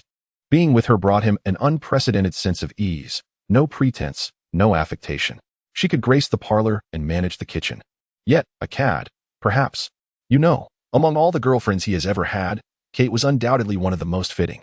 Mark was taken aback and inquired of his companion, the ninth sister, who regarded herself as the master of the divine sea. Do you also harbor feelings for her? The ninth sister, with her legs crossed, delved into her pocket universe, rummaging for something, and replied, do you wish to hear the truth or a lie? A lie. I like her. And what of the truth? To be candid, do you believe there are many girls who would wait for a man aware of your past indiscretions? Mark gazed at the airplane beginning its taxi on the runway and shook his head. You typically regard that fellow, what's his name? Shida K, with disdain, claiming he toys with women's emotions. What of yourself? Mark hesitated for a moment, then raised his voice. That is entirely different. I invest my whole heart into each relationship. Unlike that wealthy heir who discards women after a fleeting encounter. He grimaced every time he heard that laughter. It ignited a desire within him to face the ninth sister head-on. Kate has stated she could wait, but certainly not indefinitely. I am aware. The ninth sister extracted a palm-sized gemstone from her pocket and, as she carried it toward the ethereal garden rooted in the divine sea, remarked, to be honest, I do not wish to wait until the day you perish to ensure you are laid to rest properly. You doubt my ability to discover a means to immortality. I do not believe it. Chapter 036. The new director's meeting boss. What is going on? The new supervisor has arrived. So soon? After the Independence Day holiday, Mark had just stepped down from his Chevrolet when Jack, who had been waiting, pulled him aside. Hearing Jack's words, Mark felt a flicker of surprise. The administrative head of the New York office, who had been hospitalized for nearly 6 months, could no longer endure and had departed from this world. For the past few months, the deputy supervisor had been managing affairs, while the position of the new administrative head for the New York office remained unfilled. After all, the supervisor of the New York office could be considered a high-ranking official, and a modicum of political maneuvering was to be expected. Just last year, the selection of the supervisor for New Jersey took almost a year to finalize. As Mark walked towards the federal building, he glanced at Jack beside him and remarked, with such keen insight, you must know the background of our new superior. Do share. As he spoke, Mark placed his handgun and dagger into a box and passed through the security checkpoint. Once inside the elevator, Jack smiled slightly, revealing an air of mystery. Carlisle Donner. Mark raised an eyebrow. The woman who solved the Crimson Killer case? Jack nodded in affirmation. The Crimson Killer had emerged in New York in 1997, with the murdered women bearing no common traits in hair color, height, attire, or facial features. Initially, the New York police had not suspected that these 8 cases were the work of a single serial killer. It was only when a forensic expert reviewed the case files that a bizarre commonality was discovered. All 8 deceased women were menstruating at the time of their deaths. Thus, the moniker Crimson Killer was born. Subsequently, the FBI became involved. At that time, Carlisle Donner, an agent transferred from the Washington headquarters, managed to apprehend a lewd suspect disguised as a woman in a female restroom within a week, during a particularly dark and stormy night. Additionally, the surge of feminism at that time led to Carlisle Donner's swift promotion. Upon exiting the elevator, Byron, the internal affairs supervisor who shared an office with Mark, called out from above, there's a meeting in the top floor conference room in 15 minutes. Mark acknowledged with a gesture and patted Jack on the shoulder. Find out where Hatu is incarcerated. I'd like to pay a visit. Jack nodded. After tossing his briefcase onto the sofa, Mark rubbed his temples. After a while, when Byron came to summon him, they took the elevator directly to the 33rd floor. In the spacious conference room, voices echoed. Teresa, Mark, Owen, Sam. After exchanging nods with the other 3 field supervisors, Mark directly pulled Byron to the last row. Finding a corner seat, he leaned against the wall and retrieved his black and white screen phone from his pocket. Selecting the classic Snake game, he became engrossed in an intense session of gameplay. Could you possibly show some decorum during the new supervisor's inaugural meeting? Byron remarked helplessly while observing Mark's immersion in the gaming realm. Mark looked up, paused for a moment in silence, blinked, and replied, no. After all, he was a field supervisor, and his promotions depended entirely on solving cases.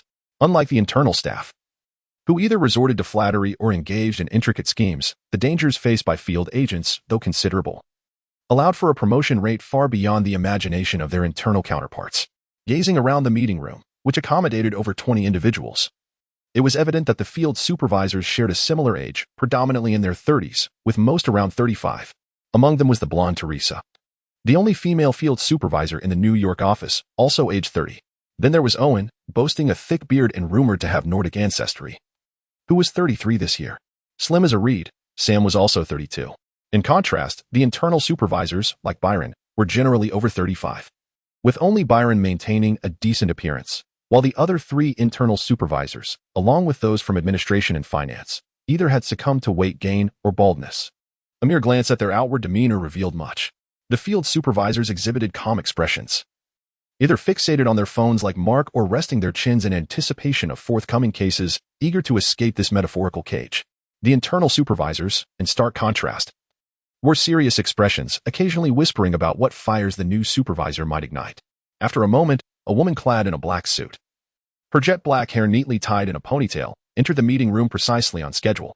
Carlisle Donner, the newly appointed head of the New York FBI office, made her entrance, followed by her deputy, a portly man with a prominent belly, frequently dabbing at the sweat that flowed steadily from June to July.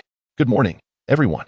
Carlisle Donner, adorned with a beauty mark on her forehead, surveyed the room and smiled at Mark, who had his head bowed. The deputy, appearing somewhat exhausted, introduced her to the group. "Ladies and gentlemen, this is Carlisle Donner, our newly appointed supervisor at the New York branch." "Good morning, Miss Donner. It's a pleasure to meet you." Mark lifted his gaze to the eager internal staff sitting a few rows ahead, a hint of mockery curling at the corners of his lips. His glance met those of the other three field agents, and a silent understanding passed among them as they exchanged knowing nods. Mark then turned to Byron with curiosity, asking, "Aren't you going to step up and flatter her?"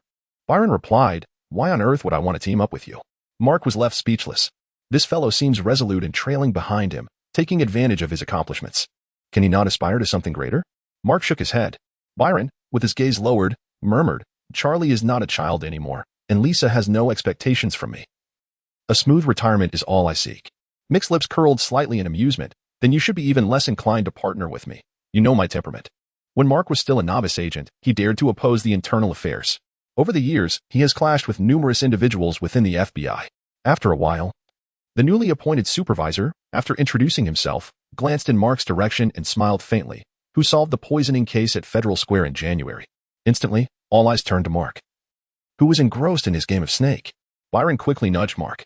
With one hand clutching his phone, Mark raised his other hand and said, "Just a moment. This round is almost over." Chapter 37. The tempestuous Mark. In an instant, the atmosphere in the conference room became palpably tense. Teresa, Owen, and Sam regarded Mark with a look of sheer astonishment. Byron, seated beside Mark, felt as though he were perched upon a bed of nails. On stage, the robust and somewhat portly deputy director offered an apologetic smile to the newly appointed director nearby. The game was over. Mark sighed as he gazed at the text displayed on the monochrome screen. He had spent a full 2 days on this level, always falling just short of success. Putting away his phone, Mark sat upright, donning his trademark, indomitable smile, and addressed Director Carlisle Donner on the stage. "I'm here, Director." With a wry smile, Carlisle glanced at Mark and remarked, "It appears Director Lewis has been rather busy, has he?" In the second row, a middle-aged man with gold-rimmed glasses and a balding head interjected with a sardonic tone, "Indeed, ever since Director Lewis was transferred to our office, he has managed to crack the case of the poisoning incident at Federal Square, which is quite the coincidence." Mark cast a sidelong glance at the bespectacled man, his smile fading as he narrowed his eyes, replying with a sardonic tone, "Daniel, when will your lot in the internal affairs learn the proper etiquette regarding their indiscretions?" The man, Franklin Daniel, was the head of the internal affairs in the New York office. Mark smirked disdainfully at Franklin, who was now pointing a finger at him, and continued jovially, "Even animals know better than to defecate where they eat. Yet, you lot seem to relish in making a spectacle of your misdeeds, as if ringing a bell to announce your transgressions while you indulge." Franklin's expression shifted between annoyance and amusement before he suddenly smiled and addressed Director Carlisle. "As you can see, Director Lewis has always been this way. Please don't take offense." "Indeed, like a dog wagging its tail before its master," Mark sneered dismissively. "Who are you calling a dog? Whoever responds, I shall call out." He continued, "If you persist in your snide remarks, I'll ensure my agents are stationed at your doorstep 24 hours a day, while you neglect to investigate your own wife's infidelity. Are you suggesting that Director Daniel possesses some undiscovered peculiar trait?" The moment Mark uttered this, the expressions of those present turned peculiar. It was an open secret that Daniel's wife was having an affair with his dentist, a topic never broached due to the sensitivity surrounding the position of the head of internal affairs. Mark harbored no fear or respect for the department, but that did not apply to others. "Enough, Director." Carlisle, his face darkened with displeasure, looked at Franklin, who appeared as though he had suffered an endless injustice. He furrowed his brow and said firmly, "This is my first time here, and I do not wish for such incidents to recur. Mark simply snorted in derision. Especially you, Supervisor Lewis. Carlyle turned his gaze directly towards Mark, who was seated in the last row, and remarked with a hint of indifference, I have reviewed your RSUM. Your ability to solve cases is not your proudest asset. Frankly, had you been assigned to me straight from the academy, I would have been the first to dismiss you. Mark stared expressionlessly at Carlyle, whose demeanor was as frigid as frost. After a pause, Carlyle surveyed the entire conference room before coldly stating, This year, the New York office has received the most complaints. I am unaware of how you previously conducted your investigations, but now, under my leadership, we shall operate by my rules. Is that understood? The others exchanged glances before responding in unison. Understood. Half an hour later, as the meeting concluded, Carlyle addressed Mark, who was stretching and had one foot out the door. Supervisor Lewis, come to my office. Mark was momentarily taken aback, unable to discern what this new director had in mind. Take care. From now on, if anyone is to be defied, it shall be you. Good luck. Take care. The other three field supervisors approached Mark, embracing him as if he were about to face a firing squad. His expression was one of utmost seriousness and gravity. Knock, knock, knock. Come in. Upon pushing open the door to the director's office, Mark glanced at Claire, who was seated behind the desk, wearing glasses and attending to several documents. He then quietly took a seat in front of the desk, remaining silent. Thus, approximately 10 minutes passed swiftly. Mark sat motionless, contemplatively gazing at an oil painting on the wall. As he pondered the identity of the artist, Carlyle, lifting his gaze from his work, glanced at Mark, removed his glasses, and smiled faintly. Supervisor Lewis has an interest in oil paintings too? Mark shook his head and replied coolly, No, I have only delved into those of significant value. Carlyle. After a moment, Mark Lewis. Born on October 30th, 1970, at Brooklyn Hospital in New York, raised in Fox, Washington. After 3 years at Brooklyn Midtown High School, he excelled academically and was admitted to Yale Law School. He ranked at the top of his class at Quantico Federal Academy. Moreover, he successfully cracked a spy case in his first year of independent law enforcement. He solved. Subsequently, seated in the chair, Mark maintained a composed demeanor while observing the director across from him. It seemed as though the RSUM recited by Claire bore no connection to Mark whatsoever. After a while, Carlyle smiled slightly and remarked to Mark, among so much information, I must say, Supervisor Lewis's romantic experiences rival those of a captivating novel. Mark smiled faintly and replied, I was unaware that the director took an interest in the personal lives of his subordinates. Carlyle shook his head. Of course not. Then what is it? I am solely interested in the personal affairs of Director Lewis. Mark paused briefly, then, with an odd expression, replied, I have a girlfriend. Carlyle was also taken aback for a moment, then smiled and remarked, Is Director Lewis always this humorous? Mark shrugged and quietly stated, I believe that man in the green hat would not agree with the director's assessment. With a chuckle, Carlyle's smile faded as he extracted a document from a pile on his left, saying, Boram Hadu, I wish to hear Director Lewis's evaluation of him. Mark furrowed his brow and replied, There is nothing commendable to say. He's a terrorist, a scoundrel. Washington does not share that perspective, Carlyle responded, handing the document to Mark. 3 days ago, Boram Hadu was transferred to the CIA and was attacked while being escorted by them. What? Chapter 038. The director's scheme to end Mark in the office of the director. Mark perused the documents recently handed to him by Director Carlyle. The deeper he delved, the more furrowed his brow became. After a moment, with a snap, he closed the file, baring his teeth as he shook his head, exclaiming, I should have simply eliminated him back then. 3 months prior, the verdict regarding Boram Hadu had finally been delivered, sentencing him to life imprisonment by the New York federal court. Yet, inexplicably, this dashing terrorist had established connections with the CIA. 3 days ago, a team was dispatched by the CIA to transfer Boram Hadu, who was incarcerated in the New York Central Prison, to Washington. However, they were ambushed by a group of unidentified armed forces en route. 3 CIA agents were killed on the spot, and Boram Hadu vanished without a trace. Mark furrowed his brow further as he observed a redacted section of the file, curiously inquiring, What intelligence did Boram provide to the CIA that warranted such an extensive effort to relocate him to Washington? Carlyle shrugged, responding, That's classified. Mark chuckled, tossing the folder onto the desk. Then why am I here? Surely, the CIA doesn't suspect that I orchestrated a prison break. Carlyle crossed his arms, stating, The CIA has reason to believe that although Boram has escaped, he has yet to leave New York. Now, tell me about Alia. Nothing to disclose. Mark replied coldly. A slight smirk crept across Carlyle's face as he observed Mark, his lips twitching downward and brow furrowing, his right hand unconsciously resting over his left pocket. Mark shot a glance at Carlyle, interrupting, This is precisely why I never date psychologists. Ever since my encounter with a psychology professor at the Federal Academy, I have steered clear of those who study the mind. By the way, what was that ex-girlfriend's name again? I am not a psychologist. I am your superior, Carlyle replied with a hint of detachment. We believe the primary reason Borum has not left New York lies with you. You mean Borum still harbors intentions of killing me? Carlyle nodded. Mark, now smiling again, remarked, so? The CIA wishes for me to serve as bait to help them capture Hatta? Carlyle remained silent. In the next moment, Mark stood up, stretching lazily as he declared, no way. Inform the CIA that I refuse to be their scapegoat. I certainly do not wish to find myself unaware of how I might meet my end. Lewis. Director, if there are other matters to discuss, I am all ears, but this one, do not even think about it. He turned slightly to offer a smile to the director seated behind the desk before promptly exiting the office. What a farce. Associating with the deranged individuals at the CIA was the last thing Mark desired. It was one thing abroad, where the CIA held law enforcement authority, but on home soil. Any law enforcement action undertaken by the CIA was illegal and void. It was abundantly clear. Director Carlyle Donner is no ordinary individual. One might have thought that Mark would be preoccupied with Borum Hatta's escape, pondering Hatta's personal ambitions and becoming flustered. Ultimately, he subtly maneuvered to collaborate with those operatives at the CIA, executing his plans with remarkable finesse. The apprehension of Borum Hatta was indeed a triumph for the CIA. However, had the operation failed, with any untoward incident occurring, the blame would have conveniently shifted to Mark. Such scheming was rather astute.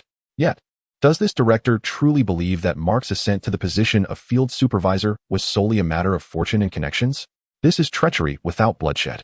Upon reflection, Mark realized that, while not every woman he had been involved with was memorable, he could certainly conjure up a rough image of at least 80% of them.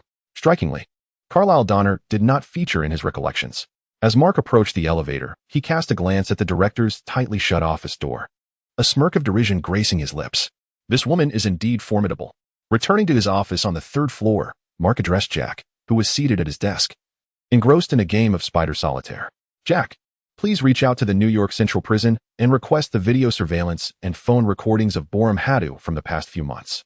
Boss, Jack replied, a hint of skepticism in his voice. When you asked me to investigate Hatta earlier, the prison informed me that all surveillance and recordings from the last 6 months had been taken by personnel from the Washington office. Mark furrowed his brow slightly. Are you certain they were our people?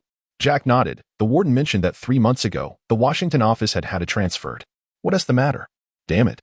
Mark felt a wave of frustration wash over him. Although the CIA lacks law enforcement authority domestically, they certainly do not refrain from action within the country. Covert operations are often conducted under the guise of the FBI. When missions succeed, the CIA takes full credit, offering no acknowledgement to the Federal Bureau of Investigation. Conversely, should a mission falter, the CIA vanishes into the shadows, denying involvement while the FBI bears the brunt of the blame. This is utter nonsense. Despite the dissatisfaction among the lower ranks, the unspoken agreement at the upper echelons of Washington persists. Waving his hand dismissively, Mark descended the stairs back to his office. He retrieved a half-consumed bottle of bourbon from the cabinet, dropping 2 ice cubes from the refrigerator into a glass before filling it to the brim. He sank into the sofa, his fingers thoughtfully tracing the armrest. When Borum Hatta was arrested in January, Mark had envisioned sending him straight to the underworld to meet Mephistopheles. However, the swift arrival of Adam and his associates compelled Mark to relinquish that notion. Ding ding ding. Mark Lewis. Brother, I passed the interview. What? By the time Mark returned home, he found his younger sister energetically packing her belongings. Mark rubbed his forehead and said, I believe you ought to reconsider. I mean, being a nun is a profession with greater prospects than that of an actress. Annie, busily packing her suitcase, turned her head and shot Mark a look of exasperation. Don't think I am unaware of your thoughts, Mark. After all, I am your sister. You should know my stance on actresses in Hollywood. Rest assured, I am not that sort of person. Well, you should know that all my previous Hollywood girlfriends said the same upon our first meeting. I have a flight at 5 o'clock. I can't waste time discussing this. At the very least, you should tell me which production company you're auditioning for, Mark replied, leaning against the doorframe. His sister had grown up. She was no longer as endearing as before and no longer listened to her elder brother. Amidst a tinge of inexplicable melancholy, Mark resolved in his heart. It was a good thing for his sister to venture into Hollywood, and he felt a responsibility to safeguard her. He had witnessed the sordid underbelly of Hollywood before falling out with that super-rich heir. As they drove towards the airport, Annie, seated in the passenger seat, looked at Mark with excitement and asked, Are you sure you won't cause any trouble? Of course not. Mark nodded, his expression serious. Annie furrowed her brow, seeming to relent. All right, I'll tell you. She then turned slightly, like a little girl unable to keep a secret, her eyes narrowing into a line as she exclaimed, "It's directed by Gary Marshall for Disney. The Princess Diaries." Chapter 39, The Edifice of Racism Gate. When will you come to film? Bro. I'm just asking, so I can come pick you up. Goodbye, Mark. Goodbye. After embracing his younger sister, he watched her step through the boarding gate. Only then did Mark withdraw his gaze and turn towards the exit of the airport. His sister had grown up. She aspired to be an actress. At the mere thought of this, a cascade of Hollywood-related news flooded Mark's mind. The notion of that vibrant melting pot juxtaposed with the image of his sister, pure as porcelain, filled him with resolve. He clenched his fists, determined to shield her from any potential underlying rules that might threaten her innocence. His sister was so enchanting, no man was worthy of her. With these thoughts swirling in his mind, before entering the car, Mark raised an eyebrow at a tall girl from France standing nearby. Subsequently, he settled into the vehicle, which sped away towards the Star Tower. During the journey, Debbie's call came through. "Mark Lewis. Boss, I have results on the matter you asked me to investigate." "What is the update?" "The attack occurred on the southern bank of the Potomac River, in a blind spot of traffic surveillance. However, I found a private vehicle through the previous footage. I just spoke to the owner." Debbie hesitated on the other end of the line. Mark furrowed his brow, guiding the car into the right lane, and spoke in a low voice. "Debbie. Boss, the owner of that private vehicle said 3 cars overtook him, but he didn't witness any attack." "Understood. Thank you," Mark replied, regaining his composure before hanging up. At that moment, the image of the severed arm of Hatu and the enigmatic symbol resurfaced in his mind. Pausing for a moment, Mark once again dialed Debbie. "Debbie, are you still at the office?" "Yes. Please help me find something online." "Describe." "A skull in the center with several octopus tentacles on either side." "Boss, are you joking?" "No, it's the symbol that was on Hatu's arm." "Boss, I've reviewed the records. There was no symbol on Hatu's severed arm." "Contact me once you find it." After ending the call, Mark gazed thoughtfully into the distance. Could it be the insignia of a terrorist? Half an hour later, Mark parked his car slowly in his designated spot. He tapped the steering wheel with his fingertips, remaining silent for a moment before opening the door and stepping out. Ding. The elevator doors opened slowly on the first floor, and Mark glanced at 2 jovial individuals entering, one sporting a hip-hop hat and a large gold chain. He smiled. After the elevator doors closed, Mark, standing at the back, glanced at the time on his wristwatch and turned to the 2 individuals in front of him, prompting, "Aren't you going to press the button for your floor?" A stylishly dressed African-American, sporting sunglasses and a hip-hop vibe, turned around and smiled at Mark, replying, "No need. We're headed to the 98th floor as well." Mark nodded and fell silent. As he observed the rapidly ascending floors, he lifted his gaze and, with a hint of disappointment, sighed, "Where did you graduate from? Don't you do your homework before targeting someone?" Suddenly, a sharp crack echoed as Mark's hand moved with lightning speed, twisting the neck of a silent white man to the right, snapping it at a 90-degree angle. In the astonished gaze of the hip-hop enthusiast, Mark brandished his Glock 18, aiming the dark barrel at the man's forehead. The African-American froze momentarily, then raised his hands in panic, exclaiming, "What are you doing?" Mark smirked derisively, "Stop pretending. The current trend among African-Americans is basketball. Hip-hop has been out of style for 3 months. "I don't understand what you're saying," the man stammered, hands still raised, muttering incoherently. In the next instant, the elevator doors swung open with a chime, and the previously panicked man's eyes widened as he swung his arms down like a battering ram, aiming for Mark's head. Unfazed, Mark pivoted and delivered a powerful kick to the man's chest. With a resounding thud, the man was propelled out of the elevator, crashing against the tiled wall opposite the doors. The wall splintered like a spider's web under the impact. Mark let out a cold laugh, turning the Glock 18 slightly in his right hand before tucking it into his waistband. He crouched slightly in front of the bleeding man, patting his cheek, and remarked, "You've got quite the audacity. I must say, this is the first time I've been treated this way. It feels like I've already reached the pinnacle of my espionage career. Isn't there a saying that goes, a spy who hasn't experienced assassination and betrayal isn't a true spy? It seems I've achieved 50% completion in my spy career." The man spat out a mouthful of blood, staring expressionlessly at Mark, and retorted, "I don't know what you're talking about. We just took the wrong elevator." "And you?" "The security cameras in the elevator captured you killing us." With that, he grinned, revealing a mouthful of bloody teeth. Mark chuckled heartily, glancing back at the still open elevator doors, shaking his head in amusement. "I'm now certain of one thing. You are definitely not professionals. Before embarking on such a high-stakes operation as assassination, wouldn't you conduct some research first? Are you not aware that the entire 98th floor of the Star Building belongs to me? Even this elevator was financed by my own resources. The surveillance within is directly connected to my home. In the eyes of the Almighty, When the Celestial Tower was first erected, Mark had the foresight to purchase it in advance, even acquiring an elevator as his private means of ascent. Otherwise, how could Mark have afforded to acquire a property whose value skyrocketed threefold immediately after its completion?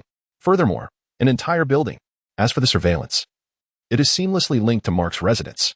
Not a single resident on the 98th floor is unaware that elevator number 3 solely grants access to that level. However, the most glaring flaw lies not there. It is a monumental absurdity that a black man could brazenly enter the Celestial Tower. The entire city of New York is acutely aware that Brick, the architect of this edifice, is a staunch proponent of white supremacy. Wealthy black individuals have engaged in countless legal battles against Mr. Brick in hopes of residing in this tower, yet all have ended in futility. Thus, from the very outset, these two individuals committed a fatal blunder. Moreover, a blunder of astonishing foolishness. Chapter 040. The sudden assassination not going to speak? Mark's eyes sparkled with a mischievous glint, akin to a child who has just discovered an enthralling toy. As he regarded the silent African-American man who intermittently coughed up blood, with a slight smile, he remarked, "You possess a certain grit." In an instant, a dagger adorned with intricate patterns materialized in the palm of Mark's hand, twirling like a butterfly dancing among flowers. With a grin, he continued, "To be frank, some of the interrogation techniques I learned at the Federal Academy have grown a tad rusty. I trust you wouldn't mind if I reacquainted myself with them on your person?" No sooner had the words left his lips than the smile vanished from Mark's face. The man before him felt a flash of cold steel. In an instant, a searing pain radiated from his lower body, swiftly coursing through his nerves. Ugh. Mark squinted his eyes, placing his palm over the man's mouth, and cheerfully said, "No need for such theatrics. Weren't you just brimming with bravado? I have pondered a question since my youth, and perhaps you can assist me in unraveling it. What do you wish to know?" The man, gritting his teeth, managed to utter as the dagger danced dangerously near his lower body. Mark smiled faintly, shaking his head. He glanced toward the descending elevator, stating, "No need for your input. Perhaps your companions will provide the answers I seek." With that, he swiftly severed the man's head and unceremoniously discarded the corpse into the refuse room. Mark then looked up at the screen indicating the elevator had reached the first floor and was now signaling an ascent.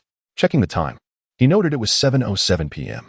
Upon entering the apartment, Mark made a beeline for the kitchen. "Aren't you going to escape?" Nine asked curiously. Standing before the oven, Mark's fingers danced rapidly across the controls before he opened the oven door, watching as the tray swiftly rose. With a slight smile, he declared, "A bunch of inept fools. Do they truly believe that without telekinetic abilities I lack combat prowess?" Boom, boom, boom. In an instant, as the tray ascended, a silver box appeared within the oven. Accompanied by the whir of mechanical gears, a trio of rose-revealed grenades, an array of exquisitely crafted throwing knives, and a silver Uzi submachine gun before Mark's eyes. Without hesitation, he grasped the throwing knives in his hand. Just then, a chime caught his attention, prompting him to gaze toward the closed door, before stealthily retreating into the shadows behind him. Moments later, boom, with a resounding crash, the much-lauded metallic door of Stark's residence emitted a mournful wail before collapsing heavily to the ground. "Damn it, my $10,000. Mark seethed through clenched teeth in the darkness. Up, up, up. Number 1, second floor. Number 2, kitchen. Number 3, left side. Number 4, right side.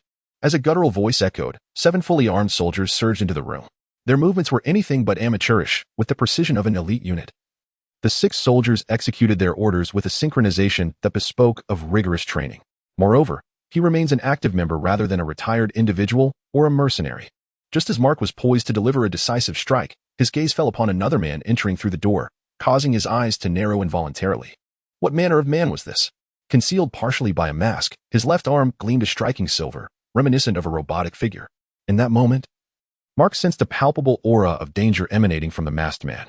A cursory glance at the weapons held by the 6 individuals revealed a stark contrast between the opulence of their armaments and the simplicity of the throwing knife in his hand, an evident juxtaposition of wealth and poverty.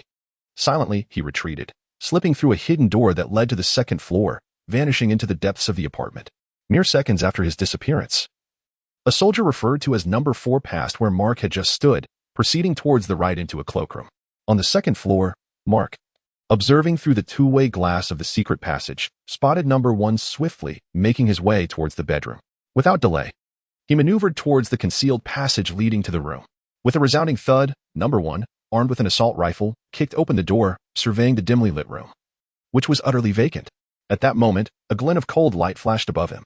In the next instant, Mark, like a serpent, coiled around number 1. his dagger slicing through the air to sever his throat with lethal precision. As the light in number 1's eyes rapidly faded, Mark descended soundlessly to the floor, deftly disposing of the body into the refuse chamber. Disgusted, Nine Sister stood at the entrance of the makeshift storage room, which had been designated for Mick. Gazing at the 3 lifeless bodies piled within, her delicate brows furrowing in concern.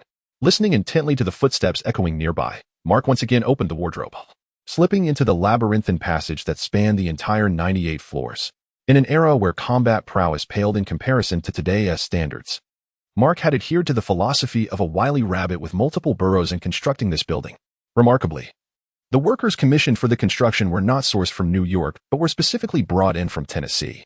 Although the cost was high, it proved to be a worthy investment. Through the glass, Mark observed yet another armed soldier ascending the staircase. First, he must eliminate these 6 henchmen.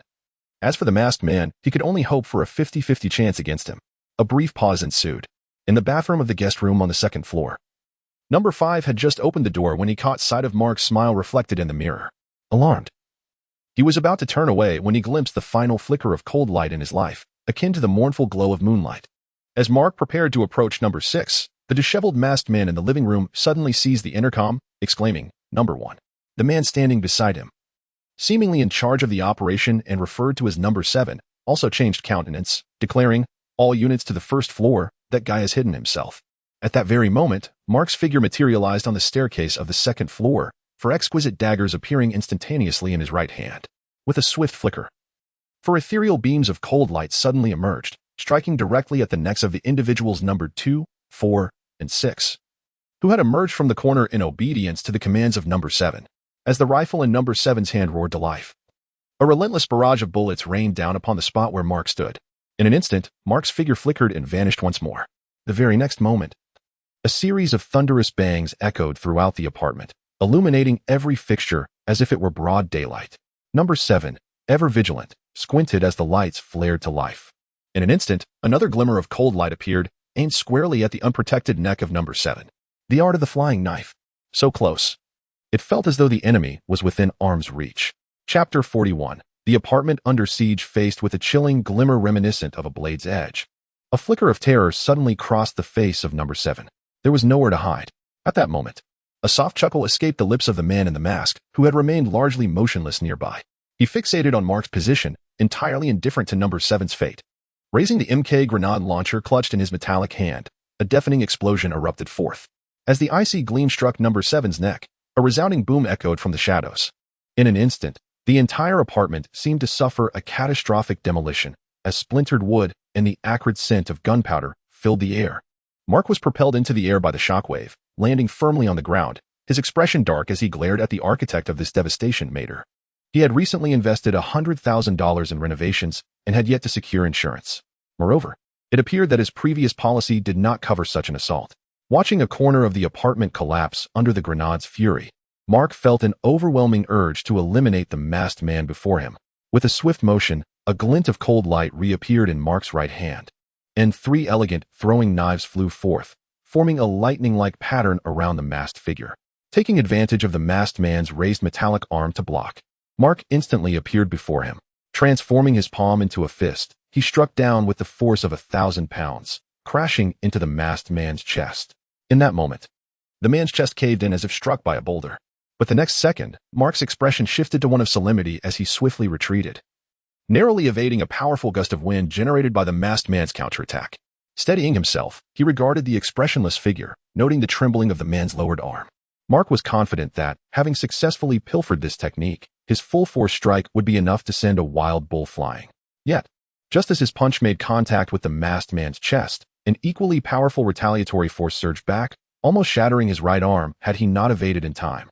At that moment, the piercing wail of sirens from the New York Police Department penetrated the shattered windows, carried in by the cold wind. Mark's eyes narrowed slightly, and he darted to the right like a flash of lightning. With a resounding crash, he was hurled through the floor-to-ceiling window by the shockwave, landing heavily at the edge of the swimming pool. Rising from the ground, Mark cast a dark glare at the apartment engulfed in flames, his expression grim. A fierce blaze erupted from the gas pipes, swiftly consuming the entire building. On the ground floor of the Stellar Tower, countless residents have commenced their evacuation. The piercing wail of sirens shattered the tranquility of the night. With a resounding crash, Mark's eyes blazed with fury as he faced the figure emerging from the flames. Damn it! After years of relentless effort, do you think it is a trivial matter to possess an entire floor of an apartment in the heart of Manhattan? This was all painstakingly amassed by Mark from nothing. Moreover, it required significant renovations every 3 years and minor refurbishments every 6 months.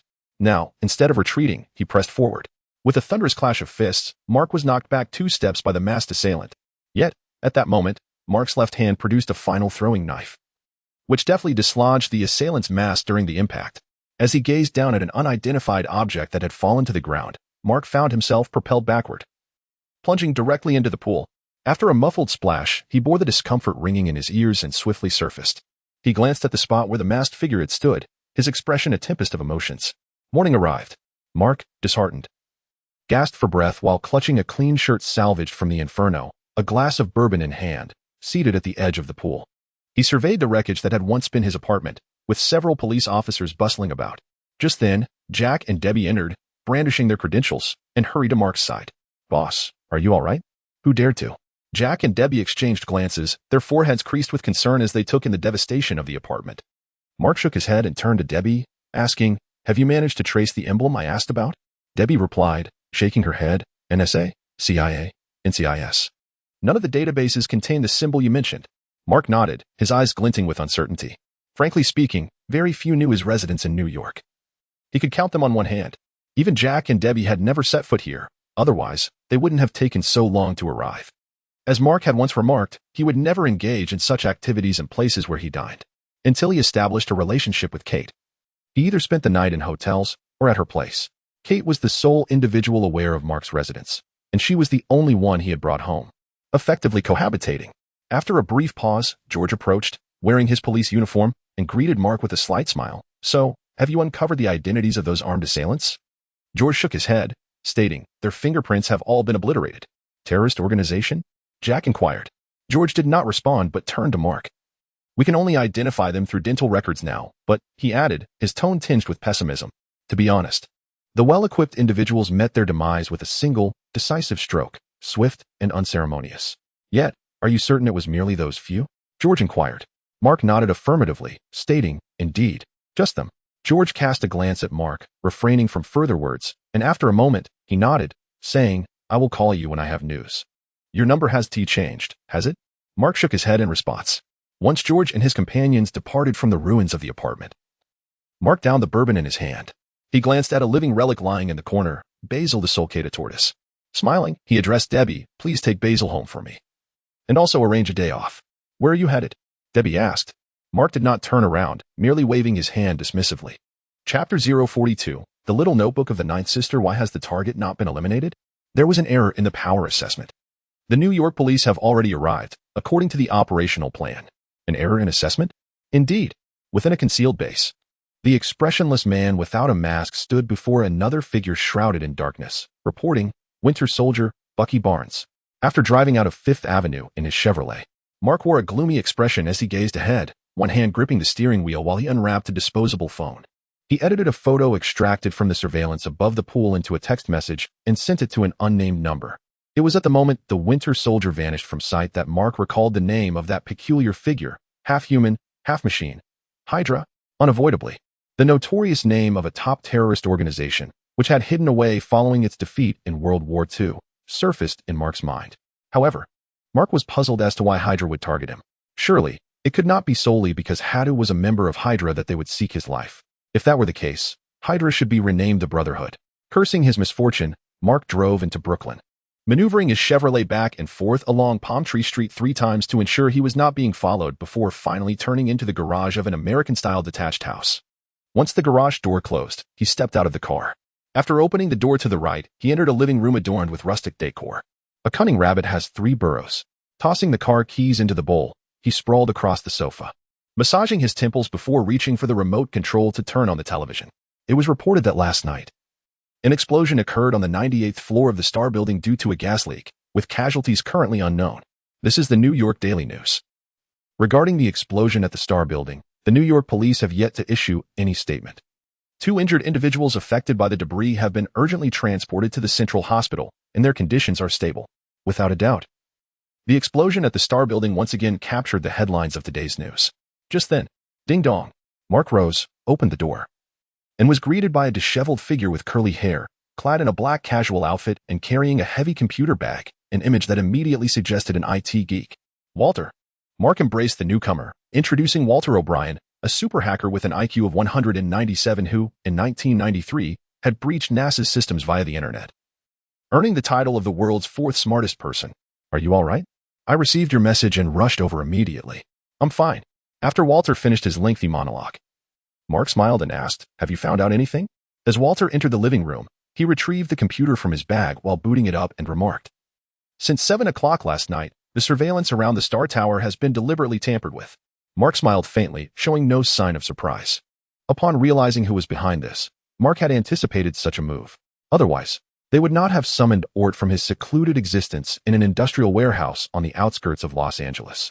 Clearly, the identity information regarding Borum had also been altered and replicated. After all, why would a terrorist devoutly worshipping a true god bear the insignia of Hydra on his arm? It was likely that even the prison transfer was a farce orchestrated by Hydra themselves. Pausing momentarily, Mark approached Ort, gazing at the flurry of code cascading across the computer screen like snowflakes. Just a glance left Mark feeling overwhelmed, struggling to comprehend why some individuals became so engrossed in such tedious pursuits. They even called it the geek era. After a brief silence, the computer screen froze. Here, Walter pointed to a specific surveillance feed and said, those responsible for this surely do not realize that since 1999, New York City's street surveillance system has been completely overhauled with the latest technology provided by the federal government. No matter how they hack, cover, or rewrite the surveillance, the real footage remains intact, accessible only to one person in the world. Mark smirked, glancing at Walter, and said, let me guess. You wrote this system. Indeed, Walter replied with a hint of pride. Mark nodded appreciatively. At the tender age of 13, Walter had hacked into NASA using a computer with less than 3 megabytes of memory, acquiring all the information on a rocket poised for launch. After being apprehended by federal agents, his extraordinary IQ of 197 led to his recruitment by the FBI. Have you traced the last address of that individual? Wait, I found it. Walter exclaimed, his excitement palpable. Reagan Industrial District. Mark scrutinized the location on the computer screen and patted Walter on the shoulder, asking, is it possible to disable the surveillance here? Absolutely, Walter replied. Thank you. Wait. As Mark, with his backpack in hand, prepared to leave, Walter blinked and said, have you considered how many people are involved? Not necessary, Mark replied, his expression stoic. In the garage, Mark paused for a few seconds, his gaze lingering on the Chevrolet and the blue Honda. He opened the blue Honda, placed his backpack in the passenger seat, and drove off. Charging in headlong like this is not in line with your persona, Nine Sister remarked, astonished by Mark's audacious route. With a cool smile behind his sunglasses, Mark replied, when they've already come knocking at your door, to deliberate further would not be wise, but rather cowardly. You should understand that self-destruction is not within the purview of my guarantees. This is not self-destruction, it is a compelled counterattack. Although you assert this, it appears to me to be a manifestation of embarrassment and rage. Release the seal on my psychic abilities. Once fully unsealed, with your current form, you will only be able to endure for a maximum of 10 minutes. Then release half. Does this count as a second request? Yes. Very well. Giome nodded. Discarding the shovel she held aside, from her pocket, she retrieved a small notebook, flipping through 2 pages before recording Mark's second request. After exiting the ethereal orb, Mark gazed upon the boundless, vibrant sea of divinity, radiating with a kaleidoscope of colors.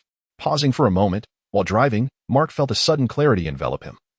An unprecedented sensation washing over his entire being. Lightness. Invigoration. In that moment, Mark felt as though he could soar to the heavens, standing shoulder to shoulder with the sun. Chapter 43. The lions roared just as Mark was about to drive to the door. The phone rang once more.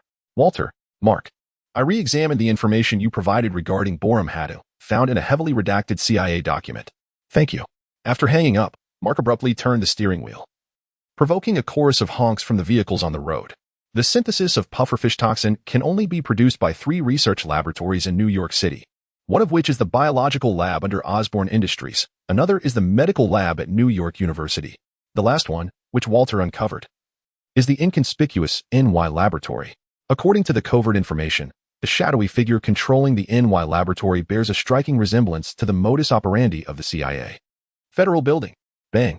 Mark forcefully pushed open the office of Director Carlisle Donner, disregarding the green-hatted Franklin, who was seated and reporting on his work.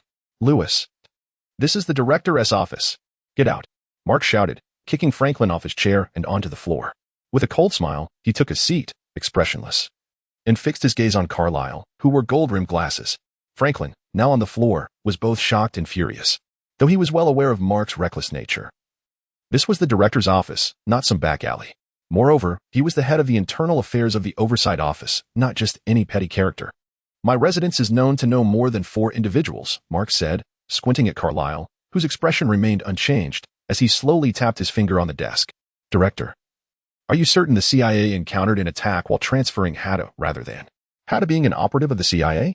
Carlyle, with his hands crossed on the desk, glanced at the still recovering Franklin and said, "Daniel, you may leave."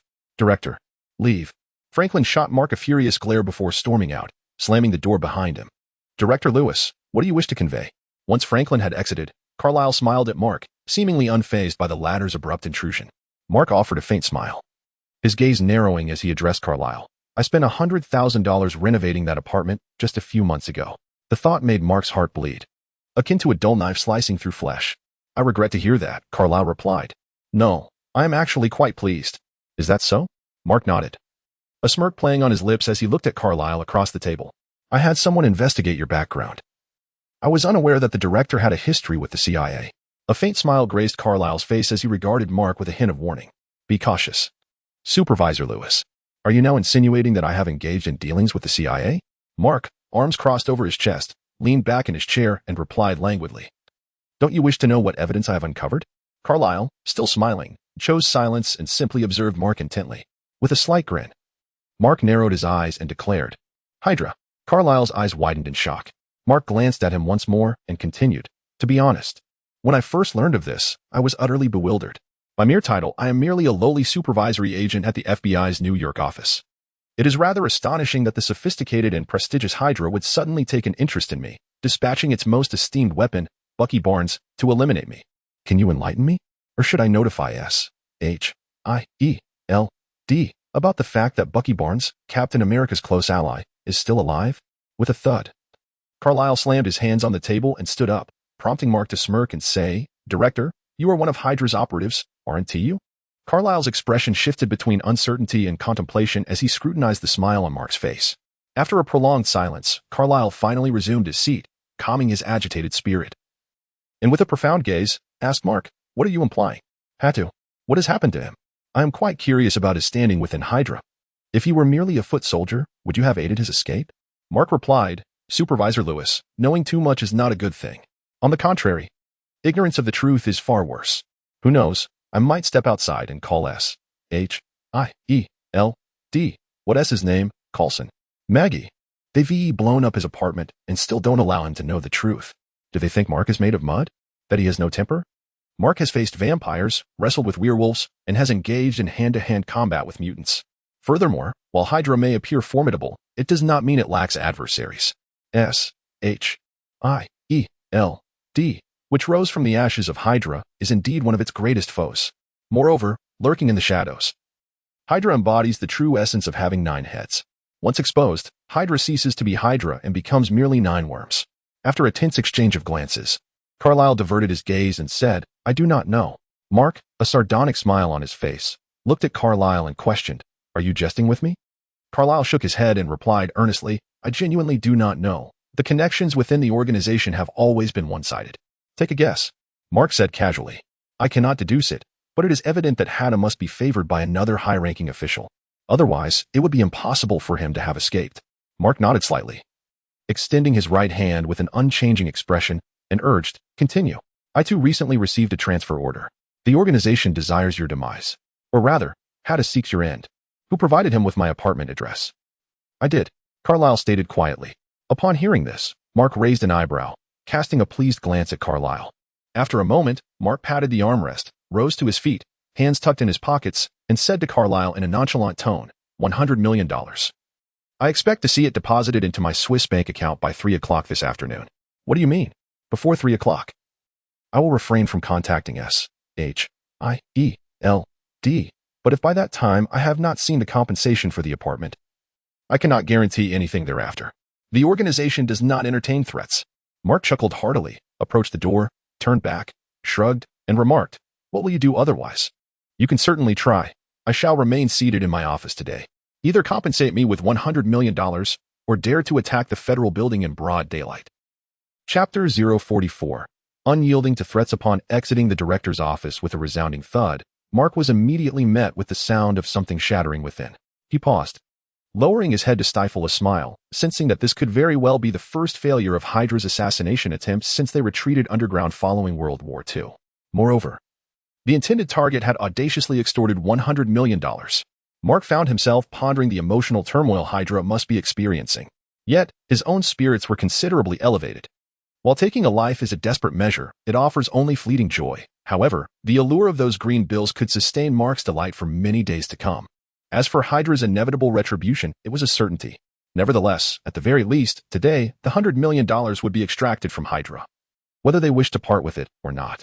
This was the price of miscalculation. "Boss, what's the matter?" Kate inquired from line 2. "Please connect me," Mark replied.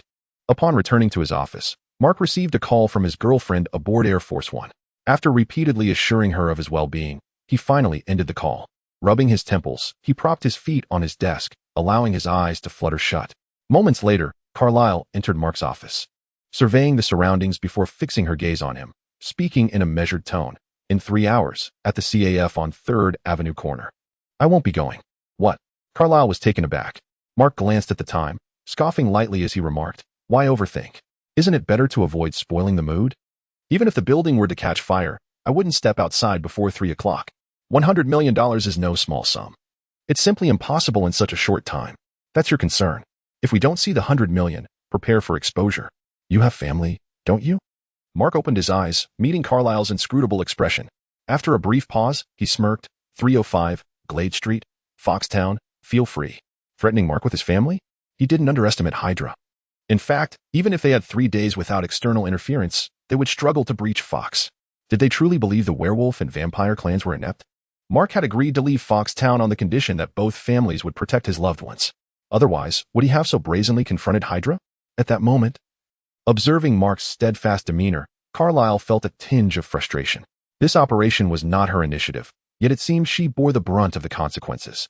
As she prepared to leave, Mark casually remarked, "By the way, Director, once the $100 million is deposited, you might want to consider vacating this building." "What's the point?" she retorted. Regardless, once today passed and the funds were secured, Mark felt he had finally established a footing with Hydra. Assassination and the like, one can merely respond with military force to any ensuing threats.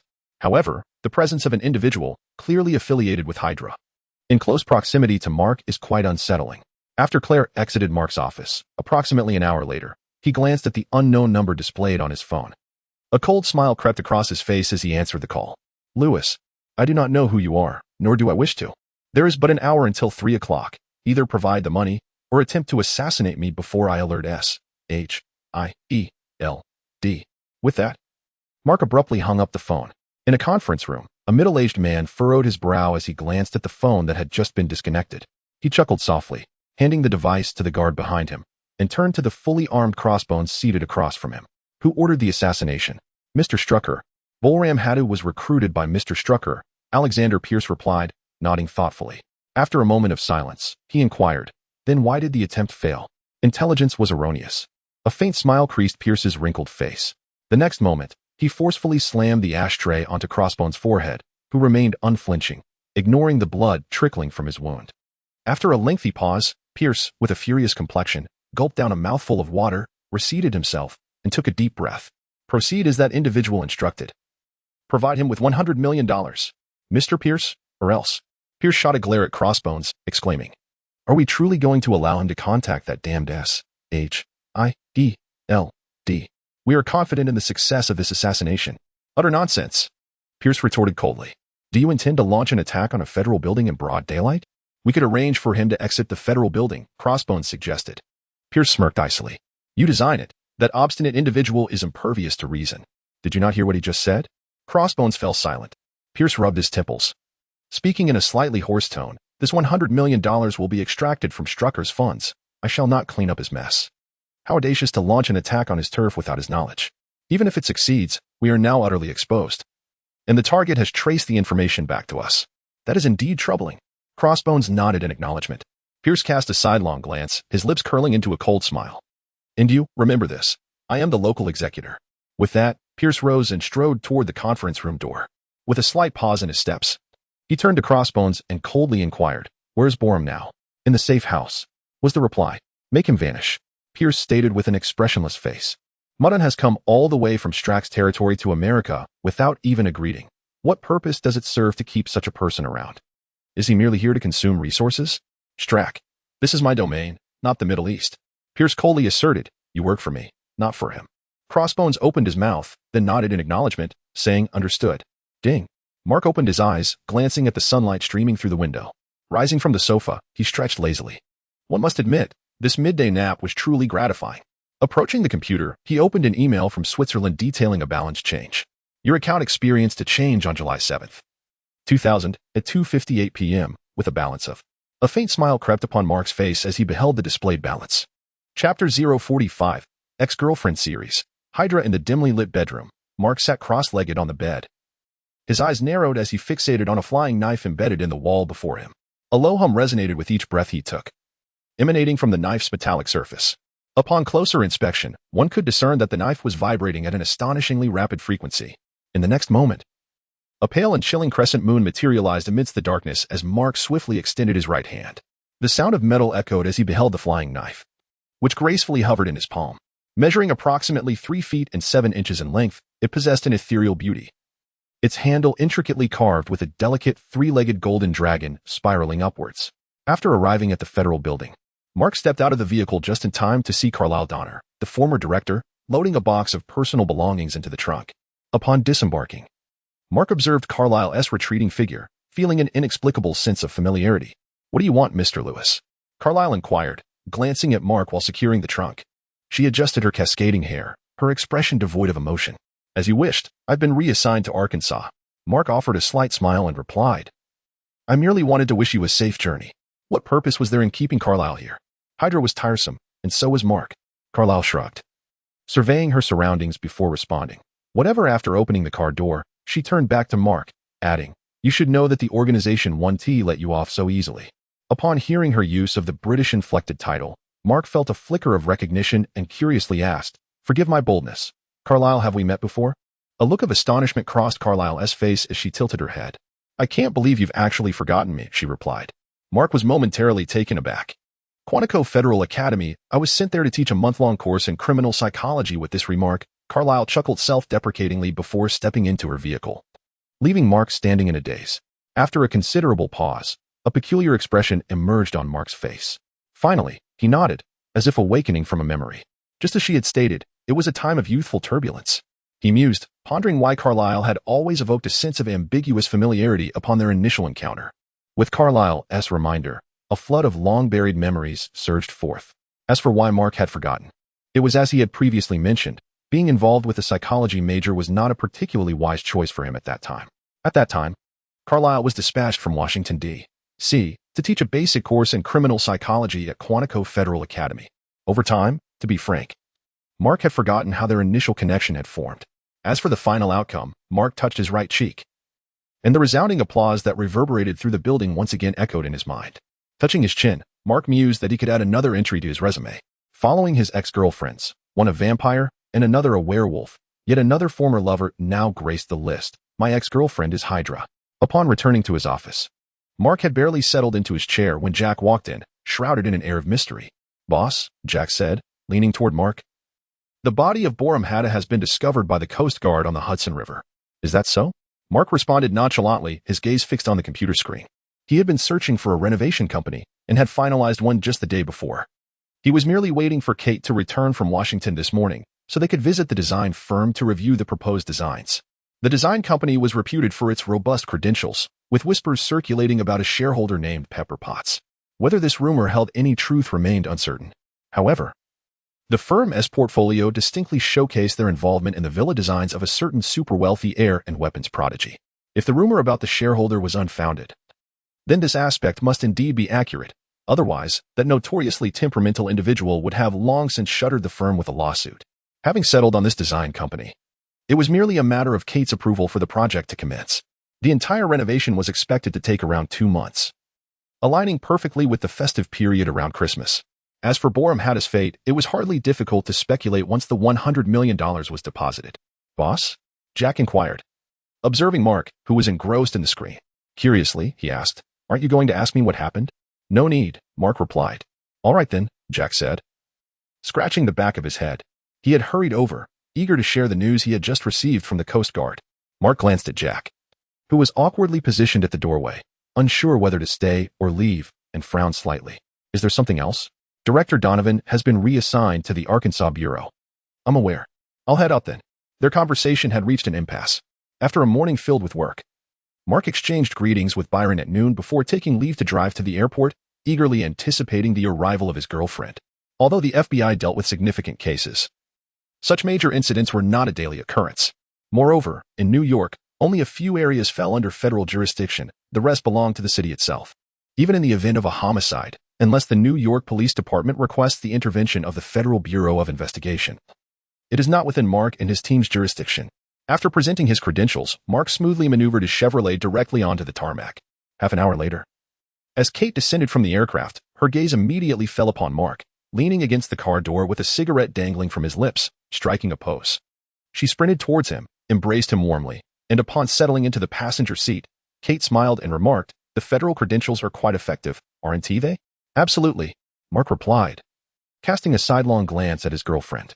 "On my first day at work, I walked into a coffee shop, presented my credentials, and received a complimentary cup of coffee." "How did you manage that?" Kate inquired, raising an eyebrow. Mark shrugged nonchalantly and explained, "It's quite simple. You walk in, show your credentials, and say you need a cup of coffee to assist with an investigation." "Is it really that easy?" Kate asked, astonished. "Did the shopkeeper actually believe you?" "Indeed," Mark affirmed. Chapter 046, The Ex-Girlfriend Series Volume 2, Radio host Mr. Lewis, thank you for choosing our design and renovation company. My only request is simple, to know swiftly. Rest assured, our efficiency will undoubtedly meet your satisfaction. By the way, may I inquire if your company's shareholder is indeed the esteemed Ms. Pepper Potts? Mr. Lewis, you jest. Who in New York is unaware that Ms. Potts is the personal secretary of Tony Stark? Your response neither confirms nor denies. I shall see you tomorrow, Mr. Lewis. In a commercial building just a street away from Stark Industries, Mark observed the project manager's face, contorted in a manner reminiscent of constipation, as he turned away, unable to suppress a faint smile. Standing beside him, Kate remarked with exasperation, "Must you be so tedious?" Mark shrugged and, once inside the elevator, replied, "Have I mentioned that I was once friends with Stark?" Upon returning to his second residence in Brooklyn, Mark approached the liquor cabinet, glancing at his girlfriend, who was engrossed in the surroundings upstairs and downstairs. He suddenly realized that women are quite akin to puppies, both possessing a distinct territorial instinct. When a puppy arrives in a new environment, it inexplicably becomes hyperactive, occasionally lifting its hind leg to leave its mark. Similarly, women survey their surroundings with keen eyes, as if searching for any suspicious signs, such as an unfamiliar toothbrush in the bathroom or makeup products that do not belong to them.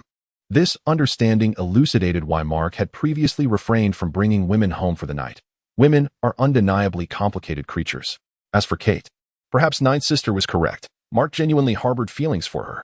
After a moment, Mark looked at Kate as she descended the brownish staircase, sliding a glass of bourbon towards her. "So, have you discovered anything suspicious that could explode at any moment?" With a twinkle in her eye, Kate accepted the bourbon and curiously asked, "How come I never knew you had another place in Brooklyn?" After clinking their glasses, Mark took a sip and smiled slightly. "This is my safe house." "Is that so?" Kate surveyed her surroundings. "I don't see where you conceal your weapons." With a subtle smile, Mark placed his hand on the lower right corner inside the bar. As the mechanical gears whirred, Kate watched in astonishment as a section of the bar slowly elevated. After 3 audible clicks, she blinked in surprise at the array of weapons now displayed in the automated compartment. Mark, modestly smiling, downed the contents of his glass. "Wow," Kate exclaimed, tracing the retracted corner with her fingers. "This truly is your safe house. I never speak falsehoods. Is that so?" Kate, with her enchanting gaze, turned to Mark and inquired, "Will you tell me how many girlfriends you have had?" Mark paused momentarily, then smiled as he replied, "Of course." "Really? If you share." "I suspect you won't be pleased with the answer," he added. Kate fixed her eyes on Mark, and after a brief silence, she patted his shoulder and said, "Let's go." "Where to?" Mark asked, still perplexed. Kate, looking at Mark's bewilderment, responded, "Surely you aren't expecting me to wake up tomorrow and use your toothbrush? Hurry up. The supermarket hasn't closed yet." "Supermarket spree." Mark pushed the cart with a resigned expression, trailing behind his girlfriend. In that instant, he was reminded of the previous terror he felt when dominated by the supermarket and shopping excursions. It is indeed perplexing to fathom why some women feel utterly exhausted after merely 3 hours of work, yet can shop tirelessly for an entire day and night without fatigue. What flavor do you want for tomorrow, apple or banana? Standing before a shelf brimming with cereal, Kate held 2 different flavors aloft, questioning the yawning and visibly bored Mark. Mark snapped back to attention, indicating the banana-flavored cereal in Kate's right hand, ready to respond when she interjected, "Honestly, Ryan, I don't want to discuss this. Did you not have a girlfriend in high school, or were you?" "I don't wish to answer that question," Mark retorted. "Please, just tell me. You know I will persistently pry." Just as Mark was about to respond, a cart appeared around the corner. A tall, blonde woman, resembling a striking mix of Denise Richards, crossed her arms in a wary manner and addressed the man pushing the cart behind her. Mark blinked in surprise. The blonde woman also hesitated slightly before awkwardly diverting her gaze. "Shall we go?" "No cereal today. I just remembered we have an expired box at home." After the blonde woman led the bemused man away, Kate, standing before the cereal aisle, blinked and tossed the banana-flavored cereal into the now mountainous shopping cart. Smiling as she remarked, "That woman seemed to be Julia Beff from New York's #1 radio." "Is that so?" "I didn't really notice," Mark replied. "Mark," Kate insisted. Her eyes locked on him. "You tune into the radio every morning, and her show is what you listen to." Mark, momentarily taken aback, shrugged and explained. "I merely checked the weather forecast." Once their shopping was concluded and they returned home, Mark unloaded the items from the trunk. As Kate stepped out of the car, her expression was devoid of joy. Once inside the living room, Mark placed a multitude of purchased items on the countertop. Observing his girlfriend, who sat silently on the sofa in protest, he let out a wry smile and said, after finally being home, "Are you really going to initiate a second Cold War?" "Mark, you assured me that you would not conceal anything from me." Kate crossed her arms, casting a sidelong glance at Mark. "I stated that I would not utter a single falsehood," Mark replied. "Concealment and lies are 2 distinct concepts. Sometimes, concealment may stem from good intentions. You clearly know that, Julia Beff, so why can't you simply tell me?" A sudden wave of headache washed over Mark as he took a seat beside his girlfriend. Pausing momentarily before saying, "As I mentioned before, I do not take pride in my past." "Well, this certainly is not a way to resolve our issues," Kate remarked. "I apologize," she added, covering her lips, struggling to suppress a smile. "Given your history, it would be a feat of audacity if you didn't choose to take your own life," Kate thought to herself. Mark glanced at his girlfriend, adjusted his posture, and finally spoke. "That was over a decade ago, when I had just left my hometown and entered the halls of Brooklyn Midtown High School." Chapter 047. Hell's Kitchen. Julia Beff, a beauty whose name is as enchanting as her appearance, possesses golden hair that flows as gracefully as a stream and eyes of azure that ensnare the soul. Frankly speaking, she is one of the few women who stirred Mark's heart, as well as one of those who inflicted the deepest wounds upon him. Mark still vividly recalls that morning when the sun first rose, the setting being the renowned auditorium of Midtown Brooklyn High School, during the summer of 1987. After that fateful conversation, the two parted ways. Following a day of heartache, Mark mounted his steed once more, ready to face the world again. As for Julia Beff, it was a month later that Mark learned of her decision to take a leave of absence from school. Seated cross-legged on the sofa, Kate, with her mouth agape as if she were about to enjoy a bucket of popcorn, listened intently to Mark's tale, exclaiming, "So why did you break up with her?" Mark wiped his face and shook his head, replying, "I forgot." "Really?" More genuine than gold. Kate, resting her chin on her hands while gazing at Mark, paused before wrapping her arms around his neck in a comforting embrace. "I believe you must have been quite heartbroken." Mark's eyes darted. Not really, he thought, recalling how the very next day, he encountered a stunning yet aloof ice queen at the library. However, inhaling the fragrant aroma of Kate's hair, he realized that uttering such a statement would be foolish. The following day, at the New York harbor, as they approached Area C of the port, Mark spotted Jack and Debbie waiting by the railing. What was going on? Upon disembarking, Mark revealed his badge at his waist and asked Jack and Debbie in a grave tone, Boss. Jack and Debbie exchanged glances before crossing the railing. At which point Jack explained, about 5 hours ago, a security guard was conducting a routine patrol. Upon reaching Area C, he suddenly heard unusual noises emanating from one of the containers. He opened it, and the trio stood before an empty container exuding a foul odor. As Jack gestured towards a group of ragged girls being ushered into a vehicle by the New York police nearby, Mark paused, glancing at the vacant container. "Are you saying those girls were inside this container?" Jack nodded, while Debbie's expression darkened considerably. The trafficking of young girls has long been a vast industry in the underworld, particularly involving Eastern European girls. The profits from this trade are nearly on par with those of the narcotics trade. However, after a brief pause, Mark curiously inquired. This segment of girl trafficking has always been under the purview of Teresa's group, so why has it fallen to us? In the industrial zone of Queens. Another container had also been discovered, though. Debbie hesitated, casting a glance at the distance. It is evident that the situation over there is certainly no more optimistic than here. How many have perished? Debbie glanced at Mark and solemnly remarked, when Teresa's team arrived. Those individuals had already been trapped for 2 or 3 days. One body had begun to emit a foul odor. Mark furrowed his brow and looked up at the blazing sun hanging in the sky. August in New York may not be oppressively hot, but confining a group of individuals in a cramped space is no trivial matter. I inquired with the port manager about the ownership of the cargo here. After investigation, it was revealed to be a shell company registered overseas. We have already dispatched someone to the contact's residence. Are we preparing to receive shipments or dispatch them? Boss. This is New York. Mark shot a glance at Jack and, surveying the surroundings, stated, send personnel to the hospital to stand by. Once these women have completed their examinations, take their statements. Understood. Mark donned his sunglasses once more and strode outside. Damn it. The cops. Go to hell. Officers, get out. You are not welcome here. Upon arriving at the industrial park in Queens, Mark immediately noticed a throng of individuals, each with their own peculiar appearance, gathered beyond the yellow barricade, whistling and vociferously cursing. The bewildered onlookers likely believed they were the protagonists of the scene. After presenting his credentials and rolling down the window, a faint yet unmistakable stench wafted in. The closer he approached Teresa's team's location, the more potent the foul odor became. At that moment, Mark felt as though he were submerged in some incomprehensible pit of despair. As he exited the vehicle, Mark observed a young female agent hastily covering her mouth as she sprinted beyond the isolation line. Leaning against the wall to expel her overwhelming nausea, Mark frowned and, crossing the barrier, spotted Teresa in the distance, wearing a mask and standing 10 meters away from a shipping container. Teresa. Mark? Teresa glanced at Mark, who was approaching slowly, and inquired with curiosity, what brings you here? How's the situation at the port? The outlook is rather grim. How are things on your end? Teresa gestured towards 2 individuals in respiratory masks and protective gear entering and exiting the container, gritting her teeth as she spoke. As you can see, these beasts have no regard for human life. This is Hell's Kitchen. Mark shrugged and replied, a breeding ground for flies and rats. Undeniably, within Hell's Kitchen, there exist some souls gazing upward from the abyss, dreaming of one day escaping this fate.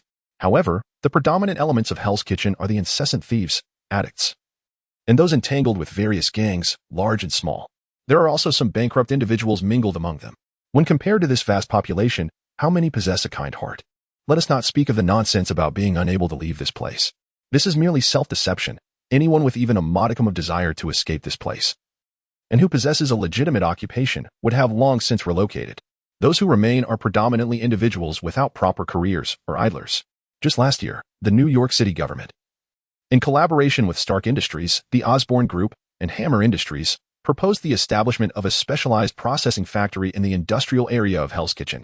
Upon its completion, it was projected to create over 300 job opportunities for the area. However, the current state of the partially constructed industrial park speaks volumes about the outcome. It is said that on the very first day of the construction team's arrival, several workers were sent to the hospital with severe injuries. After enduring for 6 months, this initiative was utterly abandoned.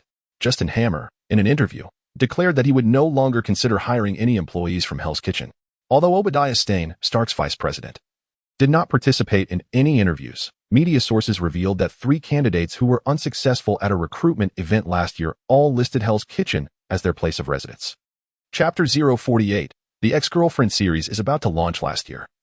A rather alarming statistic emerged. Nearly 95% of suspects in violent incidents occurring in Queens hailed from Hell's Kitchen, a place that rarely basked in the light of prosperity. It can be asserted that the 33rd Precinct, tasked with law enforcement in Hell's Kitchen, is among the most beleaguered of all. In terms of population, the gang presence in Hell's Kitchen far surpasses that of the 33rd Precinct. As for weaponry, the gang's arsenal, by the grace of God, is sufficient to flatten the precinct multiple times over, with ample supplies remaining.